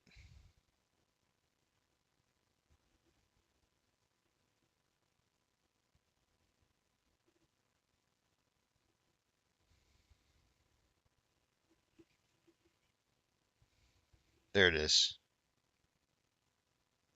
No, wait, that's not it.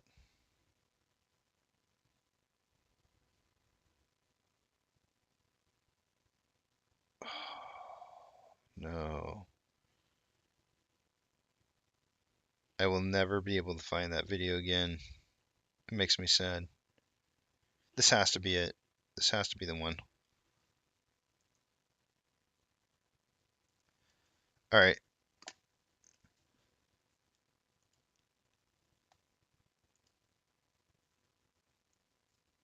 Please be the one. I hope this is it.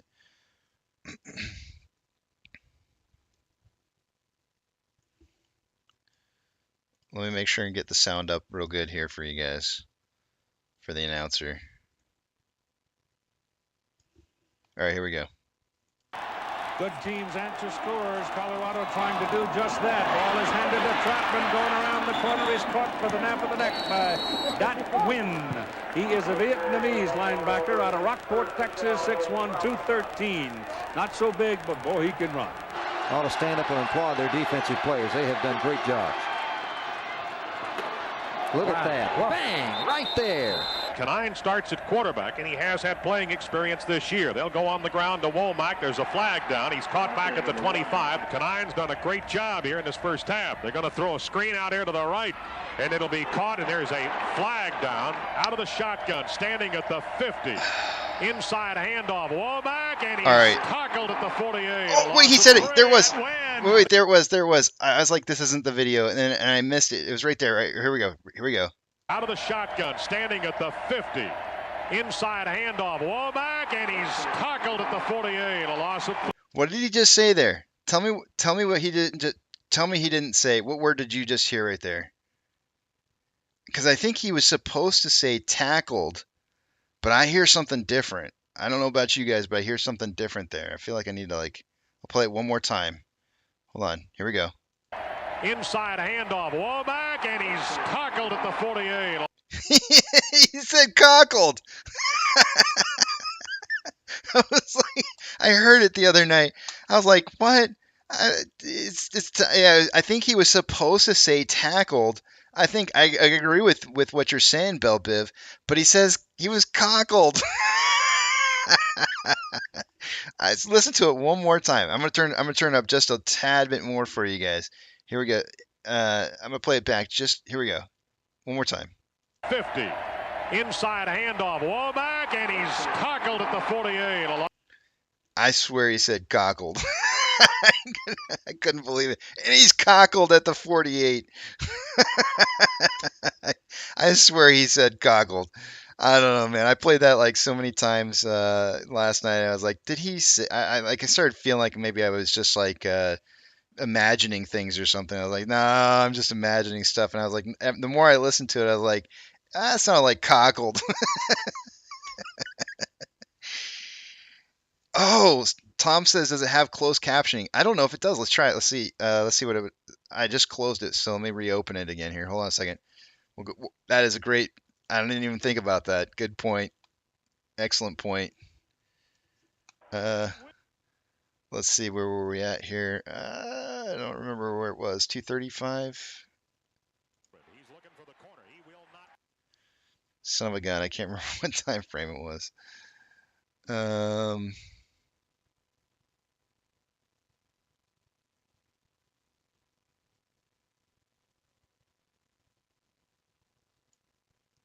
Himself a quarterback sack. Third down in the yard from the 30-yard line. Kelly. No, we didn't listen to it for 2 minutes.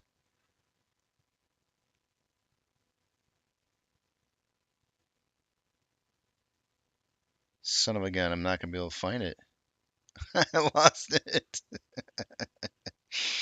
No, I lost it. Where did it go? Are we going to have to listen to it all over again in order to see it? Hold on.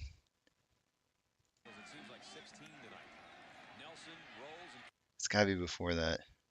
They have done great jobs. Look at that. Bang! Right there. Canine starts at quarterback, and he has had playing experience this year. They'll go on the ground to Womack. There's a flag down. He's caught back at the 25. Canine's done a great job here in this first half. They're going to throw a screen out here to the right, and it'll be caught, and there's a flag down out of the shotgun, standing at the 50. Inside handoff, Womack, and he's tackled at the 40. It says tackled. The CC says tackled. I swear it sounds like cockled to me though. This is when you know you're going insane, when words just jump out at you and you're like, wait a minute, what the, it does say tackled though in the closed caption. Yeah, I wanted it to be cockles. He got it right in the cockles. Oh man.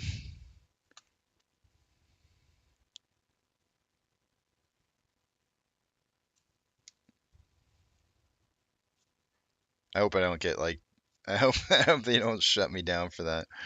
It was worth it. Lucas says, I haven't been looking at AMC for a few weeks, just holding as I always do, but I saw there's a reverse stock split coming. Could you briefly elaborate what this means for us? Ooh, man. Oh, shoot. I forgot to go back over that with you guys. Man, it's such a big topic, the Lucas, to go over. I feel like I want to like point you out to like maybe like a specific video that might kind of like cover it all because there's so much to talk about, honestly. But real briefly, I'll try to summarize what's going to happen if it's voted for. Essentially, what you're going to have happen is all AMC shares and Ape shares are going to be converted into AMC shares for 1-to-1 value, meaning for every 1 share of Ape that you have, it will become 1 AMC share. For every AMC share that you have, it will be 1 AMC share. There will be no change. The outstanding shares that the company has as Series A preferred stock will turn into, actually, we're thinking is going to turn into, no, it's not even a thinking. We know that the outstanding Series A preferred stock is going to be converted. There's another question that we have regarding that we haven't gotten an answer back from yet, but Pantheon sent out to John Merriweather. But as it stands right now, the remaining 40 million shares that they have are going to get converted into AMC shares as well. The outstanding amount of shares that are going to be held by the company, or I guess by retail and institutions, is going to be 144,743,012 shares. The set aside amount that the company is going to put aside for equity incentive plan is going to be 1,283,131 shares. And that leaves the remaining shares left for AMC to hold on to be able to use towards dilution as 403,973,587 shares. So that's the kind of the breakdown of what's going to end up happening. And the reason that the numbers are going to be so much lower is because there's going to be a 10-to-1, 10-for-1 reverse split that's going to occur. And that's why our entire outstanding and float is going to be reduced by quite a bit. So that's kind of it in a nutshell. I mean, and then there is a third proposal right there that they want us to be able, if they don't get enough yes votes, to be able to continue on the quorum to be able to elicit more votes for yes.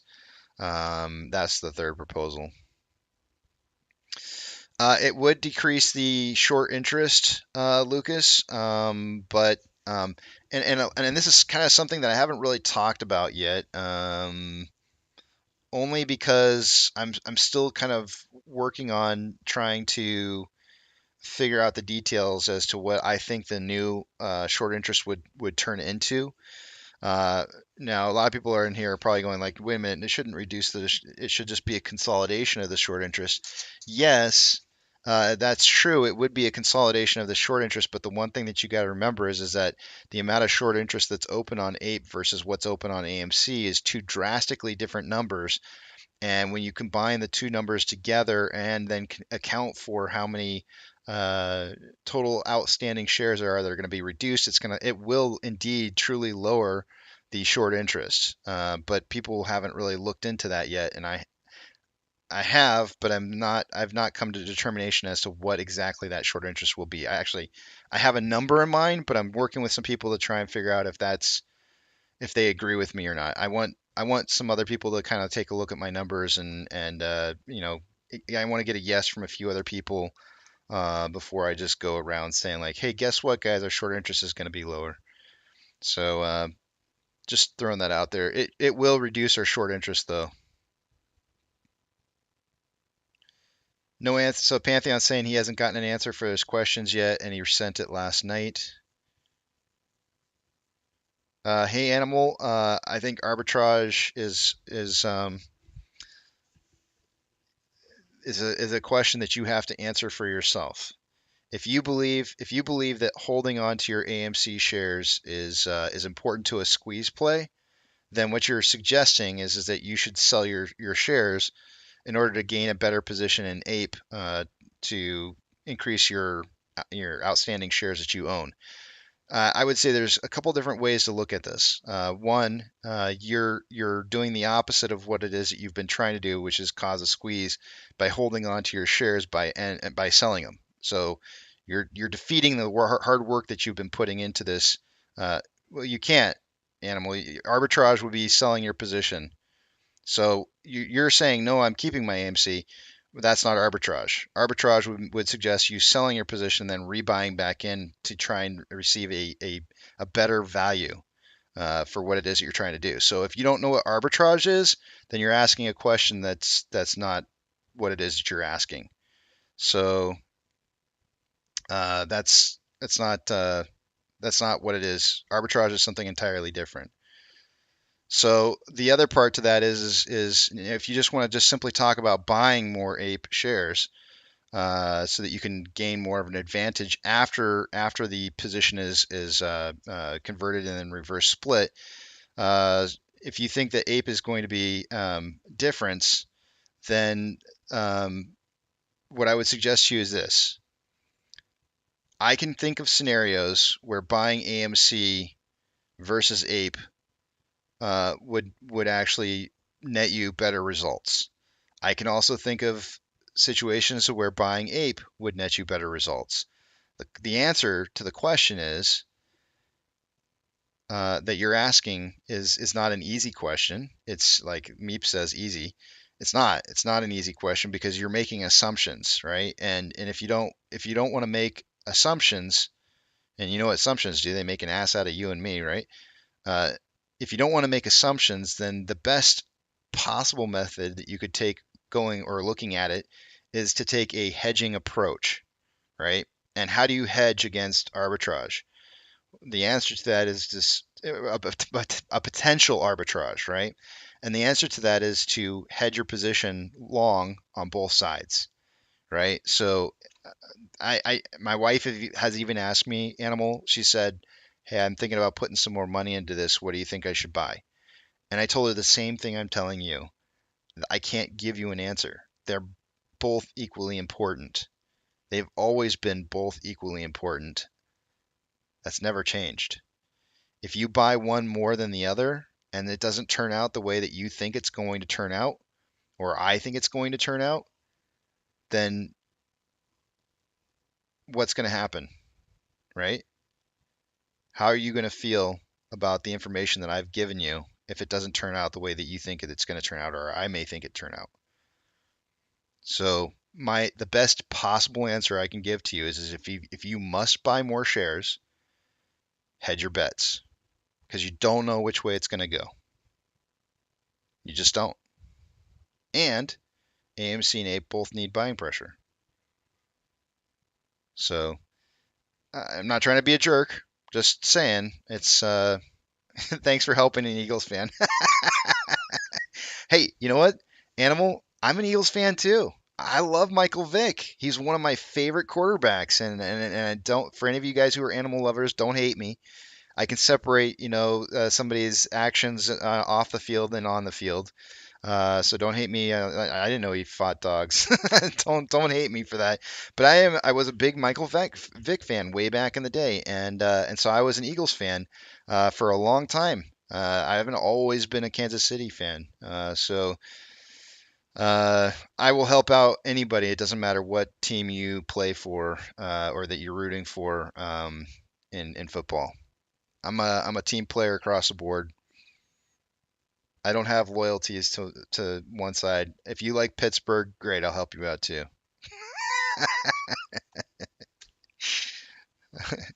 I only said Pittsburgh because I know there's like just crap tons of Pittsburgh fans out there. I should have said Cowboys since I'm in Texas, but then all my Texas peeps would have hated me. So I can't say Cowboys. It's bad enough that I like Kansas City. It already makes me an outcast where I live.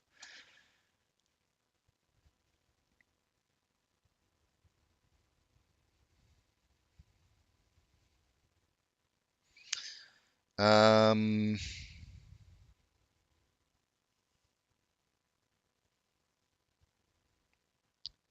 think it's numbers time.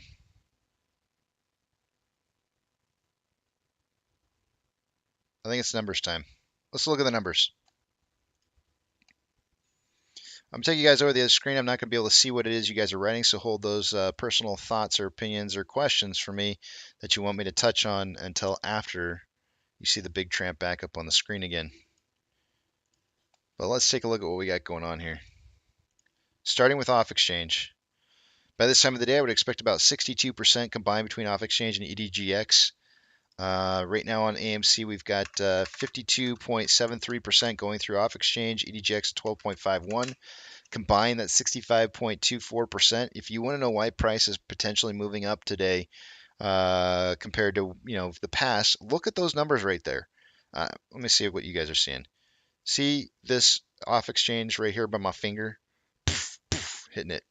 Yeah, that guy right there. You see the off exchange? If you look all the way over on the other side over here, you see that 30-day percentage. It says 57.91% is what we normally do on a everyday basis. Look at where we're at right now. We're at 52.73. It only takes 5% to see price movement. Like if we don't even if they put that much, even just 5% more into the off exchange, we end up not seeing price improvement. With just 5% less going through the off exchange, we see the price improvement that we end up getting. So that's pretty amazing, right? It's pretty impactful. So just kind of keep that in mind. Our normal average right now for the day would be around 62%. So we're about 3.24% higher than where we should be on a normal average day. CHX volume is currently showing up at 0.22%, which is not very high. On APE, we're at 58.69%. EDGX at 9.71. The combined total between the two is 68.4%. That is 6.4% higher than it should be by this time of the day. CHX volume is definitely elevated on APE. Our normal 30-day average is 0.06%. It's at 0.1. On GME, CHX volume is low. And on HYMC, CHX volume is low. Actually, no, it's right on. It's almost right on target. I was looking at the wrong row there. Taking a look at Ortex data.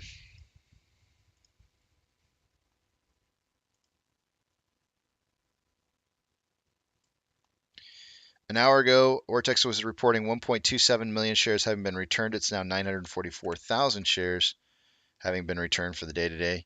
That's going to slightly raise the estimated short share interest of the free float to 22.71. Cost per minute 7.26. Average 490.41, and max is at 1.01 thousand.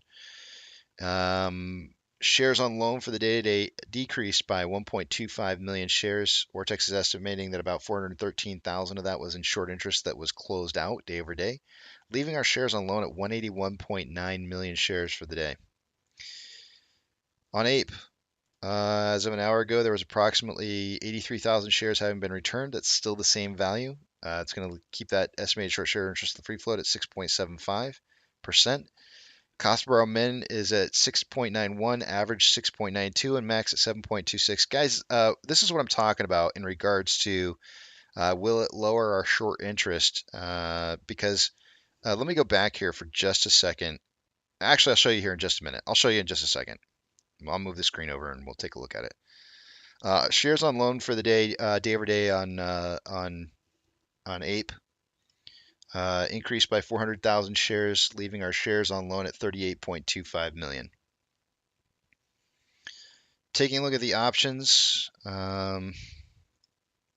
total amount of call options is at a $6.50 strike. As of an hour ago, there was approximately 29.5 thousand contracts. There's now 33.3. And on puts, highest amount of volume is at a $6 strike. An hour ago, there was 6.8 thousand contracts. There's now 7.8. Let's take a look at what it was that I'm talking about here. And this is not me trying to create FUD. I just want to show you this. The total amount of short, our current short reported interest is at 117 million on AMC. So we'll go ahead and add that onto a calculator. It's probably higher, right? But this is what's being reported. And I'm only talking about what I can see. I'm not talking about Fantasyland here. I'm talking about what's being reported. I know there's more. Don't confuse what it is that I'm saying here with something else. I know there's more, but I can only see 100. My two eyes can only show me 117 million reported on AMC. On Ape, the reported amount of short interest is 34.74 million shares. Ugh. All right, adding those two together, because that's what's going to happen on a conversion, is going to be 151.74 million in short interest in shares. From what I can see, what's being reported is going to be 151.74. Divided by 10 is going to leave 15.17 million shares. We'll choose to round this up just for argument's sake. Let's just call it 15.18. That's going to be how many shares in short interest there are. Is 15.18 million shares after the reverse split and after the conversion and a reverse split. That's consolidation of short interest. Okay. The important part to this now is to take your total amount of shares that are outstanding at that point in time, which we already know is going to be 144,743,012. We know we're going to have 15 million. I'm going to write it in here. New SI equals 15.18 million. So we're going to put 15.18,000. All right. There we go. That's going to be our new short interest amount. And so to figure out what your new short interest is going to be, then you would just simply take the 144,743,012 divided by 15.18,000, and that's your new short interest. 9.53% of the total outstanding shares that are available to be traded is going to be 9.53%. It's not FUD. It's not me trying to strike any fear. It's just simply me showing you your new short interest amount is going to be reduced in percentage, because the outstanding amount of shares in APE that are being traded are and what's being reported as shorted inside of APE is much lower, 6.75% currently, right? Whereas APE, or AMC rather, has 22.71%. That number is going to turn out to 9.53% or closer to 10% short interest after it's all said and done. I need to check the numbers and run them by some people to kind of verify the information, but I think it's pretty accurate and should hold as being probably the case after it's all said and done. And of course, that's also assuming that the short interest on APE transfers over as well, which is an entirely different story altogether. Taking a look at the, I feel like I got to see what it is you guys are writing. I just want to make sure you guys aren't like freaking out over here. What can your third eye see? See, that's the big part of attendees plus plus is that and Yucca is that you got to remember that there's a lot of unreported short interest that's out there, and it's the unreported short interest that's going to make a difference. So even though our short interest reported amount's going to drop, the amount that's out there that is going to be forcibly closed through the transition is probably going to cause some serious problems. So even if our short interest does drop, it doesn't mean that there's not going to be a lot of pain happening. All right, so nobody's writing anything crazy in here, so that's good. So I'll move on. All right, going back to our numbers here. Combined price of AMC and APE is currently at $9.65. For the day today, we did break very slightly out of this ascending parallel channel. We did break past the 950 point, and we're kind of consolidating currently where we're at. Much like how we did earlier this morning, we consolidated after a little bit of a run over a couple last days. It does look like we're consolidating a little more. If we do have another run up before the end of the day, it would likely be a much shorter run up. I'm kind of expecting 1022 at some point. I think we'll get some resistance around 1022. And that might be where we would create the cup handle for our broken mug. For our Teflon coated mug over here. Taking a look at AMC and APE and GME on most heavily traded stocks according to Fidelity. AMC and APE are on the list here. AMC has a 61% buy to 39% sell ratio. APE has a 65% buy to 35% sell ratio. So looking really good on a buy-sell ratio on both of those. And volume has obviously picked up and putting us on the top 30 list, which is really good to see have us back up on there again too. SSR tripping price for the day today is at $5.47 for AMC, APE at 2.547. And let's see, we have 0 shares available to borrow. No changes in the last couple hours for the most part. I mean, there was a few shares borrowed out of the ETFs, but not much. Last known fees were at 412.1%. Super, super high.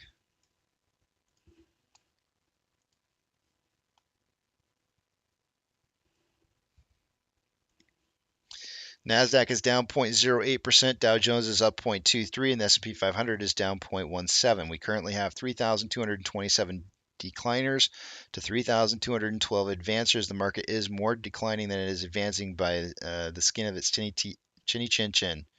I almost said teethy teeth. I don't know why I was going to say that. By the skin of your tinny tin teeth. Ethereum Classic is showing up 3.07% for the day. DXY, or the US dollar, showing up 0.97 and definitely looking like it's breaking that really long wedge. Oil is currently up 3.32%.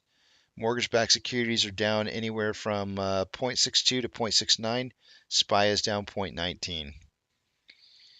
VIX is up 1.07. VTI is down VIX is down 1.07. VTI is down 0.19. VBE is down 0.27.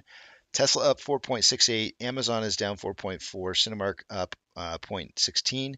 Doge is up 1.46. Bitcoin is up 0.25. GME is down 0.84.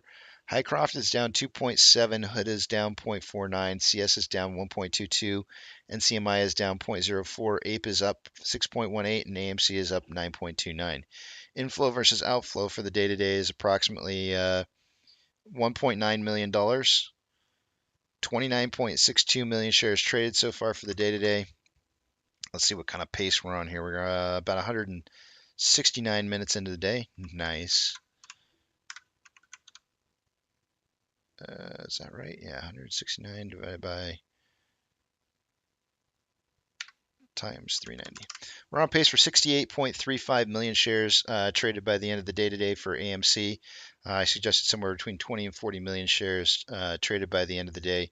I think we'll probably be a little bit on the top side, and I kind of mentioned that in the pre-market that I thought we would see lower volume on AMC and Ape compared to yesterday, but likely more than my volume prediction, but only because I couldn't, based off the pre-market numbers that we had, I couldn't go any higher than what the numbers were reporting. It's just a standard I have, so it is what it is. On a 4-hour chart over here, we have more selling pressure than buying pressure with an RSI of 74.06, which is signaling overbought. On a 1-hour time interval, more buying pressure than selling pressure with an RSI of 69.85, which is almost signaling overbought. On a 30-minute interval, more selling pressure than buying pressure with an RSI of 66.16, which is above average. On a 5-minute interval, more selling pressure than buying pressure with an RSI of 56.11, which is slightly above average. On Ape, there is approximately $3.3 million more inflow than outflow. 36.53 million shares traded. We're going to definitely break the 20 to 40 million prediction that I had on this one. 170 minutes traded so far. We're looking at about 83.8 million shares traded pace for the day today. I suggested in pre-market somewhere between 20 and 40 million shares. Yeah, we're definitely going to come in higher than that. On a 4-hour time interval, we have more selling pressure than buying pressure with an RSI of 74.63, which is overbought. On a 1-hour time interval, more buying pressure than selling pressure with an RSI with Vortex indicator crossing over with more buying pressure than selling pressure about 3 hours ago. RSI at 67.26, which is above average. On a 30-minute interval, more selling pressure than buying pressure with an RSI of 61.93, which is above average. And on a 5-minute interval, more selling pressure than buying pressure with an RSI of 54.59, which is slightly above average.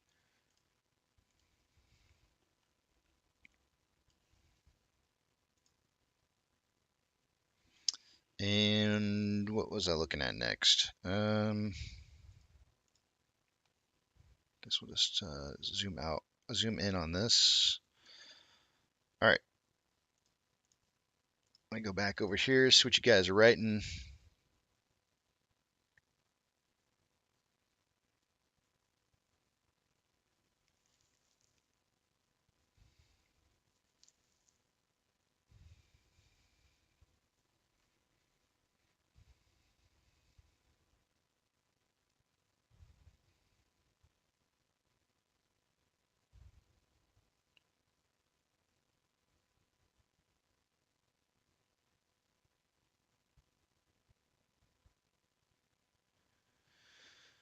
I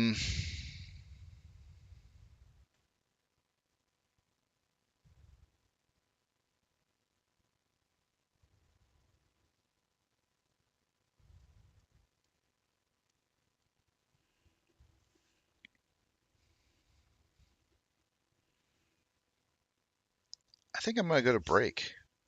I haven't had a break since earlier this morning. I'm kind of feeling like a break right now. It's like maybe a few minutes earlier than normal, but I'm going to go ahead and go to break, guys, I think. And I really kind of wanted to go a little bit over the, maybe after I come back from break, we can do numbers and then go over that list of pros and cons again. And that way I can put it up on the Discord for people to have access to.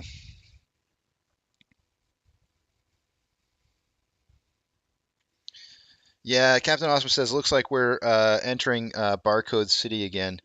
This could be where the volume slows down quite a bit for the rest of the day. You know, you watch volume just kind of drop off the edge of the cliff. and that happens. You know, it's consolidation. Hayden says, what if say AMC ran to 80 before the RS? Wouldn't before the RS? I'm not sure. Oh, before the reverse split. Wouldn't it hose the hedgies faster if we paid debt and still did an RS?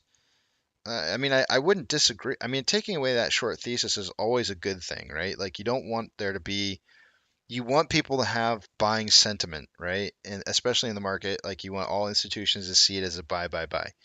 How do you do that? Well, getting rid of that short thesis is one way to do that. So, absolutely. Um,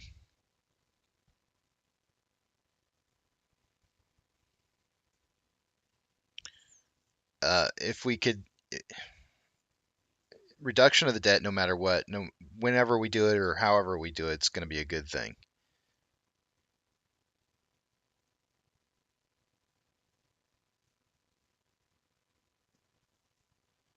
All right, I'm going to go to break, guys. I will see you back at 12:10.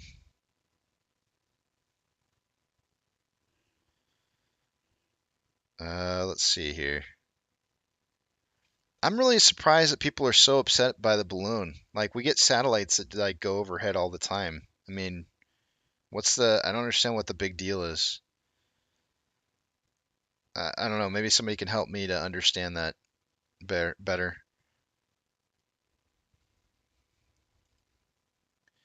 Range Rider says stair-stepping stocks are the healthiest. I agree. Yeah, before I go, I want somebody to just explain to me like what is the deal with with the balloon? I don't get why that's such a big deal. It's like we get satellites that go overhead with cameras all the time taking pictures of our country, and so they decided to go air balloon this time instead of satellite. It's probably cheaper. You can't really blame them for that. Uh, I really don't understand like why there's such a big lower altitude, higher resolution. Hmm. So, hmm. I'll just say this. In the 1980s, they could count the stitches on um, they could count the stitches on a we'll just say a baseball, and that's in the 80s. So the idea of higher resolution when in the 1980s they could get count the stitches on a baseball, I'm not buying it.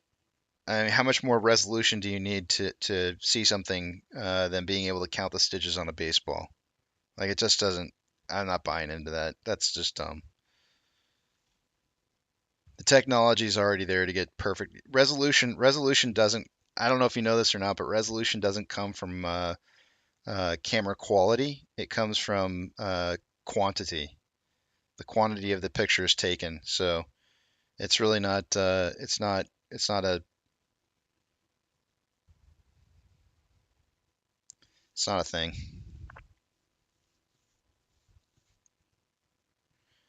Teresa says it's a distraction from something. Yeah, I know. That's why I don't understand why people are so focused on it. I don't. Who cares? What's the deal? I don't get it. It just doesn't make sense to me.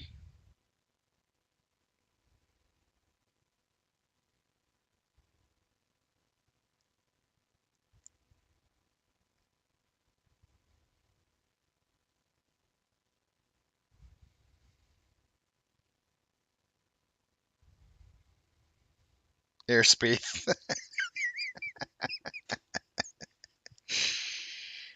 It is. It is invading our airspace, but it's not invading it in a way that's like gonna prevent anything from happening. You know, it's not like we have planes that are gonna run into it or anything. So, well, you know, it's a low. The way I would look at it, Island of Dr. Moreau is I would say that it's a low orbit satellite. It's a low orbit satellite. There's no difference. And you know, why, but nobody's complaining about the high orbit satellites. You know, they're just complaining about the low orbit ones, and it's like, oh, because you can see it, or what?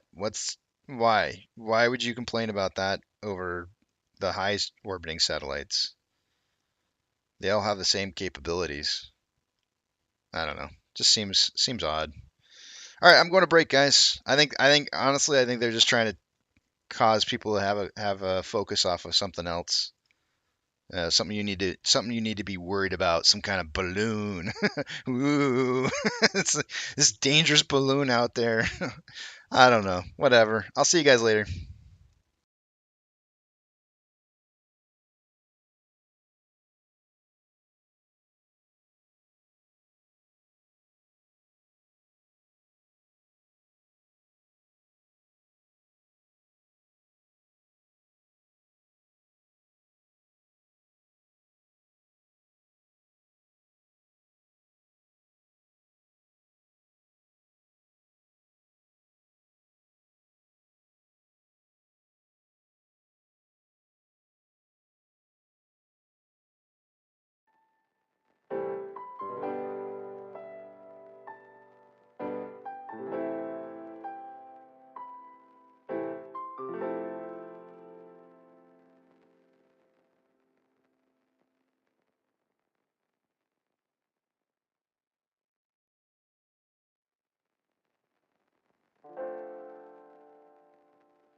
Alrighty, guys, I'm back, and let's see what we got going on here.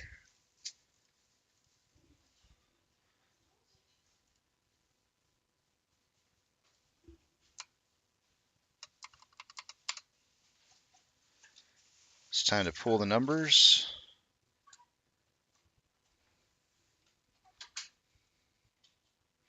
Take you guys over to the other page here. I did tweet out before I get there.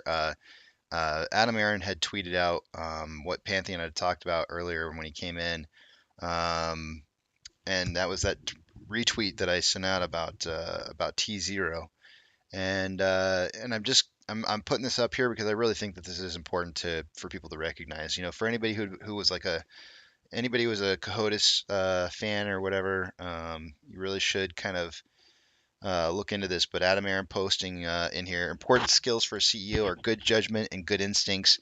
I took so much flack and vitriolic personal insults for not embracing T0. On January 10th, the SEC censored and fined T0. Today, T0 Crypto announced it will cease operations. So glad I stayed away from T0. To which I wrote a major I didn't write a major dodged bullet right there. Thanks to those in the community who recognize Mark Cohotus for what he really was. For those of you whom were fooled, you might want to reconsider what you think to be the truth as being wrong. Who was helping push Mark on us? Question mark. So think about that. Think about who were the people who were pushing Mark Cohodes on the community, and what are the other things that they've been trying to push on the community as well, and is it possible? Is it feasibly possible that those particular individuals were part of bad acting communities built to facilitate infiltration into, and I know this all sounds like so tinfoil hat, but I'm not wearing a tinfoil hat right now. Believe it or not, I'm just not. Were those groups designed in a way to allow infiltration in our community and to be able to cause confusion, mass chaos, and disrupt what's going on within the communities? Be very, very aware of what people said in the past. Look to see where people stood. What were they trying to do? Let's take a look at the numbers here. Sam says, Adam Aaron gloating, was that really necessary? Yeah, man. I think it was. I really do. He did. He got a lot of crap, dude. A lot. And he's still been getting a lot of crap, Sam, lately, from a lot of people about, suggesting the fact that, he's not here to help try and save the company. And yet this was like a massive dodged bullet, in my opinion. And nobody wanted to give him any kind of credit for the fact that he told Mark to stand down. So yeah, I think he should gloat over this, because there's people that doubt, and Adam Aaron could have sunk this company a long time ago. That's a great example of how, if he wanted to sink this company, he could have. He could have very easily put this into the hands of Mark Cohodes, but he didn't. Let's take a look at our numbers, guys. I'm not going to be able to see what it is you guys are writing, so hold those specific thoughts or comments until you see the big tramp back up on the screen again. Let's take a look at our numbers and see what we got going on here.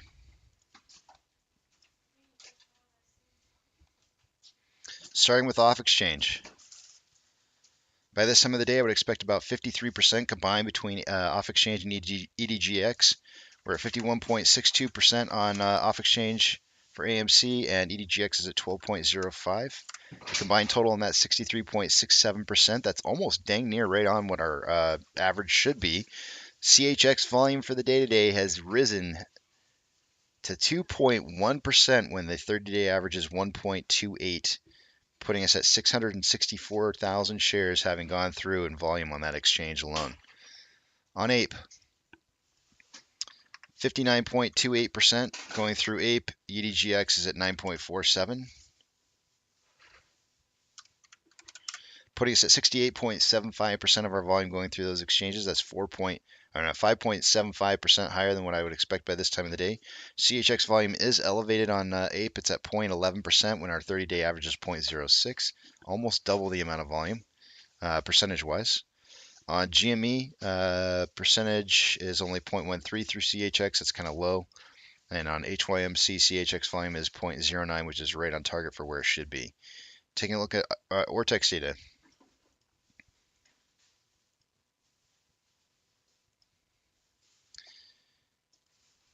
As of an hour ago, AMC had 944,000 shares having been returned for the day. That's now 812,000. That's going to cause the estimated short share interest of the free float to rise to 22.72%. Cost to borrow min is at 7.26, average 509.8%, and max is 1.01%. Shares on loan for the day today is at 181.9 million shares. That's 1.25 million shares less on loan today than previously, the previous day. Ortex is estimating that about 413,000 of that was in new short interest, or not new short interest, but closed short interest day over day. Taking a look at Ape, as of an hour ago, there was approximately, hold on a second. As of an hour ago, it was approximately 83,000 shares having been returned for the day. It's now 75,000. It's not really going to be much of an impact on estimated short share interest, the free float, which is at 6.75%. Cost to borrow min's at 6.91, average 6.92, and max 7.26. Shares on loan for the day today is up 400,000 shares day over day to 38.25 million shares on loan.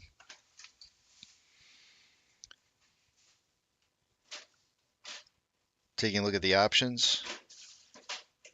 Highest amount of options for the calls is at a $6.50 strike. An hour ago at a $6.50 strike, there was approximately 33.3 thousand contracts. There's now 41.1. On the puts at a $6 strike, an hour ago was the highest amount of volume. It's now 6.5. So we have an even number on calls and put volume for strike prices. We went from 7.8 thousand contracts at 6 to 11.8 on 6.5.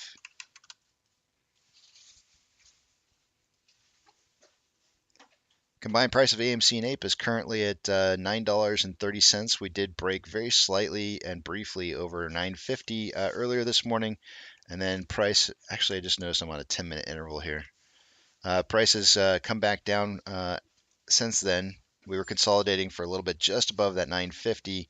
We've come back in here. I would imagine that we're going to consolidate. I would suspect most of the day between 878 and 950. Although I would love to see us hit 1022, as that would be the top of a major cup. It could be that maybe we rise up later in the portion of the day and hit that, or maybe even tomorrow we shoot for that and then see a retracement. I do expect a pretty hard bounce off of 1022, a rejection. Denied. Probably only once, though. Orders by Fidelity customers. AMC and Ape have been the only two on the list for the day today. AMC is still on the list. Sorry, I'm moving this around all over the place.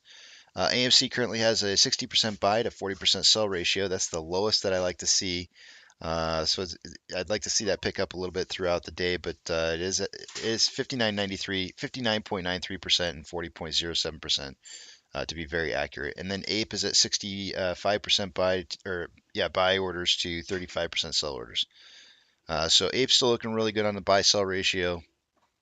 AMC's at the bare minimums that I like to see.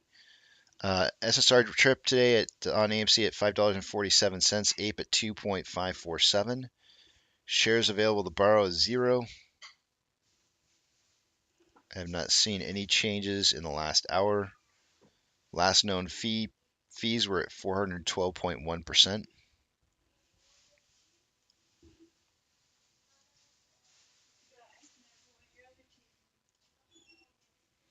NASDAQ is down 0.99%, Dow Jones is down 0.33%, S&P 500 is down 0.78%.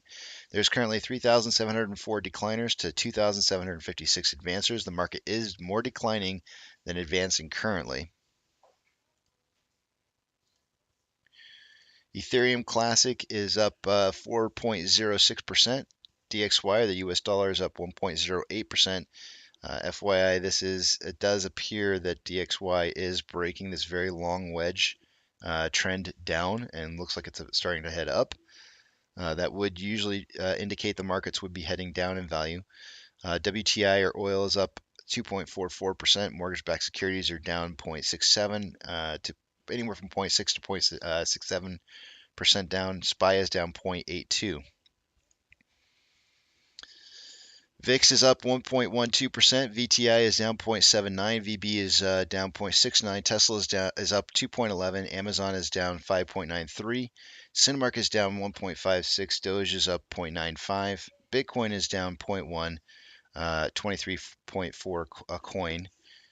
GameStop is down 2.14. HYMC is down 4.11. Hood is down 0.81. CS is down 1.77. NCMI is up 2.37. Ape is up 4.42. And AMC is up 5.1%. Inflow versus outflow for the day today is approximately $1.5 million. I'm going to go with $1.5 million more inflow than outflow. 33.97 million shares traded so far after 231 minutes worth of trading. Putting us on pace for 57.35 million shares traded by the end of the day today.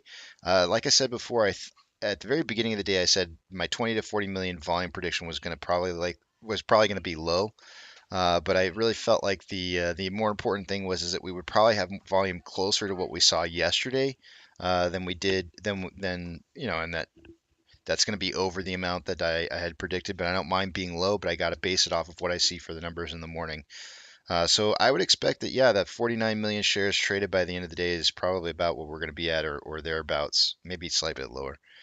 And then I said the same thing about AMC or Ape as well, which had 55 million shares traded yesterday.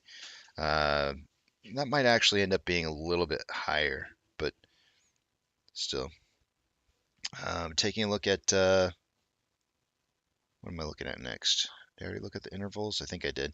On Ape, we've got approximately $2.8 million more inflow than outflow.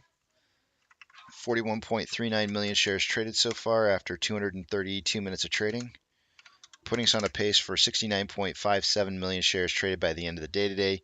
Again, I said 20 to 40. I think that's going to come in lower. But I think in this particular case, I think it will still beat yesterday's volume, which was 55 million. On a 4-hour time interval, we have more selling pressure than buying pressure with an RSI of 73.09, which is signaling overbought. On a 1-hour time interval, there's more selling pressure than buying pressure with an RSI of 62.14, which is above average. On a 30-minute interval, there's more selling pressure than buying pressure with what appears to be a divergence on the Vortex indicator about to happen, and RSI at 56.56, which is just slightly above average. On a 5-minute interval, there's more buying pressure than selling pressure with an RSI of 46.44, which is slightly below average.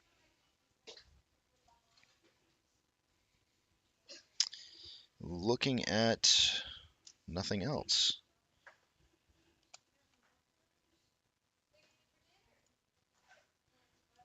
Let's see here.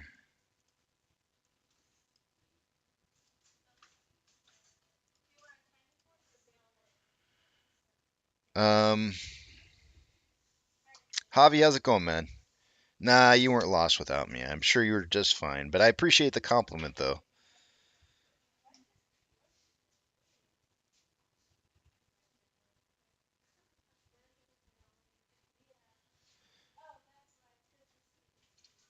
Apex is saying 34.9 thousand on the $5 put strike. Is that for this week or for a couple weeks ahead? Because we were talking about that earlier this morning. Let me just check and see here. Yeah, you're probably talking about 3 weeks from now.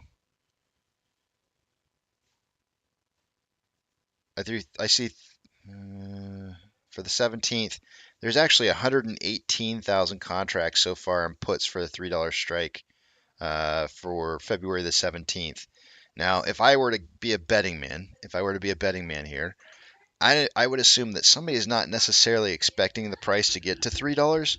I think more along the lines what they're probably expecting is that the price is going to drop sometime between now and that February 17th, and it's going to drop. They're probably expecting the entire market to drop, and so they probably took a low position, but that doesn't mean that they can't exercise it. Like, let's say it dropped next week, or even, well, yeah, let's say it dropped next week.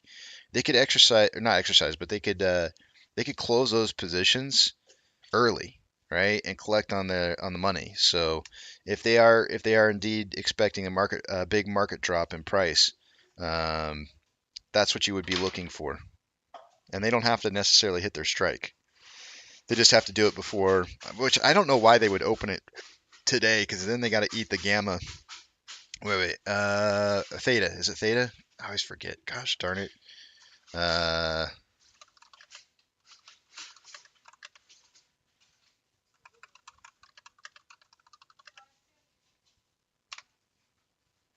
do I always forget what that is? Theta. It's T. T is T. I don't know why I always want to say gamma for that one, and it's always a mistake to say that. But yeah, the theta. So that time decay, why they would open up the contracts over the weekend? My only guess on that is that they're likely cheap. I don't know what those are right now. We could pull up a calculator and find out what those are going for. Although what the price I would look up now, it would not be what it was when they first started opening those $3 puts for the 17th. But let me just check it anyways, just because I am kind of curious. I'm pulling up a calculator right now.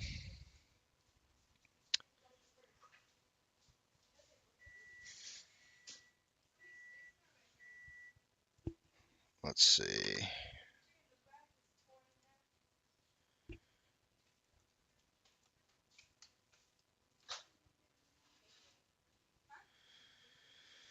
Uh, 17th of February for $3. Looks like the bid is 4 cents.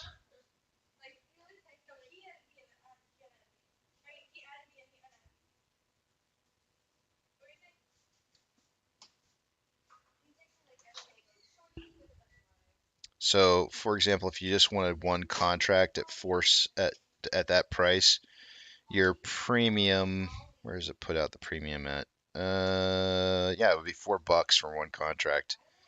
That's pretty cheap. That's not that bad. So yeah, that would be my guess. If I was a betting man, I would say that somebody, somewhere, seems to know that market prices are probably going to start heading down here in the short term. That would be my guess. Maybe I'll end up being wrong. I don't know, but that's the only thing I can think of why somebody would do such a thing. Danny, how's it going, man?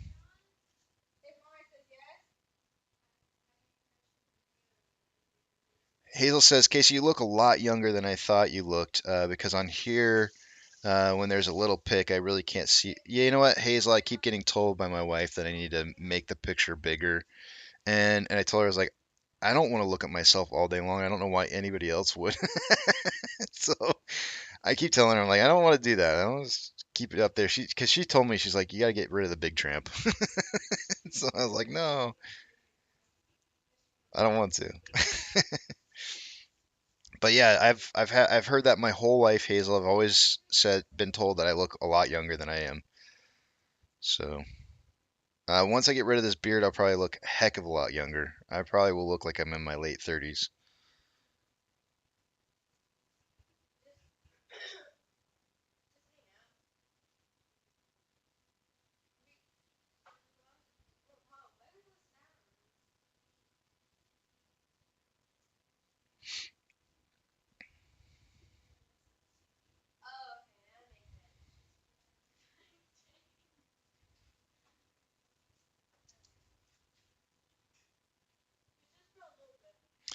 Jordan Kimmery says, send a new YouTuber out to call for 140 next week, buy puts, and sell calls. Too easy. I don't want to go there yet, Jordan. I know exactly what you're saying right there. I don't want to go there just yet. I'm still out for debate on that one. But I hear what you're saying. I totally get what you're saying right there. I mean, we've talked long and hard about what buying options on meme stocks means and who gets that money. So yeah.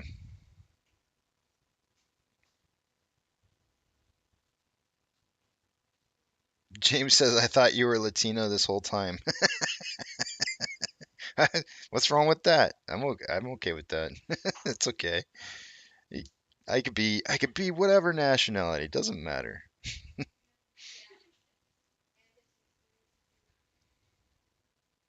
Tendi says FUD from the family. But she's telling me from her perspective on how she views the people that she watches on her YouTube channel. So, and she's like, people want to see you. They want to see who you are. They want to see, what you look like and all that kind of good stuff. And I like sitting in this tiny little big tramp over here on the side. Feels feels good.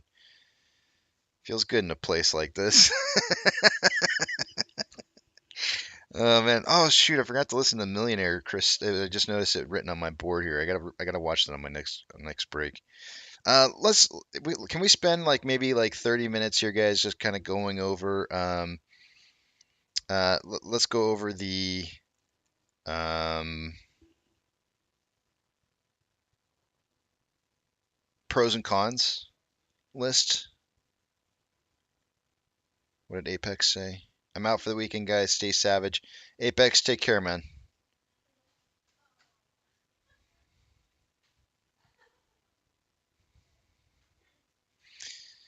Yeah, Roaster guy says in all fairness, he was on Twitter and Reddit from 2 years ago. Are we talking about the same person though, Roaster guy? I'm not sure. Okay. All right.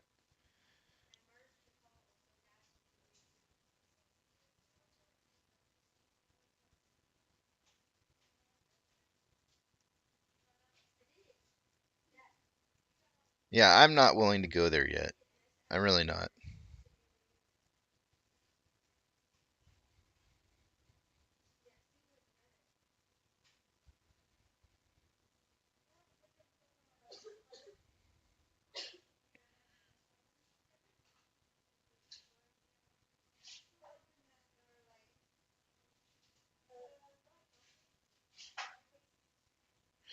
Dr. Zena says pros and cons of voting yes or no. Vote yes, good. Vote no, bad. The end. Doctor, you can't do that. You can't. Come on, Doctor. Of all people, I would expect you to have like a real pro. I expect you to be a pro, Doctor Zeno. Be a pro and submit a pro. Okay, so you said we were in the squeeze about 6 months ago, back at 12 before the split. Doug, I've been saying we've been in the squeeze since way longer than that, believe it or not. And I can actually give you the date that I think arguably that people will look back in history and say that yep, AMC was in a squeeze starting on this date, and that date for me is 13th of May. I think people will look back in history on the 13th of May and say that that was the day. And I'm rhyming like a mofo right now. But yeah, I do. I really, truly, honestly believe that when you zoom out from a macro perspective, the time that this squeeze play occurred or started was on that day.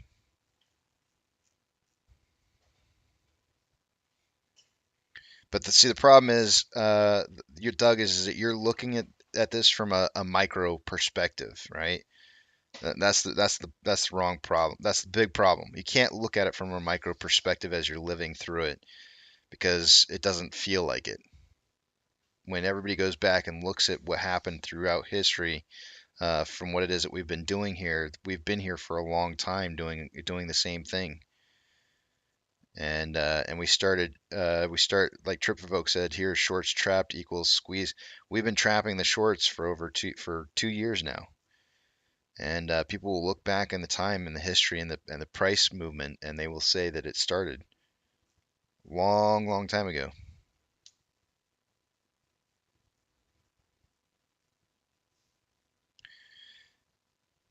Peter says, really damned if you do vote yes and damned if you do not vote yes. Either way, more dilution is on the way. I mean, we always knew that was going to be the case, right, Peter? I mean, that was Adam Aaron's intent, right? You know, you needed to raise capital, and the way that companies do that is by diluting. So, um, what I didn't want to see have happen was have that dilution occur on AMC because, you know, I've seen the effects of what dilution does, and I don't like it in regards to a squeeze play, and so I was against it. But when he created Ape, that made me super excited. I was like, dude, that's awesome. Now he can dilute. It doesn't impact AMC in regards to the short interest, and I'm like, that's the most ideal possibility you could possibly have is the dilution on the place where there is no short interest. So that was the way to go. And unfortunately, we didn't get, we had everybody who was supposed to hold their ape sold. Not everybody. I said everybody. That's not a fair thing to say. A lot of people who were supposed to hold their ape sold, and you can see it in the numbers.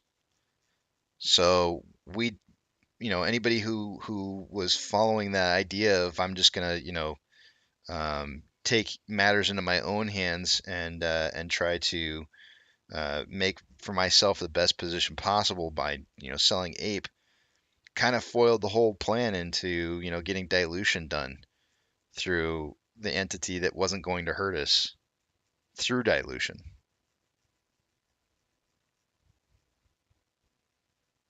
Oh, Doug say I'm agreeing and wondering why you're not agreeing that this is a breakout.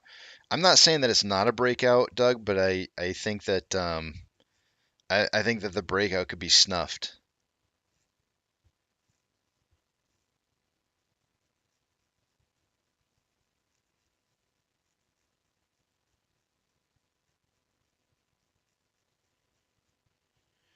Not sure if this was mentioned earlier. Been in meetings all day, but special meeting of AMC stockholders March 14th, 2023. That's correct.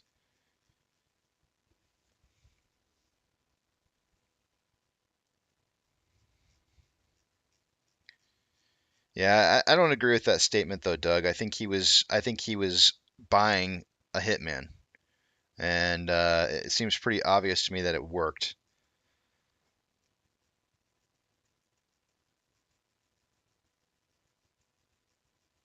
I can take slow mode off. We're under 500 people here, guys. Just note that I'm about ready to take off slow mode, and so if you guys are typing a message, stop typing real quick here because it's going to delete your message when I take slow mode off. So I'm going to give you guys about 15 seconds here to not put anything in. Otherwise, it's going to delete your message when I fix this. Here we go. 15, 14, 13, 12, 11, 10, 9, 8, 7, 6, 5, 4, 3, 2, 1. Stop. Oh, shoot. Wait. Don't start yet. I think I screwed up. Oh, no, I did it right. Okay. I took it off.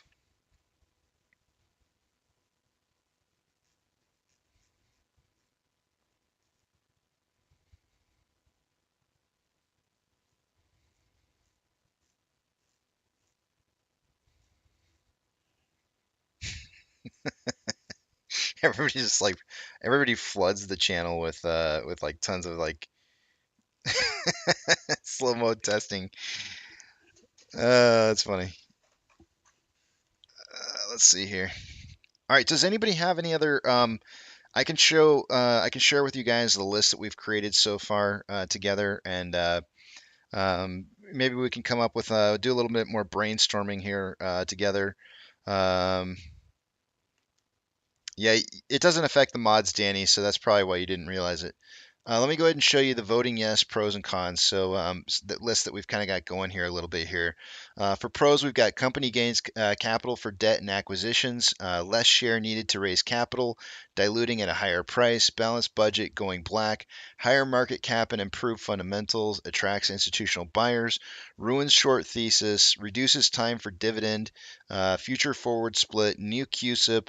We hit $90 and I get to shave. That was kind of a funny one. It's a pro for me.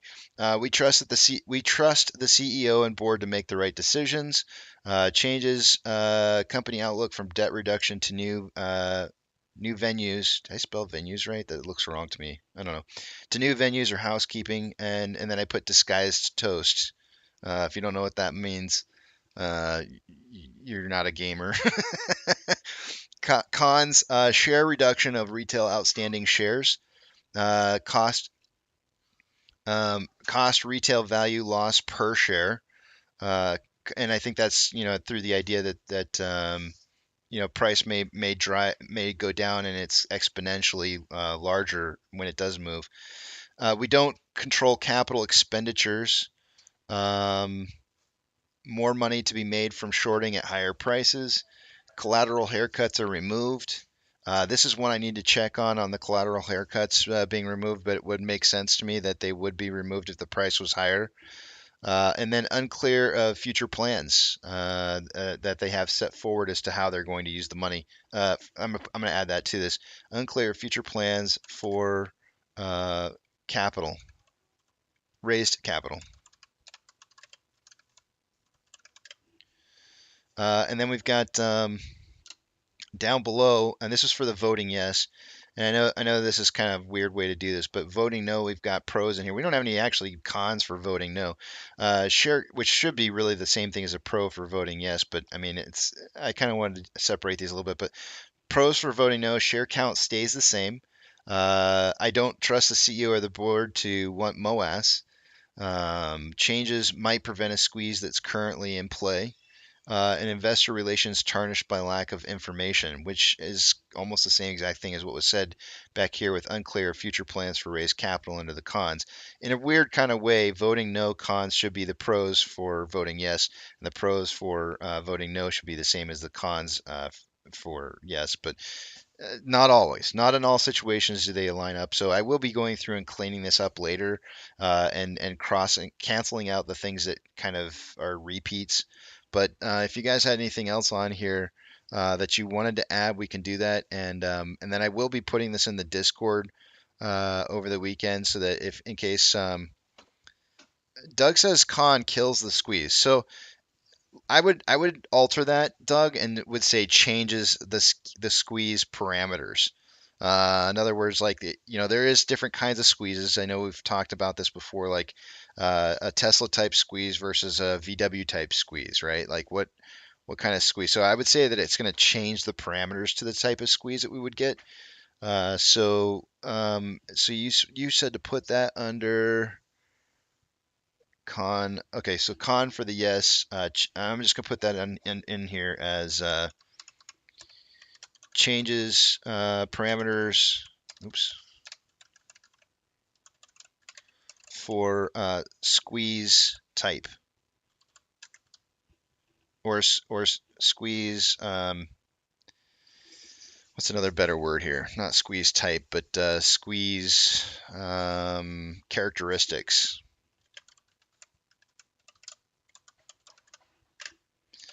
So that's another one. I'll put this off to the side so you guys can continue to see price. You don't have to see that the whole time. Let's see here. Pantheon says, under cons for voting yes, add forced selling of partial shares. Okay. Forced. Well, okay, so first off, they're not real, right? Pantheon, number one. I'm only making sure that I want to make sure that we write this correctly.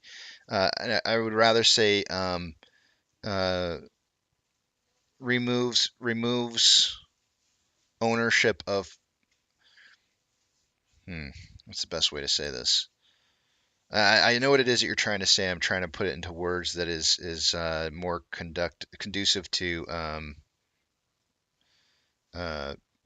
making sense, because like those aren't real shares, right? Anytime you own partial ownership of a share, that's just a company basically holding onto your money, saying like, look, we'll just give you the chump change for this partial amount because you couldn't afford a full one.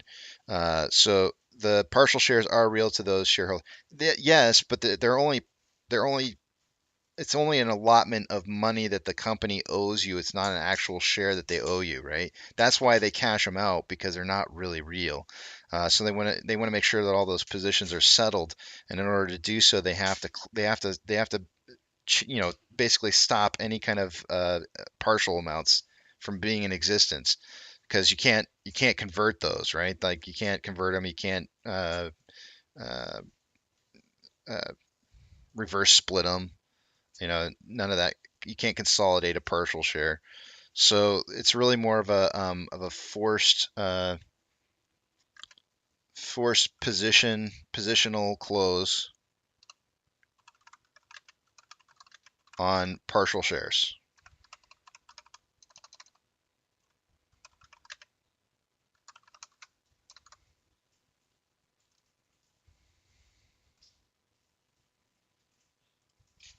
What the heck?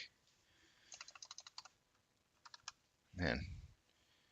Somehow I managed to put a C in that partial. I was like, it's like, you didn't spell this right. And I was like, yeah, I sure didn't. What the heck? How did that C get in there? Einstein's saying, oh, here we go. Hold on a second. If you guys aren't doing pros and cons, like hold the comments if you can, because I miss over people's stuff that they're writing. So I don't want anybody to feel like I'm skipping over their words. Con, less shares than those less shares shorted to single digits again, my biggest fear. Con, less shares than those less shares shorted to single digits again, my biggest fear. So the amount of shares being shorted will still cross over my biggest fan. So to say that it would be less, it's not. It's still, percentage wise, it's still the same amount. It's just it's a reduction, just like it's a reduction in the amount. So I'm not going to add that one because it's not really like, I mean, it's getting the same exact thing across the board. It's not quite the same thing. Einstein says, I think the reverse split will give them the opportunity to survive this thing. A big squeeze is coming, but nowhere near what it should be. There's only so much money out there. Also, I wanted to mention real quick here too. I was asked earlier today to talk about the conversion of Ape and the reverse split. And the converting should happen before the reverse split. Based off of everything that I read in the proxy, that should be the case. So I don't know if anybody had questions as to that being the case or not, but everything that I've read so far doesn't lead me to believe that it won't happen any other way than conversion first, then reverse split.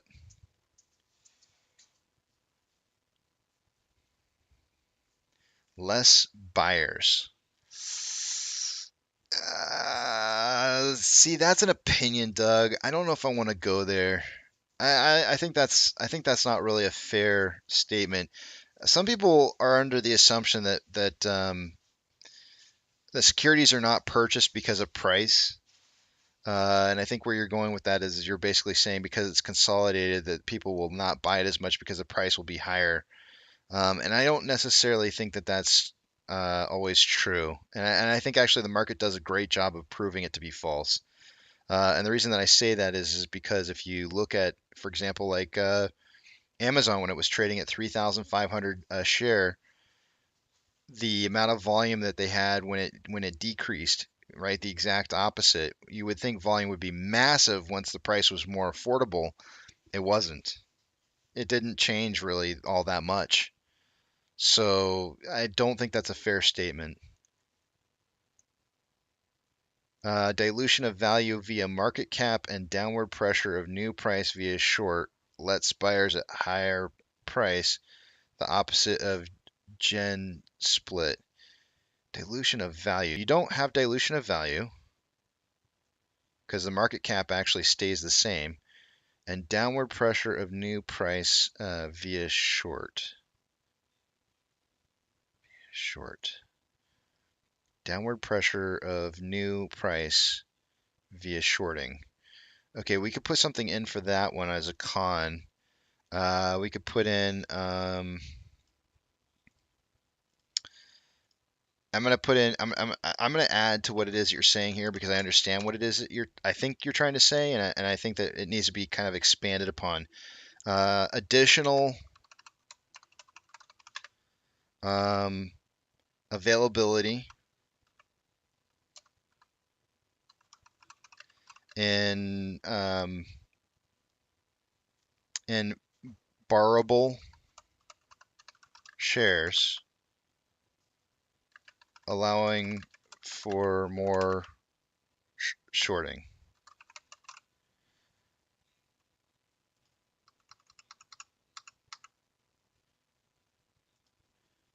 Hopefully that's acceptable to you, because I feel like that's what you're trying to say. You're like, hey, look, there's going to be more shares available to borrow, so why couldn't they short it down some more if there's going to be more available shares to borrow after that? And I would agree with you that would be something to think about.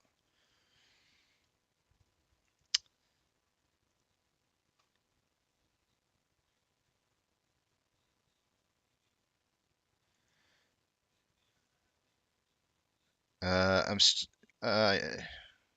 Pantheon saying, I know what you're saying on the technical side of partial shares, but people with smaller positions and partial shares won't have the same motivation upon reverse split conversion. It's real to them.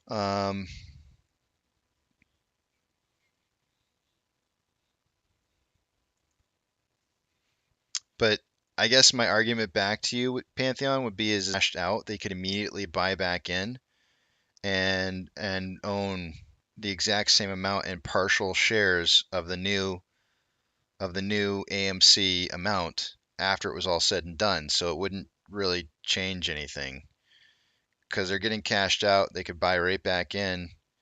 It wouldn't. There's no change. They're literally getting a partial share of whatever fractional amount it was that they got in cash. So it makes no difference.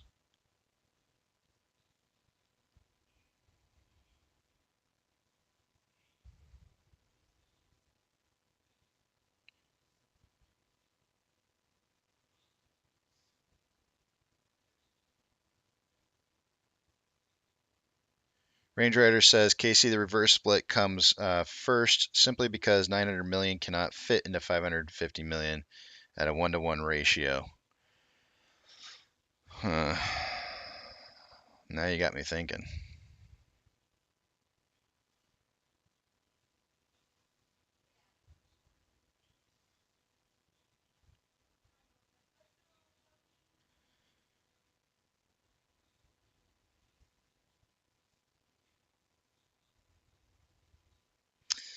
I'm having to scroll way back up here, guys, and it keeps skipping on me every time I have to. I'm gonna have to skip some of these things that are being said here, unfortunately. But let me do some more research on that. But I'm almost positive that the convert because what you have to understand while you're not incorrect in what it is your statement. The problem is that everything happens on the 14th in the aftermarket hours, right? So the conversion and the reverse split all happen simultaneously. Like it's not, or not simultaneously, but in the same night during hours where it's not being traded. So it's not like it's going to open up the next morning with 900 or 1.4 billion shares in a float or outstanding shares. So they can actually do a conversion first and do a reverse split and not have like outstanding shares out there that are in existence that would be showing up on books someplace. So my understanding, and I'll go back through and reread just to double check, but when I read through it the very first time, to me it very clearly seemed to me, and I will double check just to make sure that I'm not speaking out of being misinformed, but I'm pretty certain they're going to do the conversion first, then the reverse split.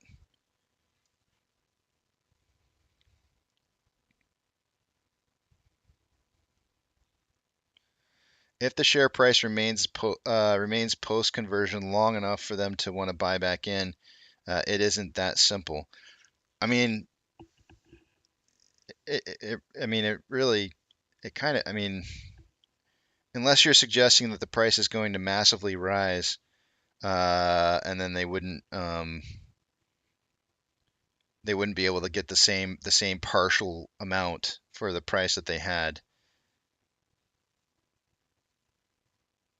But I mean, we're talking about a fractional amount. I mean, it's really, I think the difference between what you and I are talking about is maybe at the most $10, right? It's $10, man. It's not, if you have even if you had even closest to full share as possible, once it was happening, it was, it'd be 8/100ths of a share that you'd be talking about. And it's like, it's really, it's not, it's minuscule. We're not talking about massive amounts of money difference.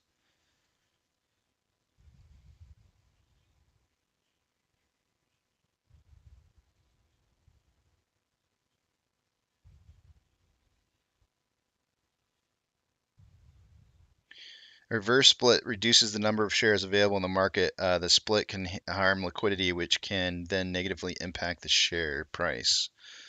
A reverse split reduces the number of shares available in the market. The split can harm liquidity, which can then negatively. Well, I mean, I don't understand how low liquidity would harm the price. I mean, that's really what you want for a squeeze. You want less liquidity available. I don't know if I would subscribe to that statement. I mean, it's not. That's actually what you would desire, is less liquidity. You want the shares to all be there, but you want less liquidity out there. I mean, that was the whole enticing part about GME in the first place, was that they only had 69 million shares. It's really, really simple to tie up the float if you have 69 million shares and the average price per share is $2 a share, right? Because then you're only talking about 112, well, it's a little more than that, right? It's 130, 40, 100, and like just a little under 140 million $140 million worth of money that needs to be invested to own every single share in existence. So the actual answer to what it is that you're trying to say there, Doug, is it doesn't. I can't agree with it, because you want less liquidity. That's the whole point, and the reason that it's been so difficult for us to squeeze AMC is because of the amount of sheer size. The size of AMC is so large that there's so many shares to play around with, that it's been very, very difficult for us to continue to fill up the balloon with air, so that it pops when it's got a pinhole leak. So by reducing the size of the balloon, but yet still having all that capacity, or all the actual air that you pumped into it from originally, it almost, in a sense, blows up instantaneously, because you have to pump all that same volume into an itty tiny little small space, right? And that's the problem, right? That's the condition that you want, is you want the popping of the balloon. So it actually is really good to reduce the amount of shares.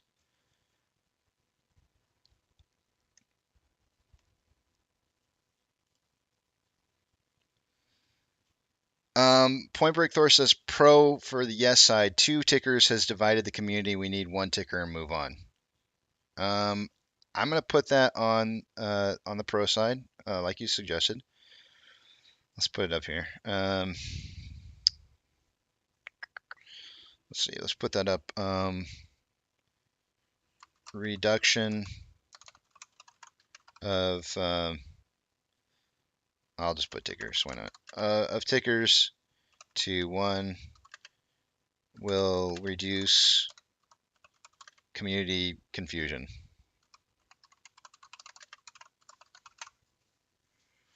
That works. I'm good with that.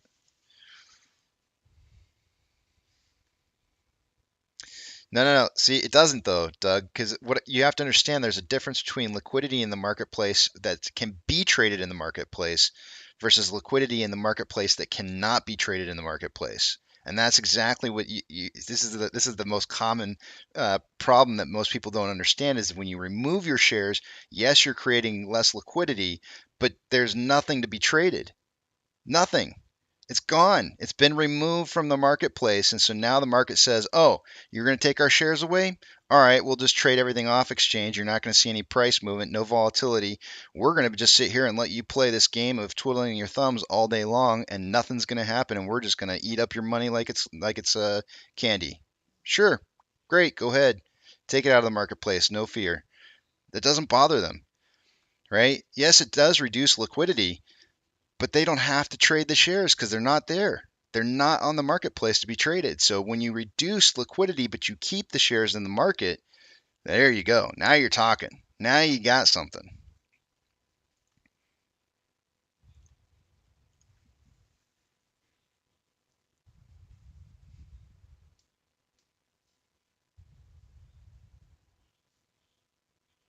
What if the conversion is meant to maintain enough shareholders to prevent a complete sell-off post-squeeze? Timing is everything in the market. Let's see. What if the conversion is meant to maintain enough shareholders to prevent a complete sell-off post-squeeze?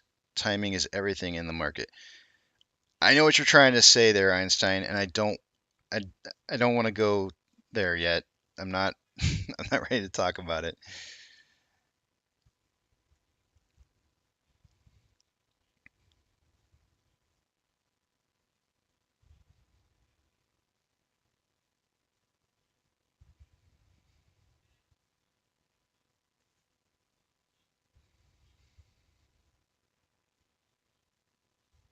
I don't think that's true, Frank. I think people were buying, but there were a lot of people that were selling too.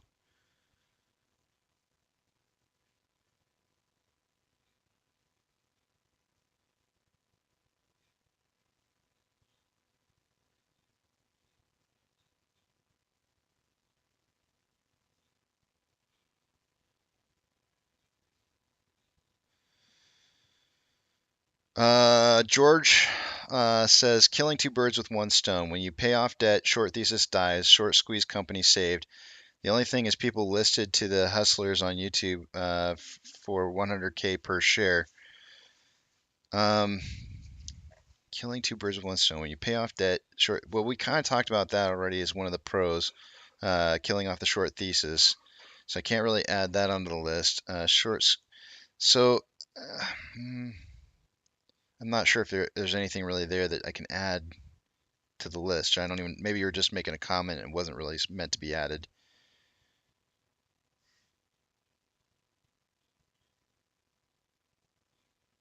Oh, Stephen Weeks says I had 15 calls I bought on Monday for next week. They vanished from my Chase brokerage account. I called Chase and their explanation is I can see it on my end.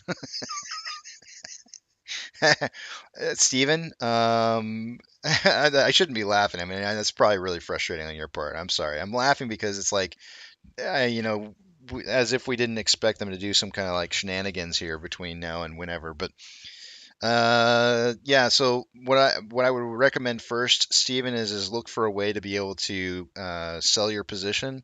Um, or maybe you can even ask them to guide you through that. And if you're not getting very good responses or help from them, the last thing I can recommend is that you contact. Let me give you a link. I'm actually going to take that. Give me just a second here, Steven, and I'll give you a link to be able to utilize to help you with that, to file a complaint.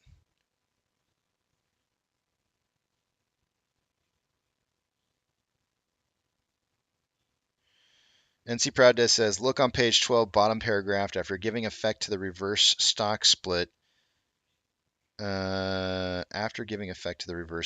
seems that RS will be first based on that language. Do you agree?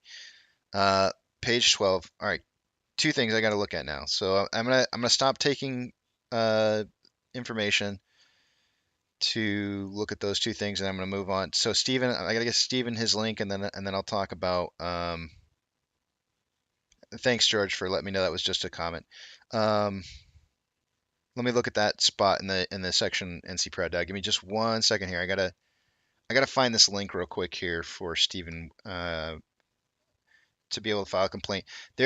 I want Stephen, when you get this, when I send you to this link, the first thing that I want you to note about this complaint system is that there are questions that it's going to ask you that you may not know the answer to.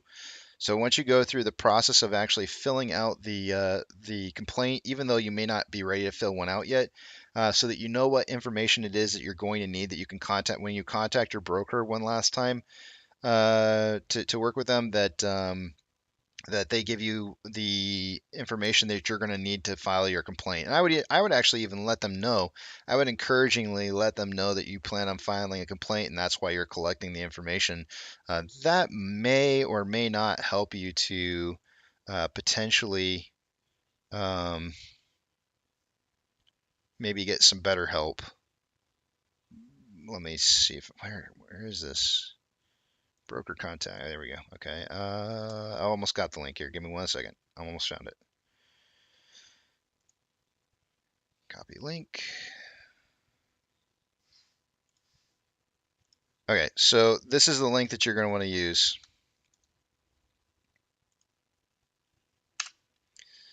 And that's to file a complaint. And again, only use this, please, if you're done working with your broker and your broker hasn't given you an acceptable answer that helps you to make the position that you want to make. Con, increase the bid-ask spread. It wouldn't do that though. I can't list that one, Doug, because it wouldn't do that. It wouldn't change the bid-ask spread. I mean, it'll change to the new value that the stock price is listed at, but it's not going to change or increase the bid-ask spread at all. It's just going to increase the values, but it's not going to. I mean, that's not a that's a good. I mean, it's kind of a good thing. You want it to be higher. But yeah, make sure, Stephen, make sure that when you go to that link though, you kind of take it a few steps forward without actually submitting the complaint and find out what the information is that they're going to be asking you before you submit that. That'll help you a little bit there. All right, and then the last thing here before I get into the numbers here, guys, I'm going to go ahead and pull back up the SEC filing. Go to page 12. And I have to reopen it because I closed it out because I'm a dodo head. It's because I reset my computer and then never reopened it. Let's see here. This is it. This is what I want.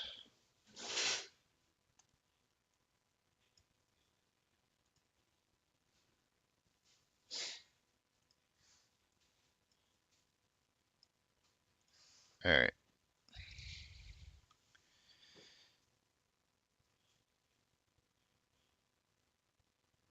Everybody's got different page numbers because it depends on how you're pulling this. So, but I'm gonna try and find that specific thing that you're saying.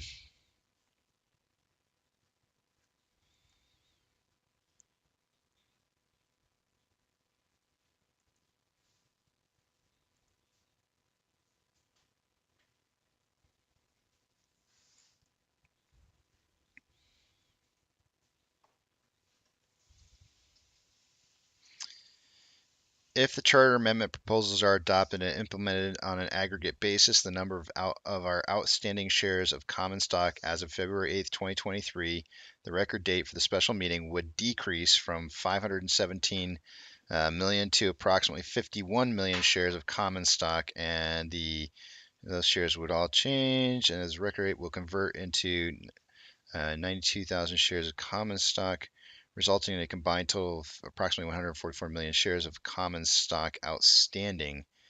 But the only way that it could be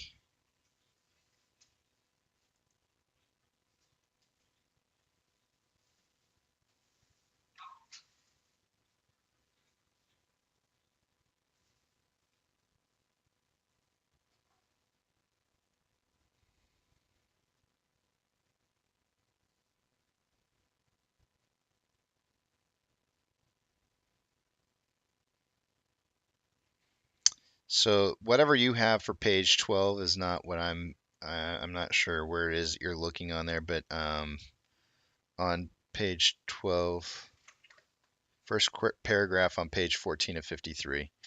First paragraph on page 14 of 53. All right, hold on. See, it just depends on where you're pulling it from, though, because I don't have that many pages showing up. I have 24. So maybe if I divide it, I have half the pages, so maybe page 7.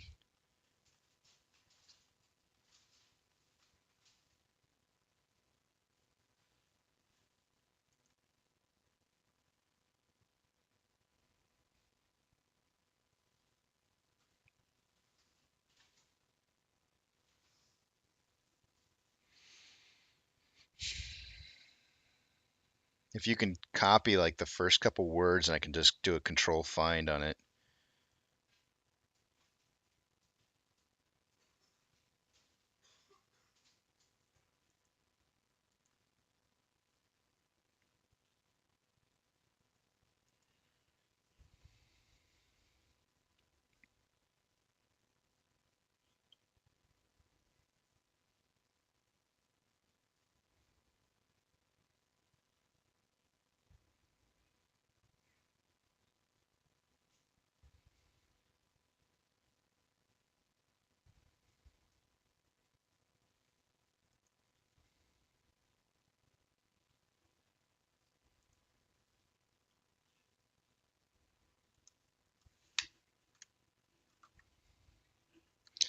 Okay, I'm copying and doing a control F on that one.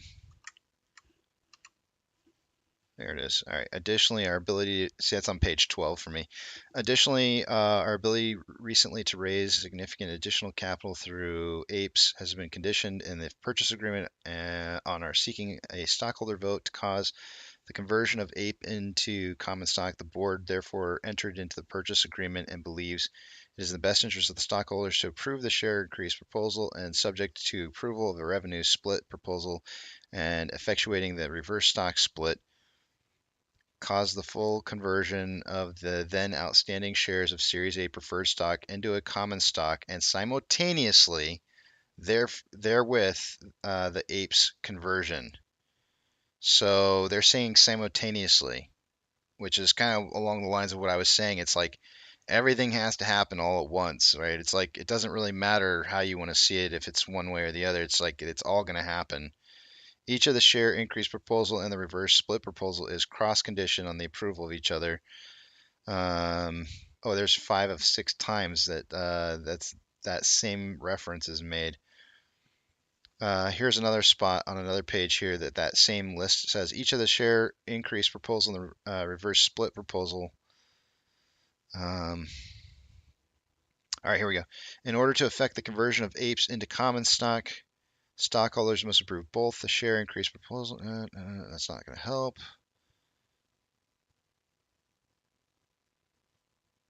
Each of the share.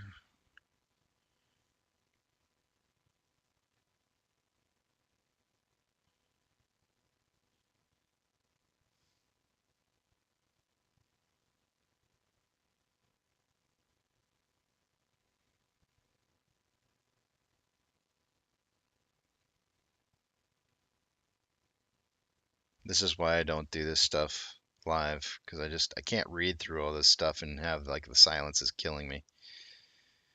Because I feel like I get I know you guys are watching, and I just hate there being silence, because I feel like you guys are like waiting for me to say something.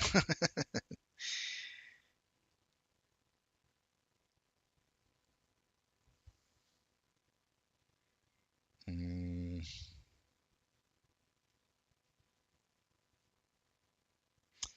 yeah, so that one says simultaneously.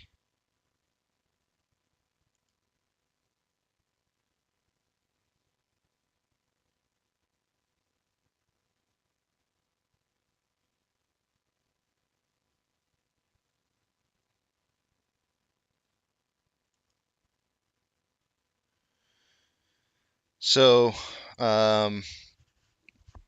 this is under the section that says factors considered by the board in its recommendation, and it's under the second paragraph of that. And it says the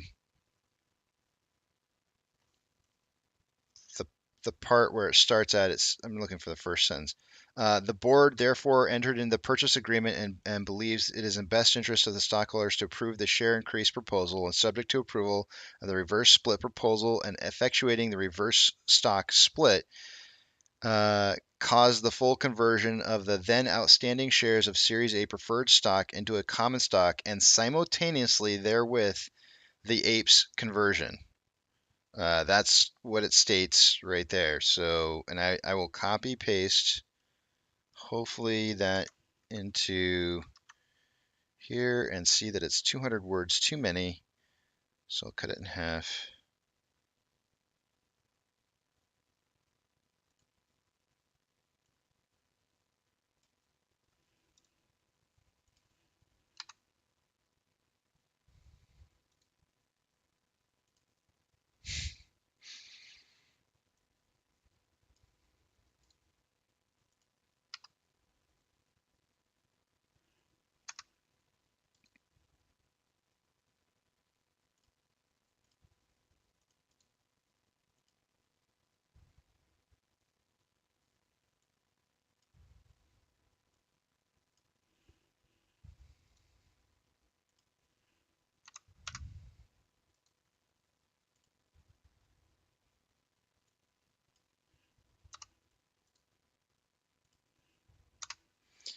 So that's again, the title of that section is Factors Considered by the Board in its Recommendation. It's under the second paragraph, and it starts off with, additionally, our ability to raise significant additional capital through APEs is the first portion of that.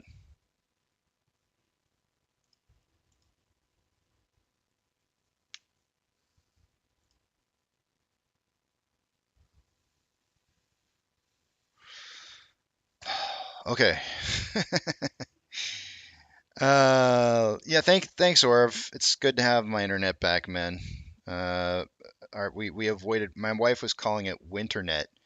We were having. First, it was the power, then it was then it was the internet. The great thing is the power or the internet came back. Actually, it seems like it came back faster.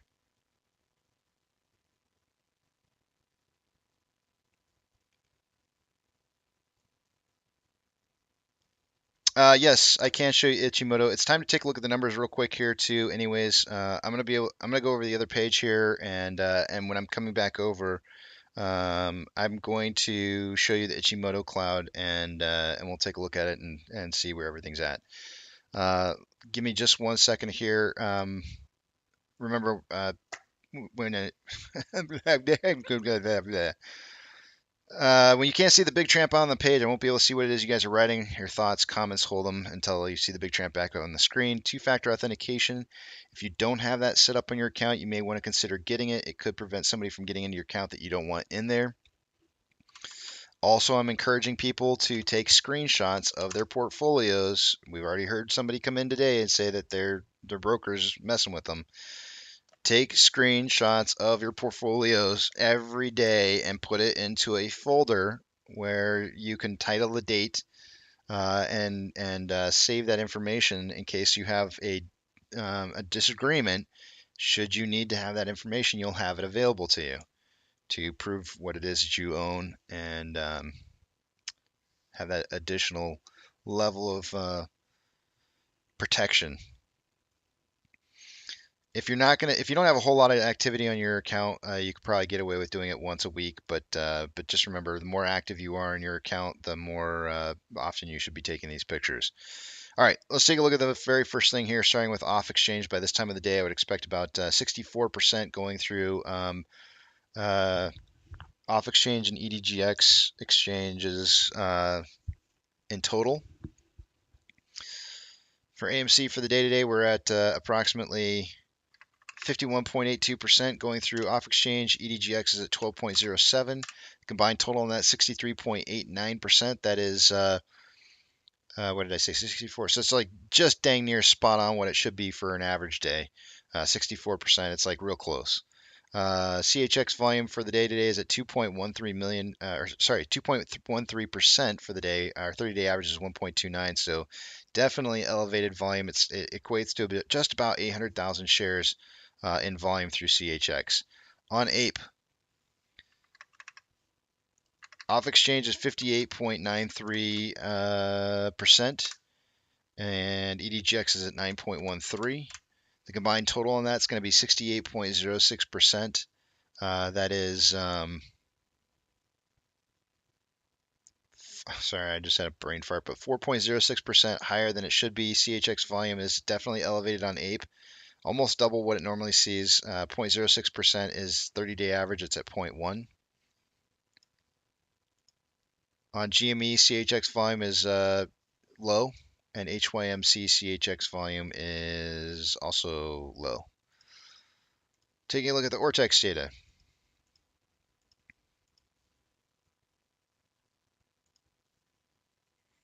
An hour ago, there's 812,000 shares having been borrowed for the day, returned.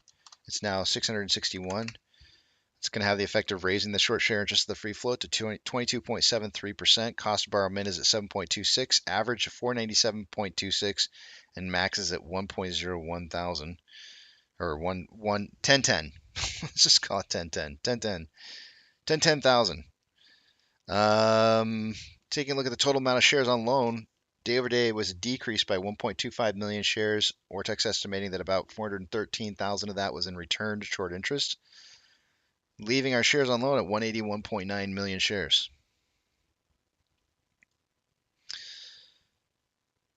On APE, an hour ago there were 75,000 shares having been returned for the day. It's now 88,000 shares. It's really not going to change too much on the short share interest of the free float, which is reported at 6.74 right now. Cost per hour minute 6.91, average 6.92, and max at 7.26. Shares on loan for the day today increased day over day by 400,000 shares to 38.25 million shares on loan for the day. Taking a look at the options.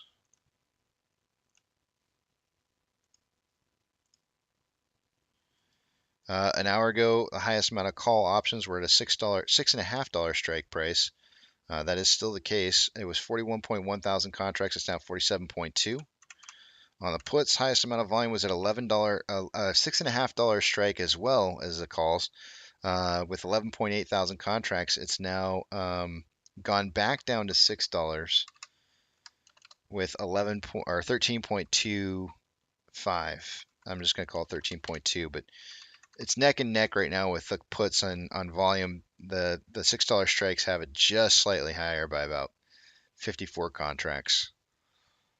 So market suggesting a closing price somewhere between $6 and $6.50 by the end of the day today. Combined price of AMC and APE is at $9.34. We are consolidating inside that 878, 950 range after seeing a nice little jump up right there. However, yeah, I think we'll probably close out in between there somewhere, 878 to 950.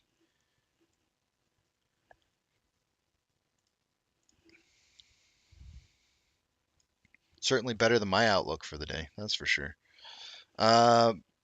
Orders by Fidelity customers. And this is just looking for AMC, APE, and GME.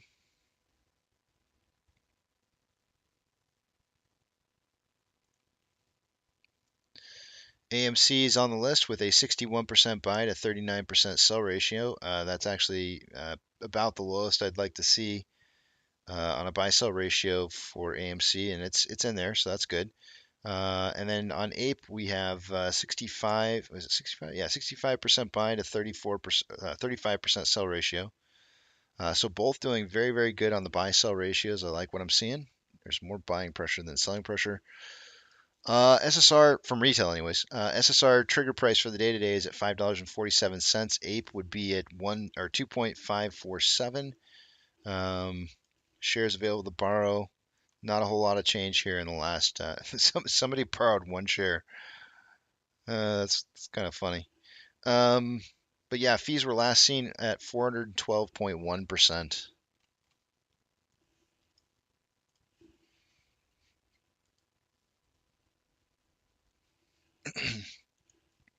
NASDAQ is down 1.52%, Dow Jones is down 0.53%, and the S&P 500 is down 1.12%. We have 3,889 decliners to 2,601 advancers. The market is more declining than advancing.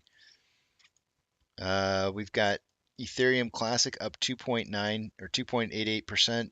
DXY, or the US dollar, is up 1.11. Definitely looking like it's getting its breakout of that descending wedge. WTI is up 2.53%. Mortgage-backed securities are down anywhere from 0.63 to 0.65, and the SPY is down 1.14. VIX is currently up 0.11. VTI is down 1.14. VB is down 1.05. Tesla's up 1.43. Amazon is down 7.98. Cinemark is down 1.44. Doge is up 1.13. Bitcoin is down 0.51. GME is down 2.11. HYMC down 4.25. Hood is down 2.42. CS is down 2.99. NCMI is up 1.85. APE is up 4.14, and AMC is up 4.29. Inflow versus outflow, we have approximately 2.5 million more dollars inflow than outflow. 39.59 million shares traded so far for the day today. 39.6 rather. We have approximately 200 and we've traded for 295 minutes of the day, putting us on a pace for 52.35 million shares traded by the end of the day today. In pre-market, I suggested somewhere between 20 and 40 million shares, but said it would likely be higher. It does look like that's going to be the case. On a 4-hour time interval, we have more selling pressure than buying pressure with an RSI of 68.34, which is above average. On a 1-hour time interval, there is more buying pressure than selling pressure with an RSI of 55.87, which is just slightly above average. On a 30-minute interval, more buying pressure than selling pressure with an RSI of 50.46, which is average. And a 5-minute interval, more selling pressure than buying pressure with an RSI of 39.87, which is below average. On APE, there's approximately $2.7 million more inflow than outflow. 45.65 million shares trades for the day today, so we're definitely on a pace to hit. We're already over my number of 20 to 40. It looks like we're on pace for about 60.14 million shares. We'll probably hit something really close to that. So well over the 20 to 40, 60 million share. And also I mentioned that it was likely going to be slightly, if anything, slightly lower in volume today than it was yesterday. And that's not even looking like that's going to be right either, because we had 55.2 million shares traded yesterday. As it stands right now, I think we'll be over that for sure. Not a problem. On a 4-hour time interval, there's more buying pressure than selling pressure with an RSI of 72.81, which is signaling overbought. On a 1-hour time interval, more selling pressure than buying pressure with an RSI of 58.95, which is above average. On a 30-minute interval, there's more buying pressure than selling pressure with a whipsaw kind of moving here on the vortex indicator with multiple crossovers. RSI at 53.96, which is slightly above average. On a 5-minute interval, more selling pressure than buying pressure with an RSI of 46.53, which is just slightly below average.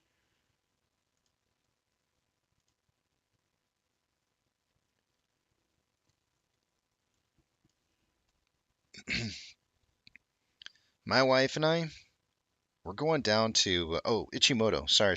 Ichimoto for 1 hour on AMC APE. Let's pull it up. Let's see.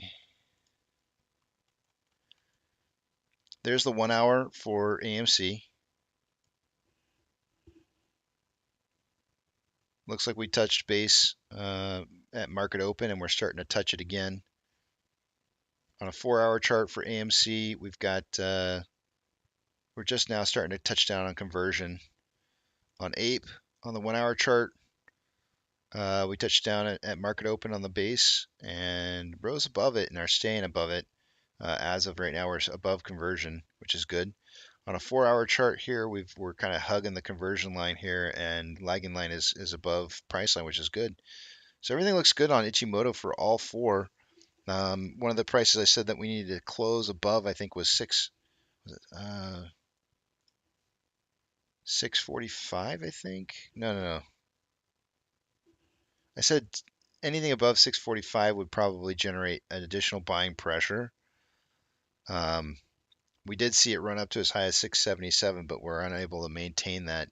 I'd like to see as close as close as possible to 645 by the end of the day on AMC, but that is about 11 cents higher than where we're at currently.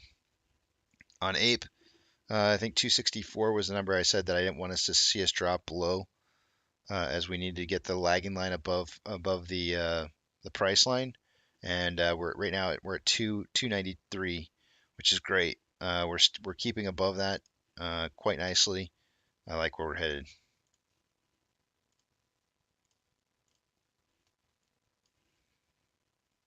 I wonder if I could have, like, in another life, I wonder if I could have been like Casey Kasem's backup. I doubt it. I mean, Pantheon would have been a much better pick, but man, that would have been like a cool job to have. I always loved his knowledge and facts, well, or whatever it is that he knew, however he knew it, but his just his background on some of the bands and stuff like that. I thought it was such cool stuff. It was always kind of fun to like hear things that you didn't know about your favorite, or not some of the favorite music you were listening to.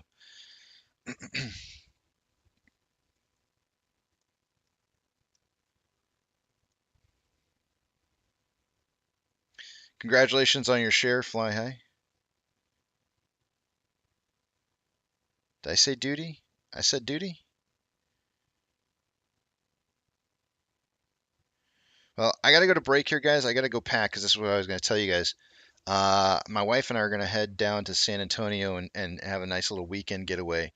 And so I'm heading out of town here. And so if you don't hear much from me over the weekend, it's because I'm having a good time. And so on Sunday, we'll get back and I'll get back to work on some things on Sunday. So if you don't hear from me, or if I don't reach out to you, it's because I probably don't want to be hugging my phone this weekend. I'd rather be hugging my wife. so, so just throwing that out there, guys. If you don't hear from me this weekend, in an immediate response time, like or a much quicker response time than I normally do, that's the reason. So suck it. I'm just saying. I love you guys, but screw you all this weekend. Oh man. Safe travels. Thank you, Andrew. I appreciate it. Thanks, Doug. I appreciate it, man. It's good to get away every once in a while. You know what I mean? Like just and thank you. I should say thank you to my mom. My mom, it was her Christmas present to us to get away. So thanks to my mom for setting that up and uh, affording us the ability to be able to get away and just have a nice uh, we're gonna go see the Spurs game tonight. We'll be at the Spurs game. If you watch the Spurs game, we'll be and you look for a bearded guy we'll be up way up high. My wife doesn't like, well, I don't know if she doesn't like sitting down low, but she hates paying for the seats down low. So we always sit all the way up. By the way, I proposed to her. If you want to know where I proposed to her at a Spurs game, only because I know it's like one of her favorite. Like almost, we try to do this almost every year. Go to a Spurs game. It's just one of her childhood memories of things that she likes to do. So, but yeah, we're gonna go down there and watch a Spurs game tonight. I forget who. I think it's the 76ers tonight. My biggest fan says, "Not many bearded guys around. Not many bearded guys like me." Actually, they're all over the place now. They're just everywhere. Alrighty, guys. I'm gonna go to break here. I gotta go pack up my bags real quick and get ready because right after the live stream's over, we gotta rush to get out of here because we're gonna make it to the stadium like just an hour before the game starts. So, let me turn. We got enough of those already, James. Let me see. What do we got? Wait 1 second here before I go. Is Harry Mole just another? What's going on with Harry Mole? Hold up. I got to go back here and find out what the heck's going on here.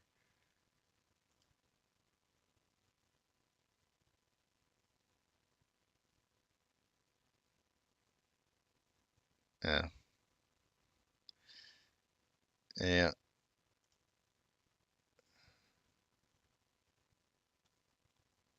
I'm not offended by it, Nana. It don't bother me none.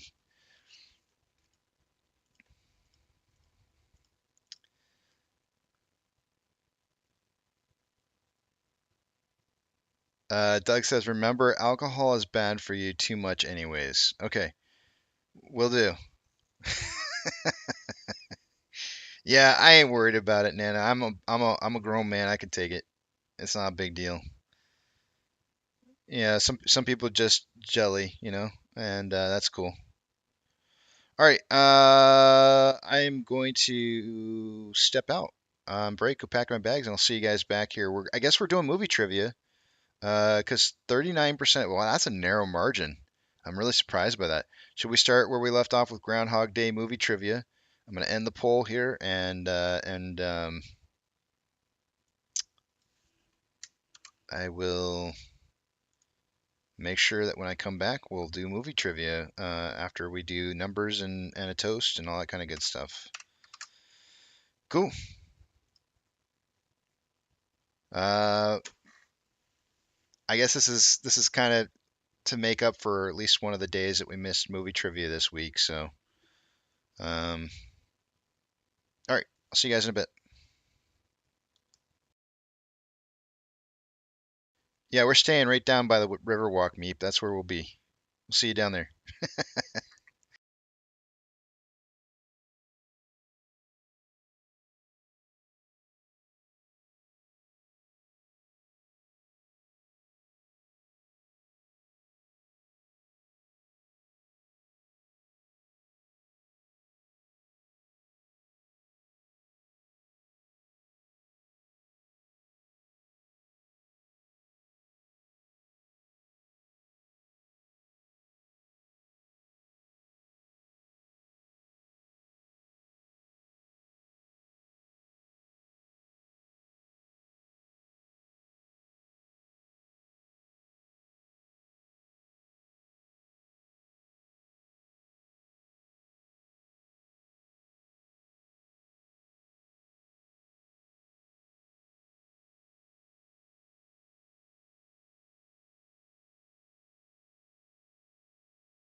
Alrighty, I'm back. I came back a little early here. Give me 1 second.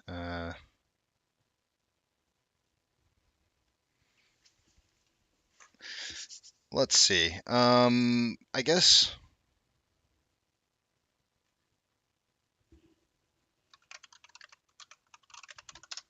I got a little surprise here.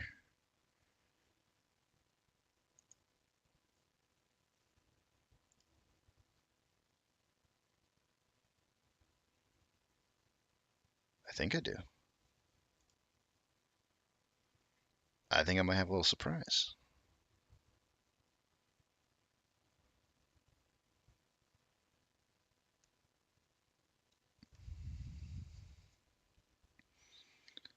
Give me 1 second.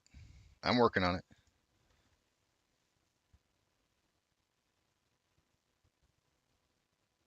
Oh, maybe not. In just a minute. Okay, wait. Here we go. Maybe. Hey. There. Oh, there he is. How's it going, man? So we are live. I've got you in for mic check here. Booksy, welcome to this community. Not this community as a whole. I mean, you've been here for so long, dude. It's like we've all been a part of this for so long. But thank you for coming on to the live stream here, though. Thank you for inviting me. I appreciate it. Yeah, Fun. I don't know. I've probably told you on many occasions before, but I'm saying again, and for everybody to hear here, I'm a really big fan of some of your charting, and one of the things that there's we all know this from as YouTube personalities. We know that there's always going to be those people out there who want to shill. And I just want to show my support to you because we had somebody who stepped in one day and was like, hey, this, that, and the other. And I was like, you know what? No, screw you, because TA is good. So I wanted to get you on here, and yeah, it happens, right? We know they're out there, and so a lot of them. I like what you do, and one of the things that you and I kind of talked about a little bit when I asked you to come on here was this. TA is not supposed to be 100% foolproof methodology. It's supposed to be a way to be able to figure out where or estimate where something may go with a large percentage of a chance. Like, I want to know which direction is this market going to start moving. It's going to move up, it's going to move down. Can I use something to be able to give me an advantage, right? And TA is a great way to be able to give you that advantage to be able to know where markets are moving to, or even just securities or commodities, whatever it is that you're tracking. I guess, can I just ask you, like, how long have you been charting for? Absolutely. Well, that's a weird question. Because it's weird to me because I started trading as a day trader,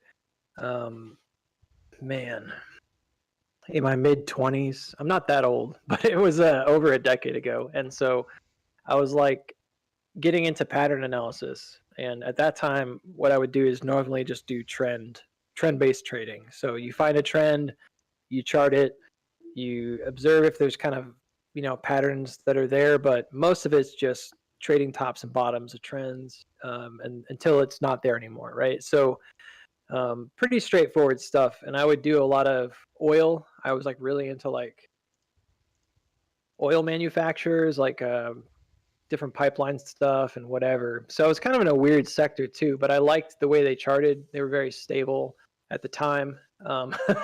May not be that way right now, but at the time it was like really easy to chart. So I would look for like oil rig companies and stuff like that. And it was usually pretty basic, 5 to 7% trades on swings.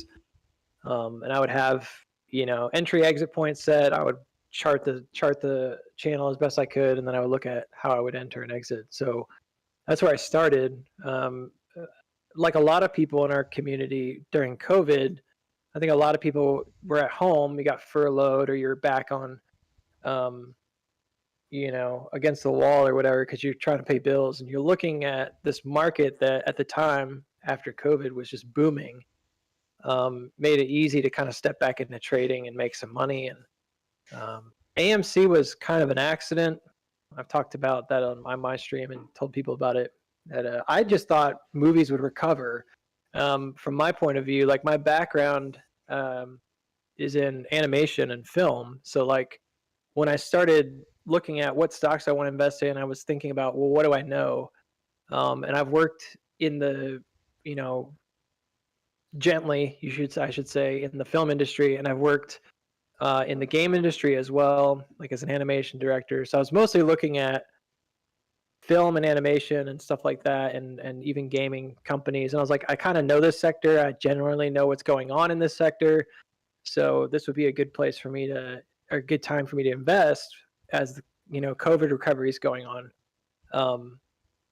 That's it. That's kind of how I got into AMC. I had no idea when I purchased AMC that it was a quote unquote meme stock. So for me, it was just like, okay, I think this is probably going to recover after COVID. And then I started doing the charting stuff for that in November of 2021. It was actually like right when we started that main downtrend for AMC. So my entire time with AMC has basically been, while it's bearish in terms of being like a public TA figure, like I've never really been able to chart a time where it was bullish. And so it's been a weird experience. And obviously with AMC, that's kind of like I'm cutting my teeth, you know, in terms of YouTubing and junk. Not that there's anything wrong with YouTube. It's just not what I was intending to do when I set out. I just really was looking at the pattern analysis, and I was saying like, well, it seems like there's a pattern here that's playing out. And I will say this, like there's a pretty marked difference between the charts that I saw 10 years ago and the charts now. And a lot of it seems to be that this algorithmic-based trading has really taken off. And nowadays there's artificial intelligence involved.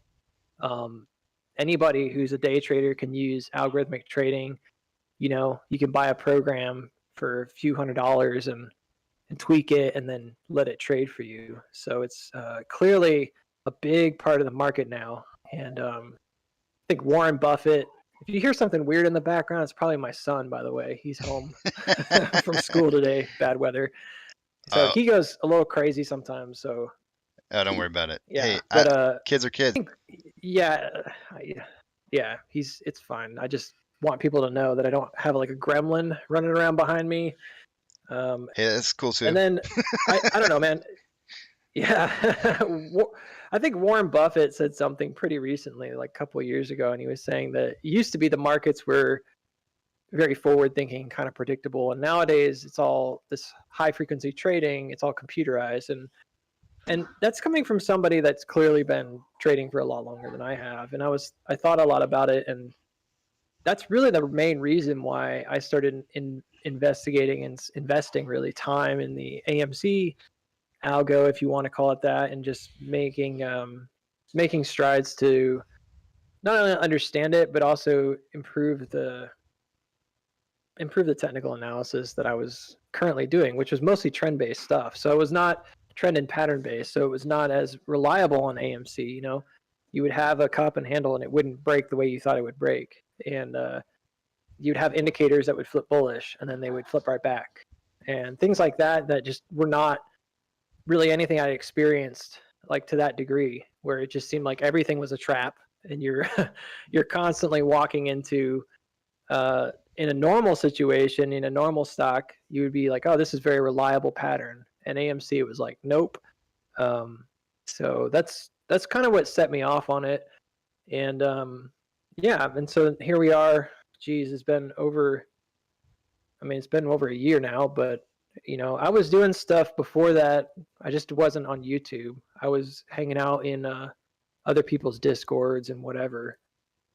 So anyways, so background and pattern analysis from like a long time ago when I traded for a few years, and then some trend analysis. And now I've been doing a lot more with Wyckoff, which is really just range analysis. I mean, it's probably the best range analysis that's available, and pretty much everything that also is range analysis, like it's essentially the exact same as Wyckoff anyways. So there's like a lot of modern terminology in some of these newer techniques, but they're just using the same concepts and principles of how supply and demand would act, and how these larger traders, they are called smart money, right? But they're institutional, big money traders, and how they manipulate the markets and what they're doing in a range, and how you can interpret volume. And yeah, so that's it. I mean, that's where I'm at right now. And I tell people on my stream that sometimes, like, you're going to see me learn something new or find something new that I didn't see before. Happens quite a bit. And it's like, for me, it's not about being necessarily the smartest person in the room, but just continuing to grow and educate myself. And I invite other people to come and do that as well. So lately we've been trying to pair a lot more Bukowski stuff. And for those that don't know Bukowski, awesome trading resource on the web. Just look up Bukowski and it should come up first thing. It's basically trading patterns. And what I love about his stuff is he includes like massive sample sizes. And so he looks at something like a pennant and he'll tell you, yeah, it's got a 34% hit ratio for this particular kind of breakout.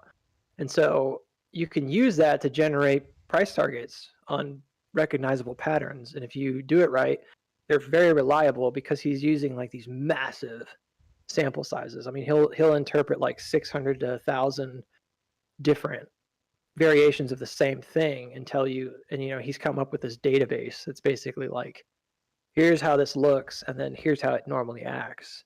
So you were talking about TA as a means of understanding probability, and that's really what it is. It's statistical. So it's not necessarily that every time you think something's going to happen, it happens.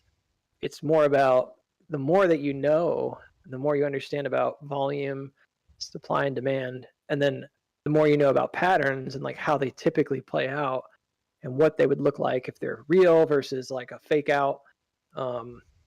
You basically start building a probability, right, of an outcome. So most of the stuff that I do is just that. It's just aggregate data. I think I got a bit of a reputation as like a fractal guy because I did a lot of the fractal analysis early on, and I still do it, but it's really there just to talk about here's how the stock is trading. Like the fractal, what we see as like the price action is really just a representation of here's how the stock is trading right now. You know what I mean? And so until they change how they're trading the stock, it informs everything that's going on. And we try to identify those places where, hey, this is a change of character, and therefore you have a place where you can say, yeah, it's likely going to make a change of direction when you see a change of character. So when the price action starts acting differently, then you can say, yeah, it's probably going to turn here. And I don't know. I get critiqued a lot for like not getting it right, but we've been doing really well over the last few months. Some of the bigger call outs, fell flat, but I think that the big one being the run up to retest the main trend, that did not work out. And unfortunately, like SPY ran up and did it, AMC did not. It just kind of took off the other way. And it's happened before to AMC, so I was like, well, now we're just going to look at downside and see where that takes us. And that's kind of what you do. You just make sure you have a plan in place if things don't work out. That's what stop losses are for. Right. Right. That's what they're supposed to be for. And so we've been doing really well though. Like the last several weeks, I feel like we've been pretty much on point. It's been a very boring time to be a trader, at times for AMC specifically, and with some sideways action, it's never very fun. But range analysis has given us a lot of pretty solid price targets during this whole time. And I don't know. So I feel like everybody that comes to the stream that I usually have going on, and then sometimes, same people in the Discord, it's mostly just back and forth, like discussions about what people see technically. And obviously this with, this, but like with streams, it's kind of like it feels one-sided because you're kind of reacting to what people are saying. And that's really all you can do. But then in a Discord setting, it's been nice because I've gotten to see other people really step out and say, here's what I'm thinking and this and that. And we don't always agree, but at least it's a good place to trade charts, and you can have debates or whatever, and send funny pictures, I suppose. One of my sometimes. one of my favorite things to do at the end of every day is to toast, and I drink what's I call the adventurous ape. We renamed it's actually called the Brave Bull, but we renamed it to an adventurous ape, and it's 2 shots of tequila, 1 shot of Kahlua. I know it sounds really terrible, but if you use a spot of tequila, it's actually it makes it pretty. It tastes like a smoky whiskey almost, and but what I want to do is I want to toast. I want to toast to something that you said there that really kind of rings true in my mind, and it's that disagreements are an opportunity for learning, right? It's somebody gets an opportunity to learn something, and it's not more about being right or wrong. It's about going through life and having that learning process and being able to make mistakes and learn from them, because that is truly and honestly what makes you grow as an investor in the marketplace is having mistakes. If everybody was perfect in the marketplace, I wouldn't want to invest with that person. I wouldn't want to listen to them. Yeah. And the reason for that is because they're lying. I'm telling you straight up Yeah. right now, anybody who sits there and tells you that they are a perfect trader and have never made a bad investment ever in their entire life is a liar. Straight up. So I'm going to toast to you, Booksy, and for wanting to celebrate in learning and differences of opinions, and absolutely being a stellar person in the community, and allowing that process to take place on your channel. So cheers to you, sir. Thank you. Cheers. Thank you very much. And by the way, I just want everybody to know that I did not there was very minimal contact between me and Booksy in advance. So all of this is very unscripted. Unscripted, yeah.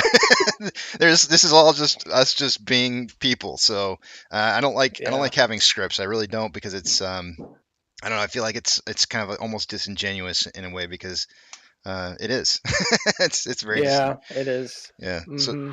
So but did you I'm kind of you there's a couple things that you said there that I want to key in on just for just 1 second, if I can pick your brain. First, you said about oil. What do you typically see, or what do you feel like you see how a market reacts in regards to, in general, I'm talking market wide, how does markets normally react to upwards and downwards momentum on oil prices? What do you typically see? Like, what's the relationship? Inverse, or is it parallel? I mean, that's a good question. Yeah, usually it's kind of inverse to. Well, I mean, it was. I really don't watch the sector very much anymore. I do occasionally pop my head in just to see what's going on with gold and silver, and usually I lump them together because oil is like a commodity, right? And so you're looking at it as a business. There's other things involved in that. So I would invest in subsectors of it. I would specifically look at mining and other places that we're going after, right? These oil reserves, not exactly so you can invest in these ETFs that are just aggregate, here's a bunch of this is a representation of oil pricing, basically. Those are really dangerous because anything can cause those to go crazy. If you have a world war possibility, with the Russia thing, oil's going to go crazy, right? And this is directly reflected in your gas prices. So when you ask what's the relationship with the economy, it's complex in that regard. But I think that the underlying relationship has typically been sort of I don't know. When I was trading, it was almost inverse to the dollar. I know it sounds kind of weird, but it would sort of track it's more socioeconomical than a lot of other things. So you really had to pay attention to the news. But as long as your economy is doing pretty well, oil is growing in demand all the time. So it's a very bullish trade. But when there's a crisis, oftentimes if you're in an oil stock, you actually benefit from it. So it would be general growth if the economy is doing okay, especially with oil mining and stuff. If the economy has a sudden risk of a lack of supply, then demand goes through the roof, right? So I personally and early on, I would try to trade these oil ETFs, and I just kind of got away from it almost immediately because it was way too volatile. Now I know probably a lot of people make a lot of money on those.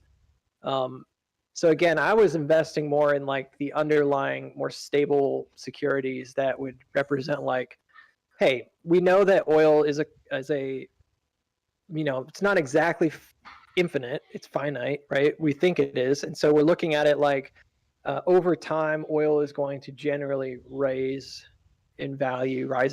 Therefore, the providers of this will probably benefit and do well. So that's an easy one if you want something that's a little more regular.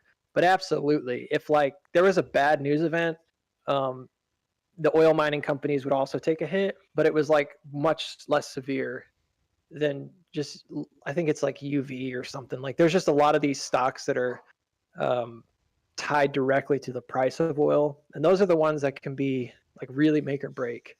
And I think at the time there was even a bunch of, it was like UTAF or something like that. There was a 3X oil, and they actually went under because there was a big crash, and there was like an inverse to it and stuff. They had to continually like split because it just went crazy, and so it's a good sector if you've got like a good like tolerance for risk, specifically. But I like I said, I kind of went to like the providers of that's sort of my theme as an investor, actually, because I'm doing the same thing right now with EV. I don't particularly care for necessarily the car manufacturers themselves, although yeah, like Tesla's a big one. But like there's a lot of these guys like that are like ChargePoint, like is one. I'm not trying to pump the stock, but they're providing the equipment that will be used in charging stations in the future. So as long as EV cars become more and more prevalent, that company is going to grow, but it's not going to have like the same kind of maybe massive growth. It might be a little more steady. So as long as they do well, it's a good long-term investment. So like those are things that I would consider when I look at oil. Like it's the same kind of stuff. And oil is very touchy with, and you guys already know this, right? That's why we have gas prices shooting up when Putin makes a weird joke. You know what I mean? Like it's like weird stuff like that happens every day in the market. And so that's my opinion about it. I wouldn't even go directly to it or even an ETF. I would just kind of look at, the background stuff. So. And in your opinion right now, the other thing too that I wanted in regards to the market in general, are you bullish on the market or bearish on the market right now? If you don't mind, if you don't want to say, that's fine. By the way, any question that I ask you here, you have full rights to say, I would rather skip over that one. I'm completely okay with you saying that. But are you bullish or bearish on the market right now? I'm not. I'm like long term, I'm pretty bullish. Immediate short term, I'm a bit more bearish, and it's been causing a lot of problems in my stream because people really want me to be bullish. The truth is that I was very bullish in the market way back in like October, which is when we were at a low, and that time seemed like a good time to invest. Where we are right now, just based on the range analysis, you're not in a bull market yet, right? So you're almost there. It's like when Darth Vader is fighting Luke and he's like, you're not a Jedi yet, like you're right there, but you're not yet. So you might get your hand lopped off before you do, you know what I mean? Like it's a bad analogy, but, but we just broke out of a major downtrend. Everybody knows that if you're watching the S&P 500, you broke out of a major downtrend. That's not in question here. What is in question is what happens next. And oftentimes when you break a major resistance, you're going to come back, you're going to find support. We haven't done that yet. We broke out, we found a little bit of support right around the breakout, and then we took off. And I think all the way up to about 430, right, which is where you're going to break the range, you have free range to kind of move. So at this point, and this is the answer people don't like, it's sort of impossible in some regards to know exactly how fast that happens. And so there are things like we can do trajectories, which I do a lot on my stream, that will help us to kind of determine like, well, maybe this happens within X amount of months. You can time moves out that way. There's a lot of tools that you can use to estimate, but it's very difficult to know outside of just looking at how is supply and demand responding at each moment, how long that takes. So what I've been kind of talking about on the stream lately is, look, when we hit in October, when we hit that bottom, I mean, anyone can tell you, I was talking about a massive diamond bottom situation where, you know, where it sees move up, maybe we'll see a pullback here or there, and then possibly that gives you a price target of all-time highs. So that target's not gone. It doesn't just disappear. It's still there. The issue is, how long does it take? And there's no real precedence for timing except for, okay, well, what's the speed and rate at which we're going? And you can see there's channels and stuff, and you can look at that and say, like, all right, well, if it doesn't accelerate, this is the direction it's going. This is about how long it takes. But the issue is that, like, on a big breakout like we experienced on something like the S&P 500, you would expect there to be a pretty substantial time of consolidation, of buying, right, on the breakout. And unless it's like a market-wide squeeze where you have like this squeeze event where the whole market just kind of rockets, that doesn't happen very often. And if you look at the history of the S&P, it really takes its time when it gets to the top of a range. So anything below 430 is, and this is not, again, I don't think this is my opinion, this is just kind of like an analyst guideline, right? Anything below 430, because that's where the range top is right now, is technically still in a bear market. So until you break the range, you don't resume the uptrend. So I'm trying to like help people understand that it's still in this gigantic bottom right now. And a lot of stuff can happen between here and $430 on the S&P. And really, it could go down to like 357 still and still be considered bullish as a bottom, which is crazy, but it could. So I'm just in that moment of like reservation, and that's, people don't like that. They want you to be like one or the other. And so like I said, like I'm very bullish on it long term, because I think that once you correct here, you're going to go back up to all-time highs, and that might be within the next year or two. After that point, we'll see. Because once you hit all-time highs, it's like a testing ground, right? And it's pretty easy to see what happened if you look at 2000 to 2008. You can see that that same kind of idea happened. You came up to create an all-time high, it pulled back for several years, and then it rose back up, and then the market crashed. But it didn't crash forever. It just crashed enough to have a really big corrective move in 2008.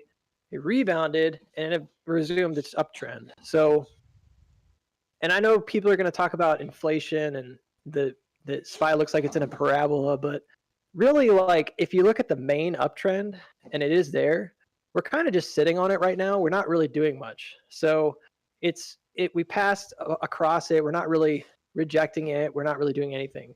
We're just kind of sitting around that area. So it's not a pleasant time to be a trader, but now is the time, I think, to make plans. Like, that's what I'm encouraging people to do, is like, look, man, if you're going to go long on something, even for the next year or two, and you think there's a probability that this bottom that we're forming, that by the way, we formed it over a long time, right? Long period of time, since like May of last year. That's a big bottom. And if you form that bottom, it should go up, even if it's going to later what's called distribute, right? Mm-hmm. It hits the all-time high. Oh, there's no more buyers. We're done with demand. We're going back down. That's still a far way to go. That's a really bullish possible move. So you have the opportunity right now to pick and choose your investments. But do I think that means that it's going to just keep going until it hits? No, like, I don't think so. Historically, SPY just doesn't tend to do that. It tends to really, it could take several months, it could take a month, but it takes a while when it gets to a top.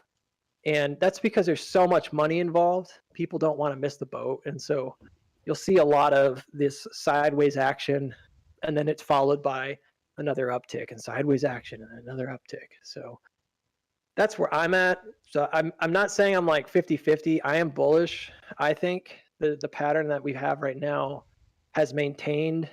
So therefore, I don't see why we would not hit the target, but it could take time. And I don't see why we couldn't go down again. Like, technically speaking, just as TA goes, you could go sideways forever. I mean, it happened to Tesla. Tesla went sideways for a really long time. until it finally made a decision about where to go. And that stuff happens all the time in the market. So you have to be aware that some people are calling it like stagnation, like stagflation or whatever, stagnation.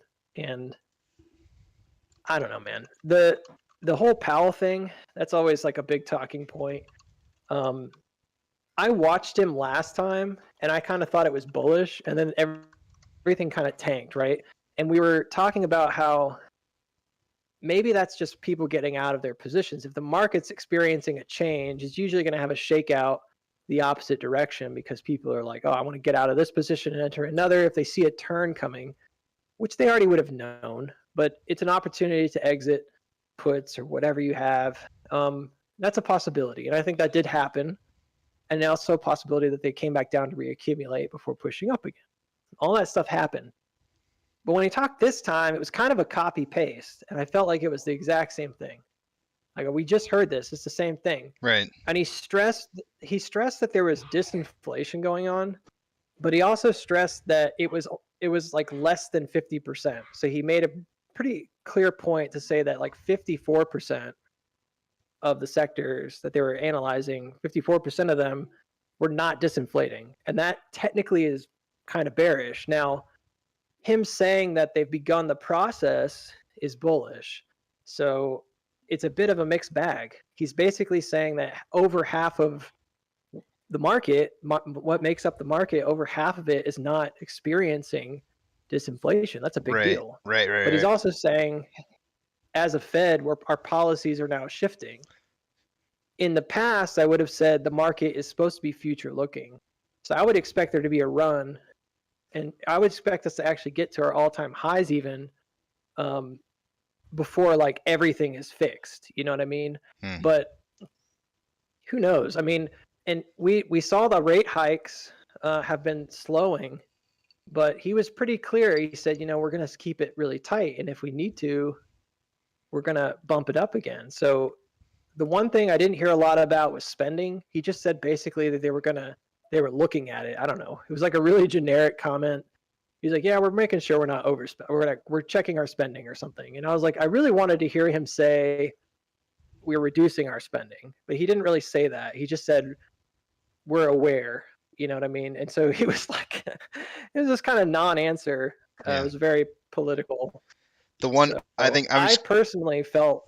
Yeah, go ahead. No, it's just the one thing that kind of came across for me was when he sat there and said, "This isn't like anything we've seen from the past. This is different. We've got something different going on here." And I can't stress enough that all the different indicators that I'm looking at are signaling one way, and we're doing the opposite. And I'm going like this. There's something inherently wrong with the way that the market's moving right now. It's not doing what it's supposed to do normally. And so I look at that, and the major disconnect that I see is if you have inflation, right? You got to slow down production. You have to slow down production somehow. And the one thing that I see in the marketplace happening right now is push, and they don't care. There's no businesses out there going like, maybe we should back off a little bit. I mean, we're starting to see some layoffs coming in now, which is, maybe a little bit of a good thing. But for the most part, all of these companies, these major companies are out there going push, right? And it's like somehow we got to get them to draw back a little bit. If they don't, then what happens? And so I think that's why we're in a different position, because I think in the past, like every time we've ever seen like a market failure, like there's weak sectors and you have, unemployment's high and you have all these other like typical things that are happening that aren't happening right now. And so it's like this divergence of a strong economy, but yet weak on inflated money that's pumped into the marketplace. And it's like somehow you have to balance that all out. And I don't really know how that happens, but it's just really kind of crazy. But real quick, and I hate to break into what it is that we're talking in here, but I do movie trivia. All good. And we Yeah. I had an internet loss due to the weather yesterday, so I wasn't able to stream. So I got to do movie trivia for everybody here because we were gonna do it on Groundhog Day. So I've got to do Groundhog Day. Oh. Yeah, so we're gonna do Groundhog movie trivia. It's just 10 questions. I'm gonna get through them really, really quick here for everybody that's in the comment section in here. Let me just type it in one last time to tell everybody to hit live now. It's because my internet connection's so bad. They have to hit Is live it or else. just going to be about Groundhog's Day, about the Bill Murray movie? Yep. Is that it? Yep, that's it. Oh, 10, wow. 10 questions on that movie. I've seen it, but I don't know if I've seen it that much. Ironic. If you want to play, there is a little bit of a delay. So to give people a chance, I would say wait I don't know, probably about 5 seconds at least before you give me an answer. That way it kind of makes it fair for everybody else. But I will go ahead and put you down for points if and this is a competition, a weekly competition, so there is points involved here. But if you do have an answer, feel free to shout out. Just give people at least a 5-second delay because they have a delay and you don't. All right, here we go. First question for the day, and this is on Groundhog Day, the movie, guys. Here we go. This is the first one's almost too easy. I'm the weatherman at Channel 9 Pittsburgh. What's my name? It's too easy.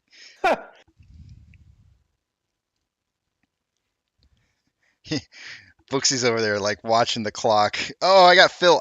Phil, come on, give me a last name. Come on, censored content. All right, Phil it is. Censored content for the point on that one. But that was cheap by not putting the full name in there, censored content. I'm just saying. Oh. All right. It looks like 5 seconds might almost be too long. He got it a little almost faster than that. So you might be okay for maybe 3 or 4 seconds. All right, here we go. Next question. At the beginning of the movie, they show Phil Connors doing weather. What is the temperature for the nation's high on February 1st? Oh, man. That's a good one.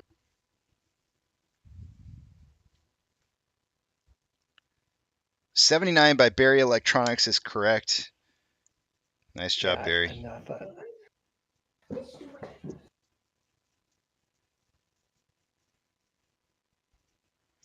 Next question. 97.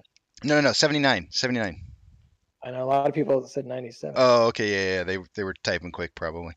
Let's see. Next one. What is the special place where Punxsutawney Phil broadcasts his weather forecast for spring? What's the name of it?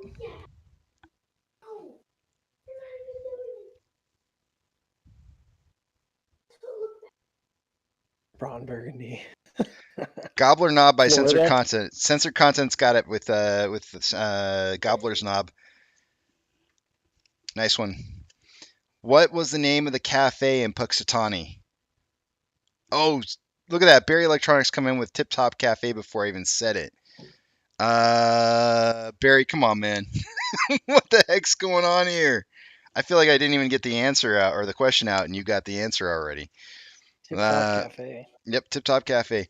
What is the name? What is the name of the Channel 9 Pittsburgh who also drive? What's the name of the individual for the Channel 9 Pittsburgh who also drives the news van?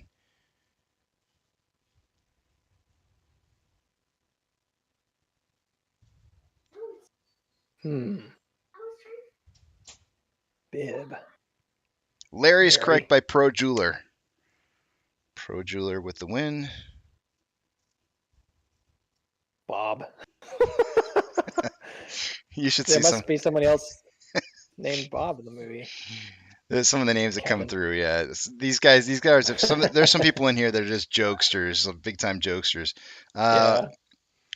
Phil has been to Punxsutawney in previous years. How many times has he been there total, counting this time, the time for the movie, to do the Groundhog Report? 4 by Tony Tesla is correct. Wow.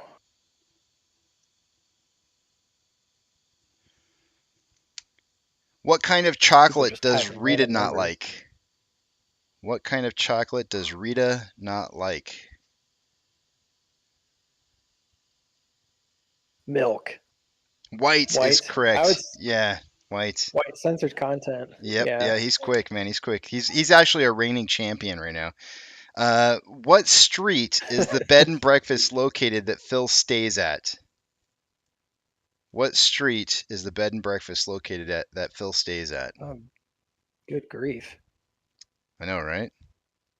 Main Street, Elm Street, Cherry. Street. Cherry is correct for Barry Electronics. Barry Electronics. Yep. 2 more questions. What was the name of the high school that Nancy attended?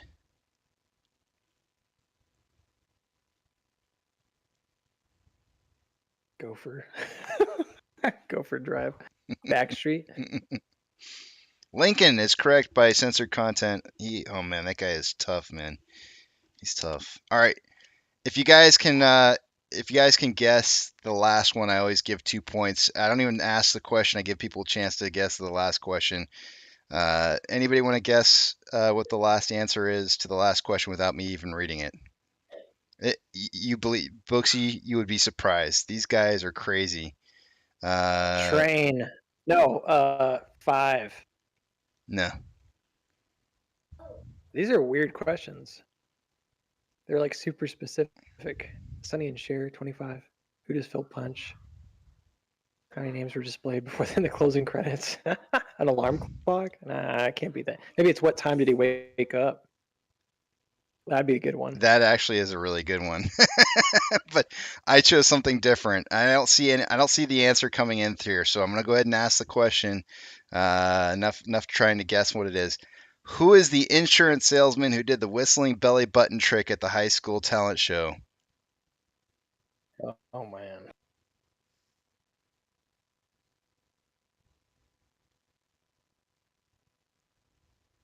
Ned by Riptide Redemption gets it.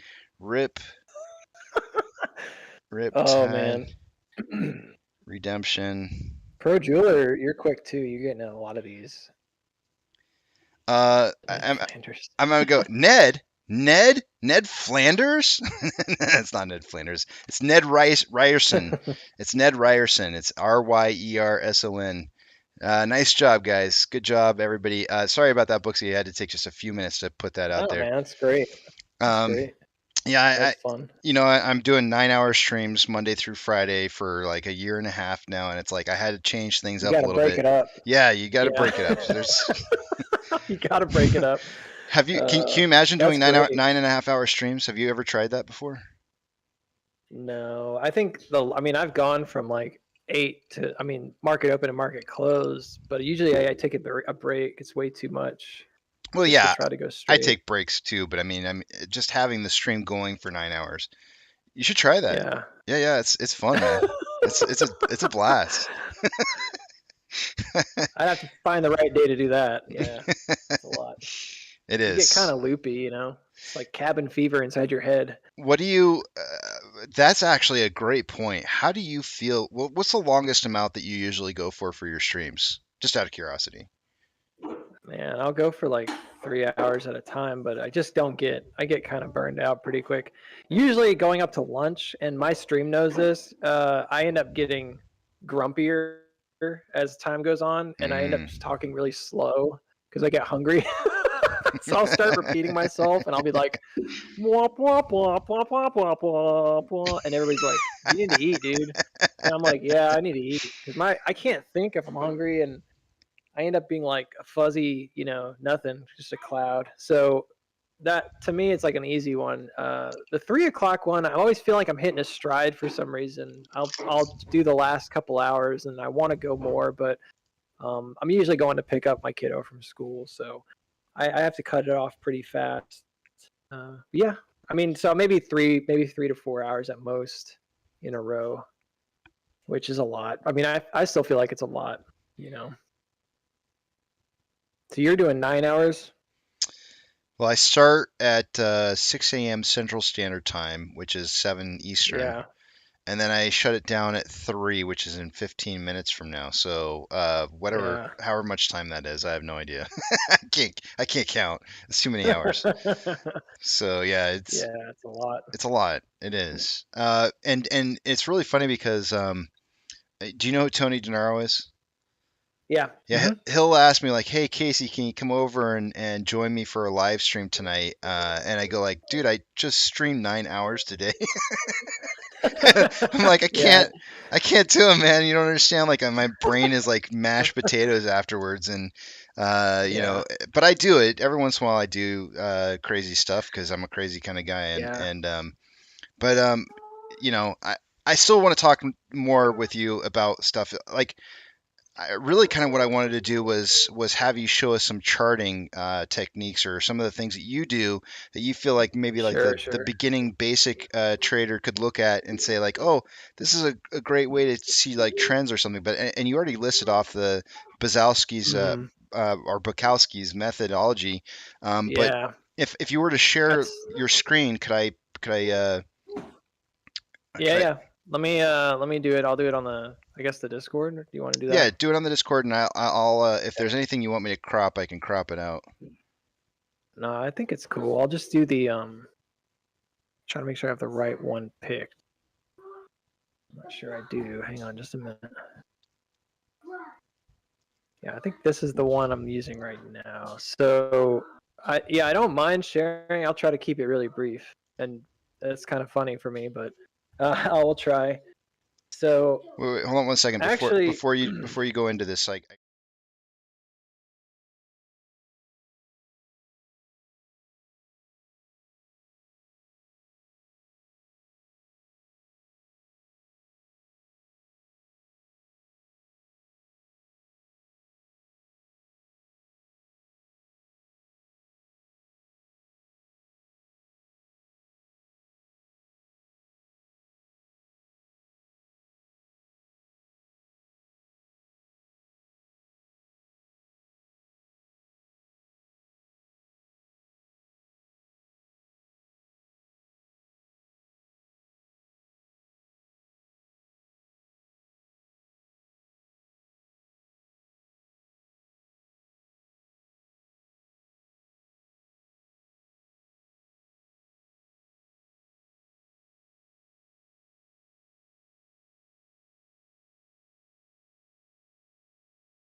all right, go ahead and try and talk real quick. Nope, that's not it. Let's try that one. That one's not it. Yeah. Desktop audio. Let's try now. Nope, that didn't do it. Nope. One second. Um.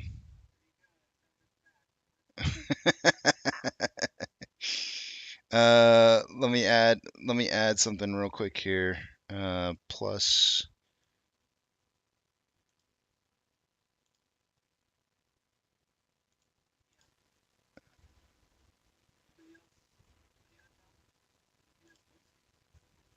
No, yeah, they can't hear you.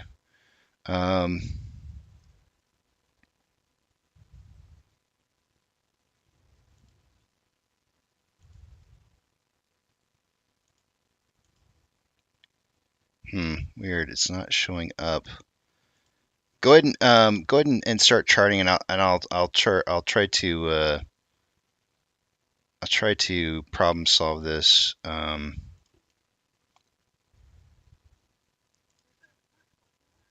Well, it's just because I changed scenes, and so I think if I add, there we go. I think that's gonna do it. Now try.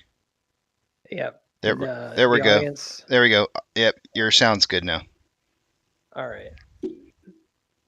The daily candle on AMC is insane. I haven't looked at the daily candle. So candles are a whole nother bag of worms. Yep.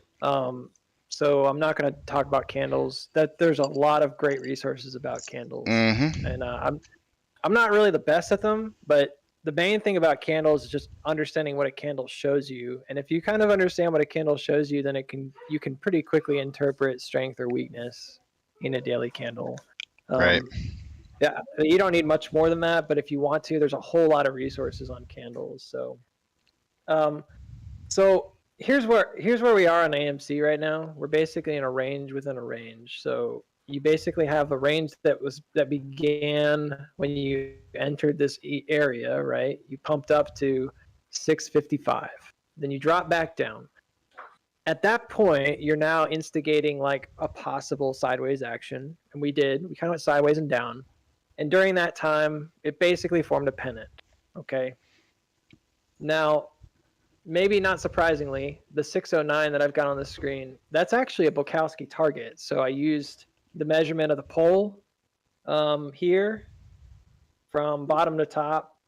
I know my charts are really ugly, but I measured the pole bottom to top here. It was $2.80, something like that, multiplied it by 34%. And then I actually think they're Like beautiful. 90 cents or something like that. And I did that, and I pumped it up to 97 cents, and it was 609. So that was the targeted breakout. And again, that you can get that kind of stuff on his website. So that was a really easy one, right? Now, when you're looking at this, it's important to note that anytime you're in a range, you're defining, it's called a trading range, right? You're defining a top and a bottom, pretty basic stuff. During that time period, you're often moving above and below the top and the bottom, and that's really where Wyckoff theory kind of comes into play here. When we pushed up, when we pushed up to the top of the range, it changes the dynamic of the range, because as you would expect, right, if you enter a range, think about the basics of it, right? You're going up, you hit a high, right? Demand pushed it up, then they pull back, and then they try again. So when you try again, there's only one of two things that usually is going to happen. You're either going to break it or you're not. If you break it, it's called a sign of strength. And at that point, you're going to consolidate, and you're going to push higher, and you're going to keep going. You're going to continue. If you don't break it, it's not necessarily a weakness right away, but depending on when that happens and the order of which things happen, I know this is kind of confusing, but it could be considered what's called an upthrust, which would be a distributive motion. So it's, instead of demand is actually pushing the stock up, it's actually sellers that are pushing the stock up to sell high. And ultimately it's to test demand.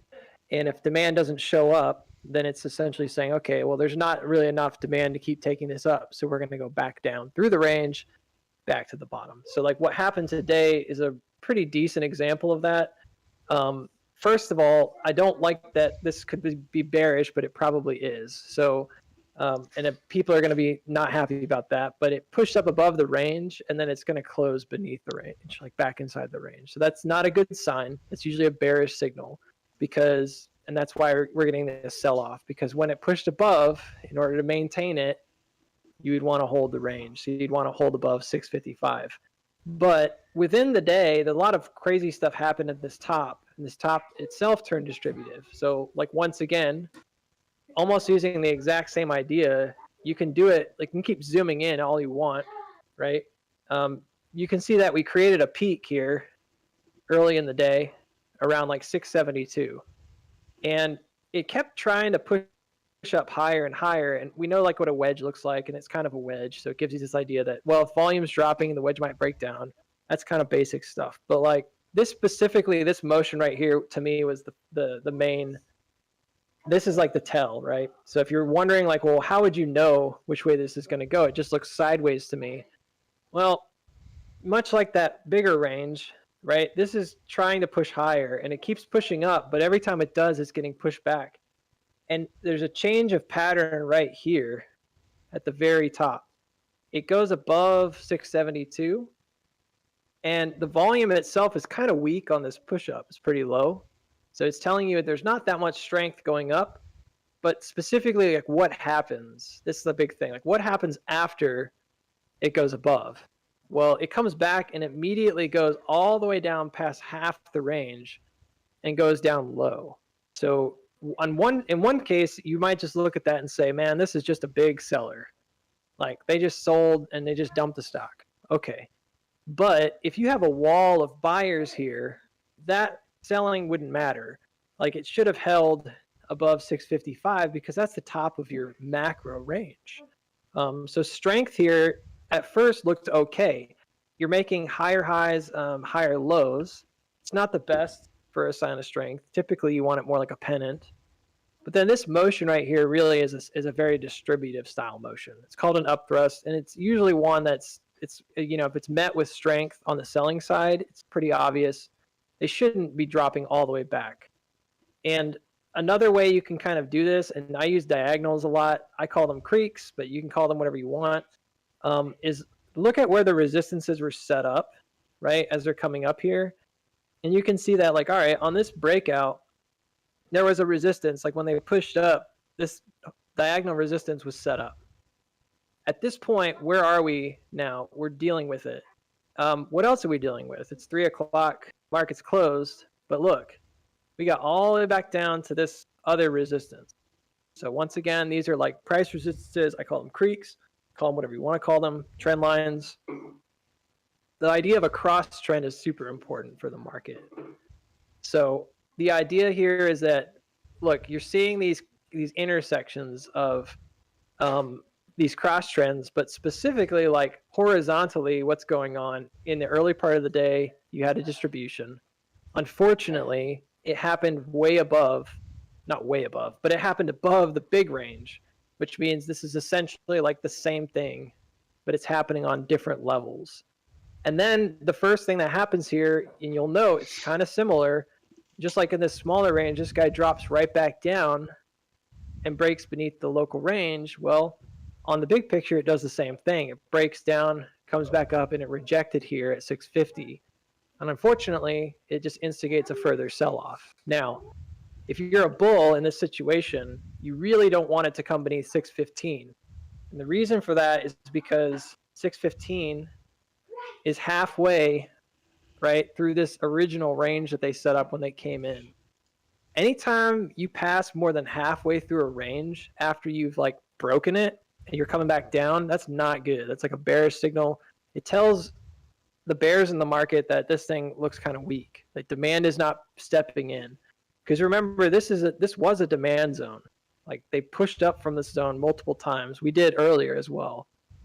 And so if they're coming back in and it's just failing, that's not good. So at this point, you might be saying like, well, is it still possible, Booksy, that this comes back up? It's not impossible, but that's when we talk about probability. And like probability would say that, look, if you've pushed beneath this particular top and it happened to be above the range, and now you've gone back into the range and closed beneath the top, that's not a really great signal for bulls. If you continue to break through these ranges and these supports, again, not a good signal for bulls because it's representing like supply and demand. If demand isn't there, then ultimately what this price action would result in, it's a weird 0% day. Ultimately what this price action would result in is what? You can see, like on the bigger picture, is it would result in, you know, a downward move. You can't keep breaking beneath these supports. It's not how it works. And ultimately, if you do that, you're just going to leave the range. So right now, the big kicker for me right now is the area between let's say 511, and the previous top is 655. It's like this 578 level. And if it passes beneath 578, which, by the way, right, here's the fun part for the math geeks. That's where we hit our gap, right? So this range was established with that in mind. Like, so it bottomed, there was a reactive move, then it bottomed again. And now that gap was at exactly 50%. So talk about, you know, pins and needles, right? So at this point, if you come back beneath that, where that gap fill is, you've now passed beneath the middle supply demand in the bigger range. So just like in these areas, you really don't want to do that. It usually signifies a weakness, and then the next action after that is to drop below the range. So honestly, I think that's probably the best like I could do in a short amount of time. It's the most simple way to understand ranges is look at them as like, you're pissing me off, Booksy, because almost all of them have that same setup in that regard. You're pissing me. You don't have to necessarily Booksy, fully stop.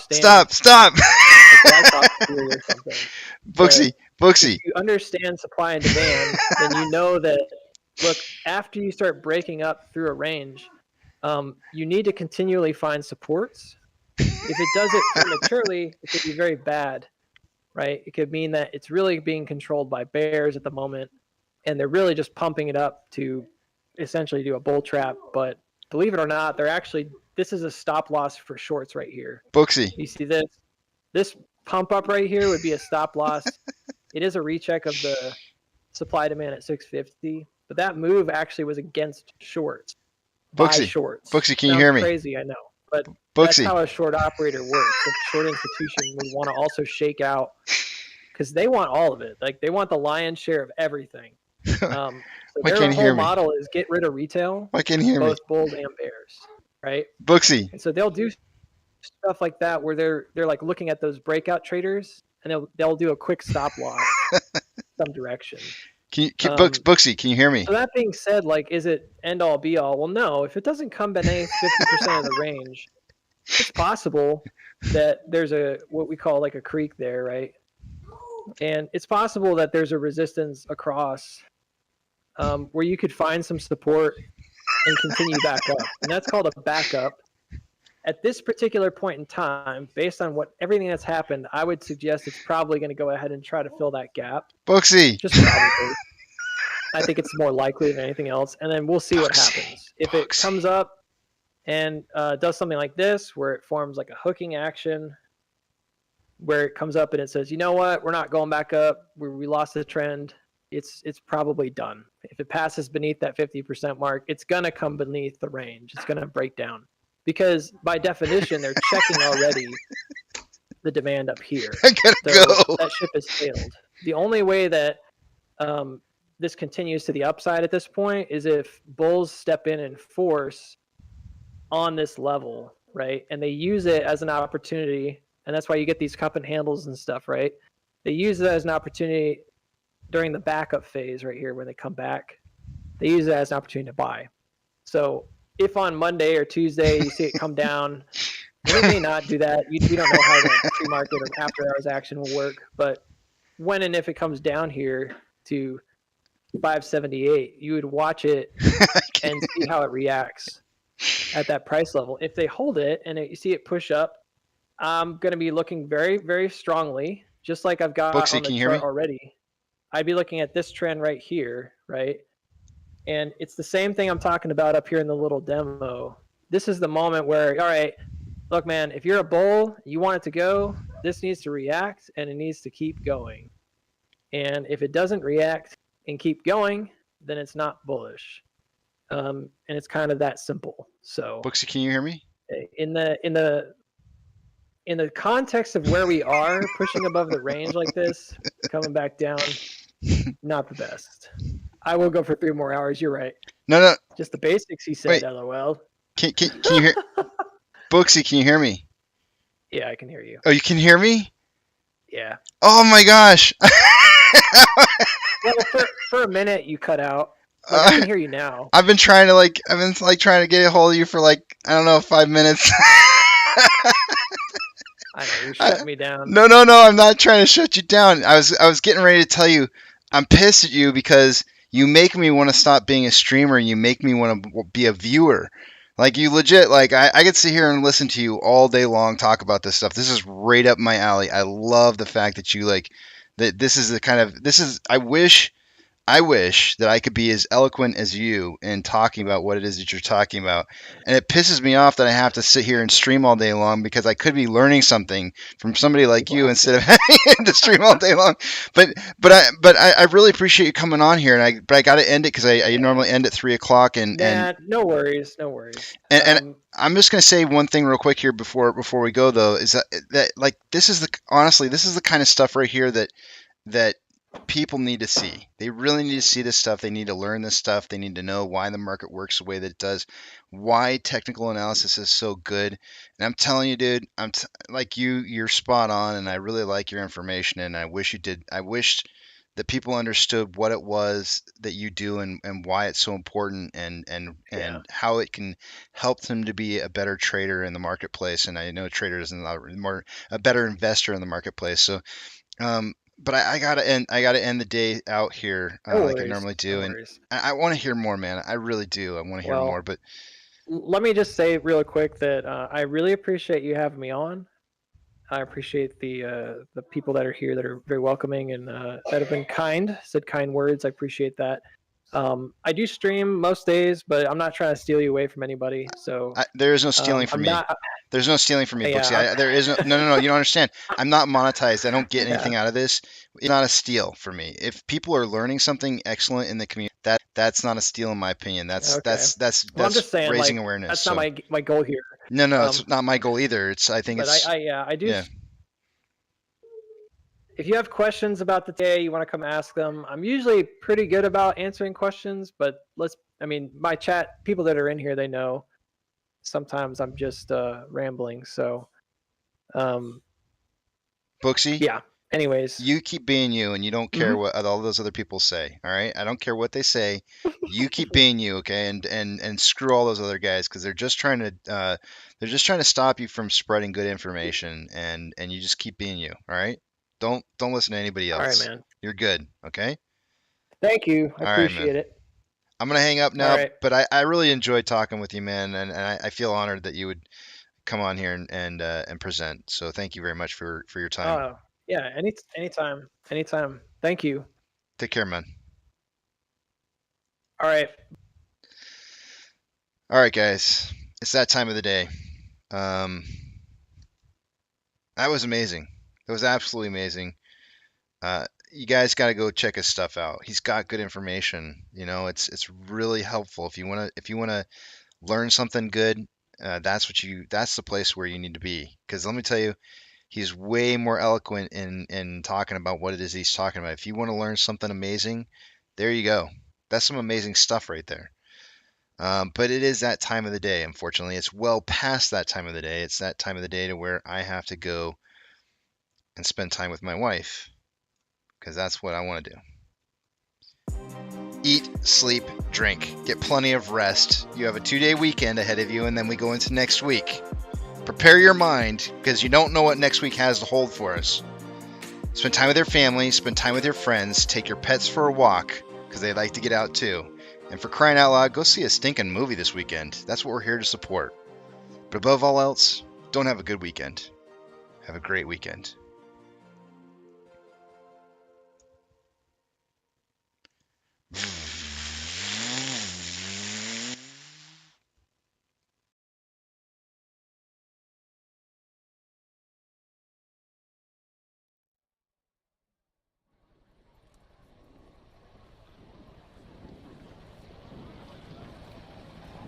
T-minus 90 seconds and counting. All systems are go. We're about 90 seconds from the launch of Space Shuttle Discovery.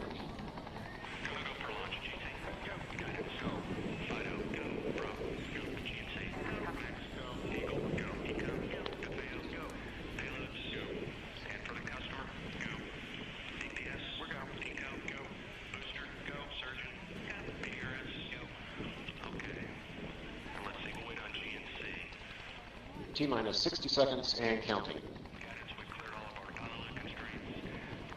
We are transferring to orbiter internal power at this time. Discovery is now running off its 3 onboard fuel cells. Coming up on a go for auto sequence start.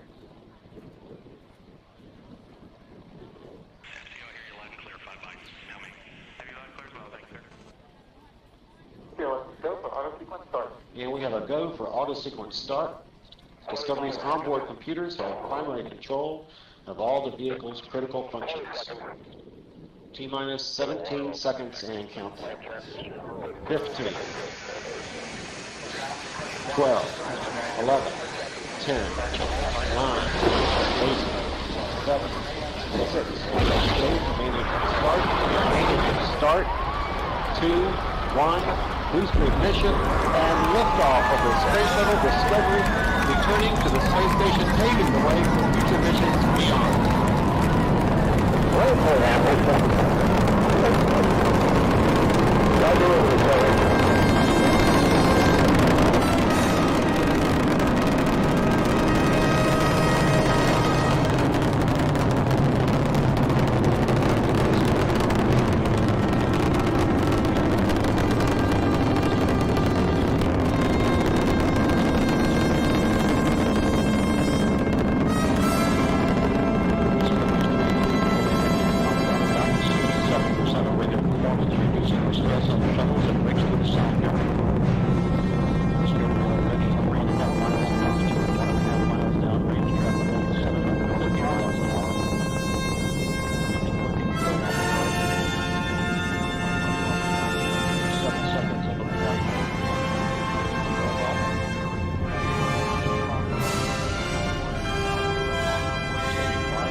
Discovery's onboard computers commanding the main engine nozzles to swivel, aiming the shuttle for its precise target in space for main engine cutoff. Should have a good forward leg now at SM. Okay, you sound good.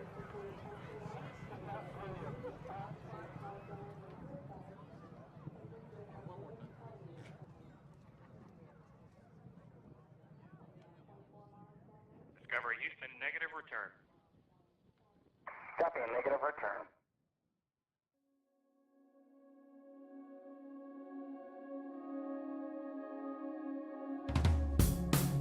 This is Apollo Control at 102 hours into the flight of Apollo 11. It's grown quite quiet here in Mission Control. A few moments ago, Flight Director Gene Kranz requested that everyone sit down, get prepared for events that are coming. And he closed with the remark, good luck to all of you.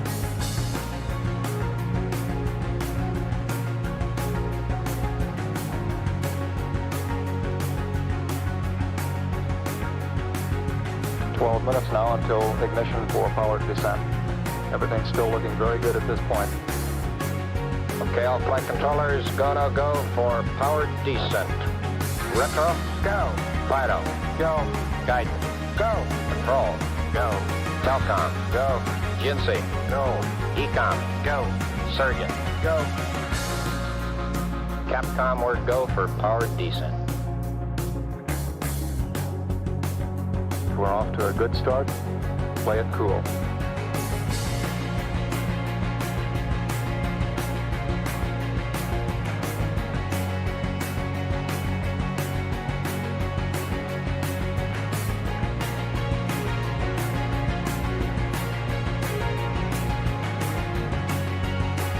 Okay, all flight controllers, I'm going around the horn. Okay, retro, go. Fido, go. Guidance, go. Control, go. Telcom, go. Jinsei, go. Ecom, go. Surgeon, go. Retro, go.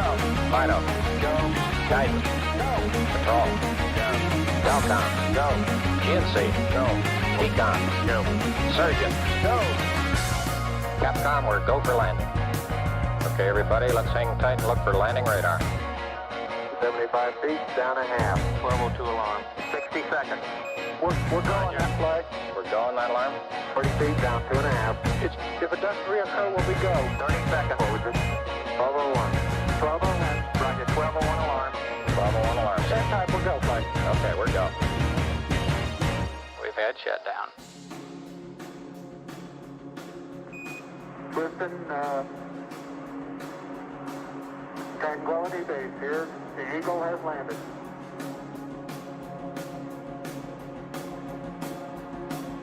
Okay, keep the chatter down in this room. T1, stand by T1.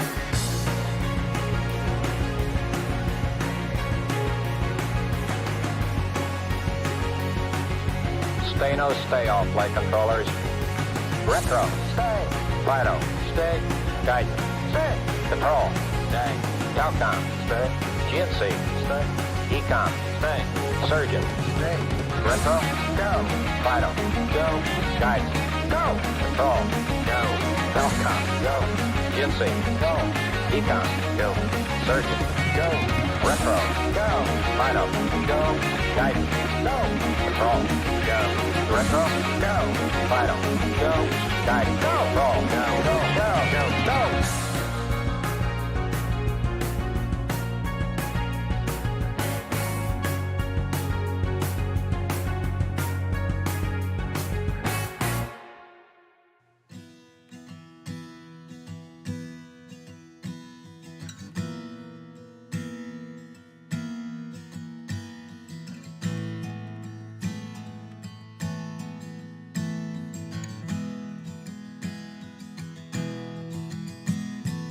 When the night's getting cold, you're needing a shoulder. Puff out your chest and be a little bolder. All we do is we buy and hold. There will be shills who wanna steal your thrills. There will be friends who hold till the end. There will be doubt, fear and cloud, but it's all in your head. Those hedges are dead. Panic and fear really are near, but it's not ours to own. We have shown that all we do is buy and hold. Oh, there will be shills who wanna steal your thrills, and there will be friends who hold till the end, and there will be doubt, fear and cloud, but it's all in your head. Those hedges are dead. So when the night's getting colder and you're needing that shoulder, these apes got your back. We got each other. All we do is we buy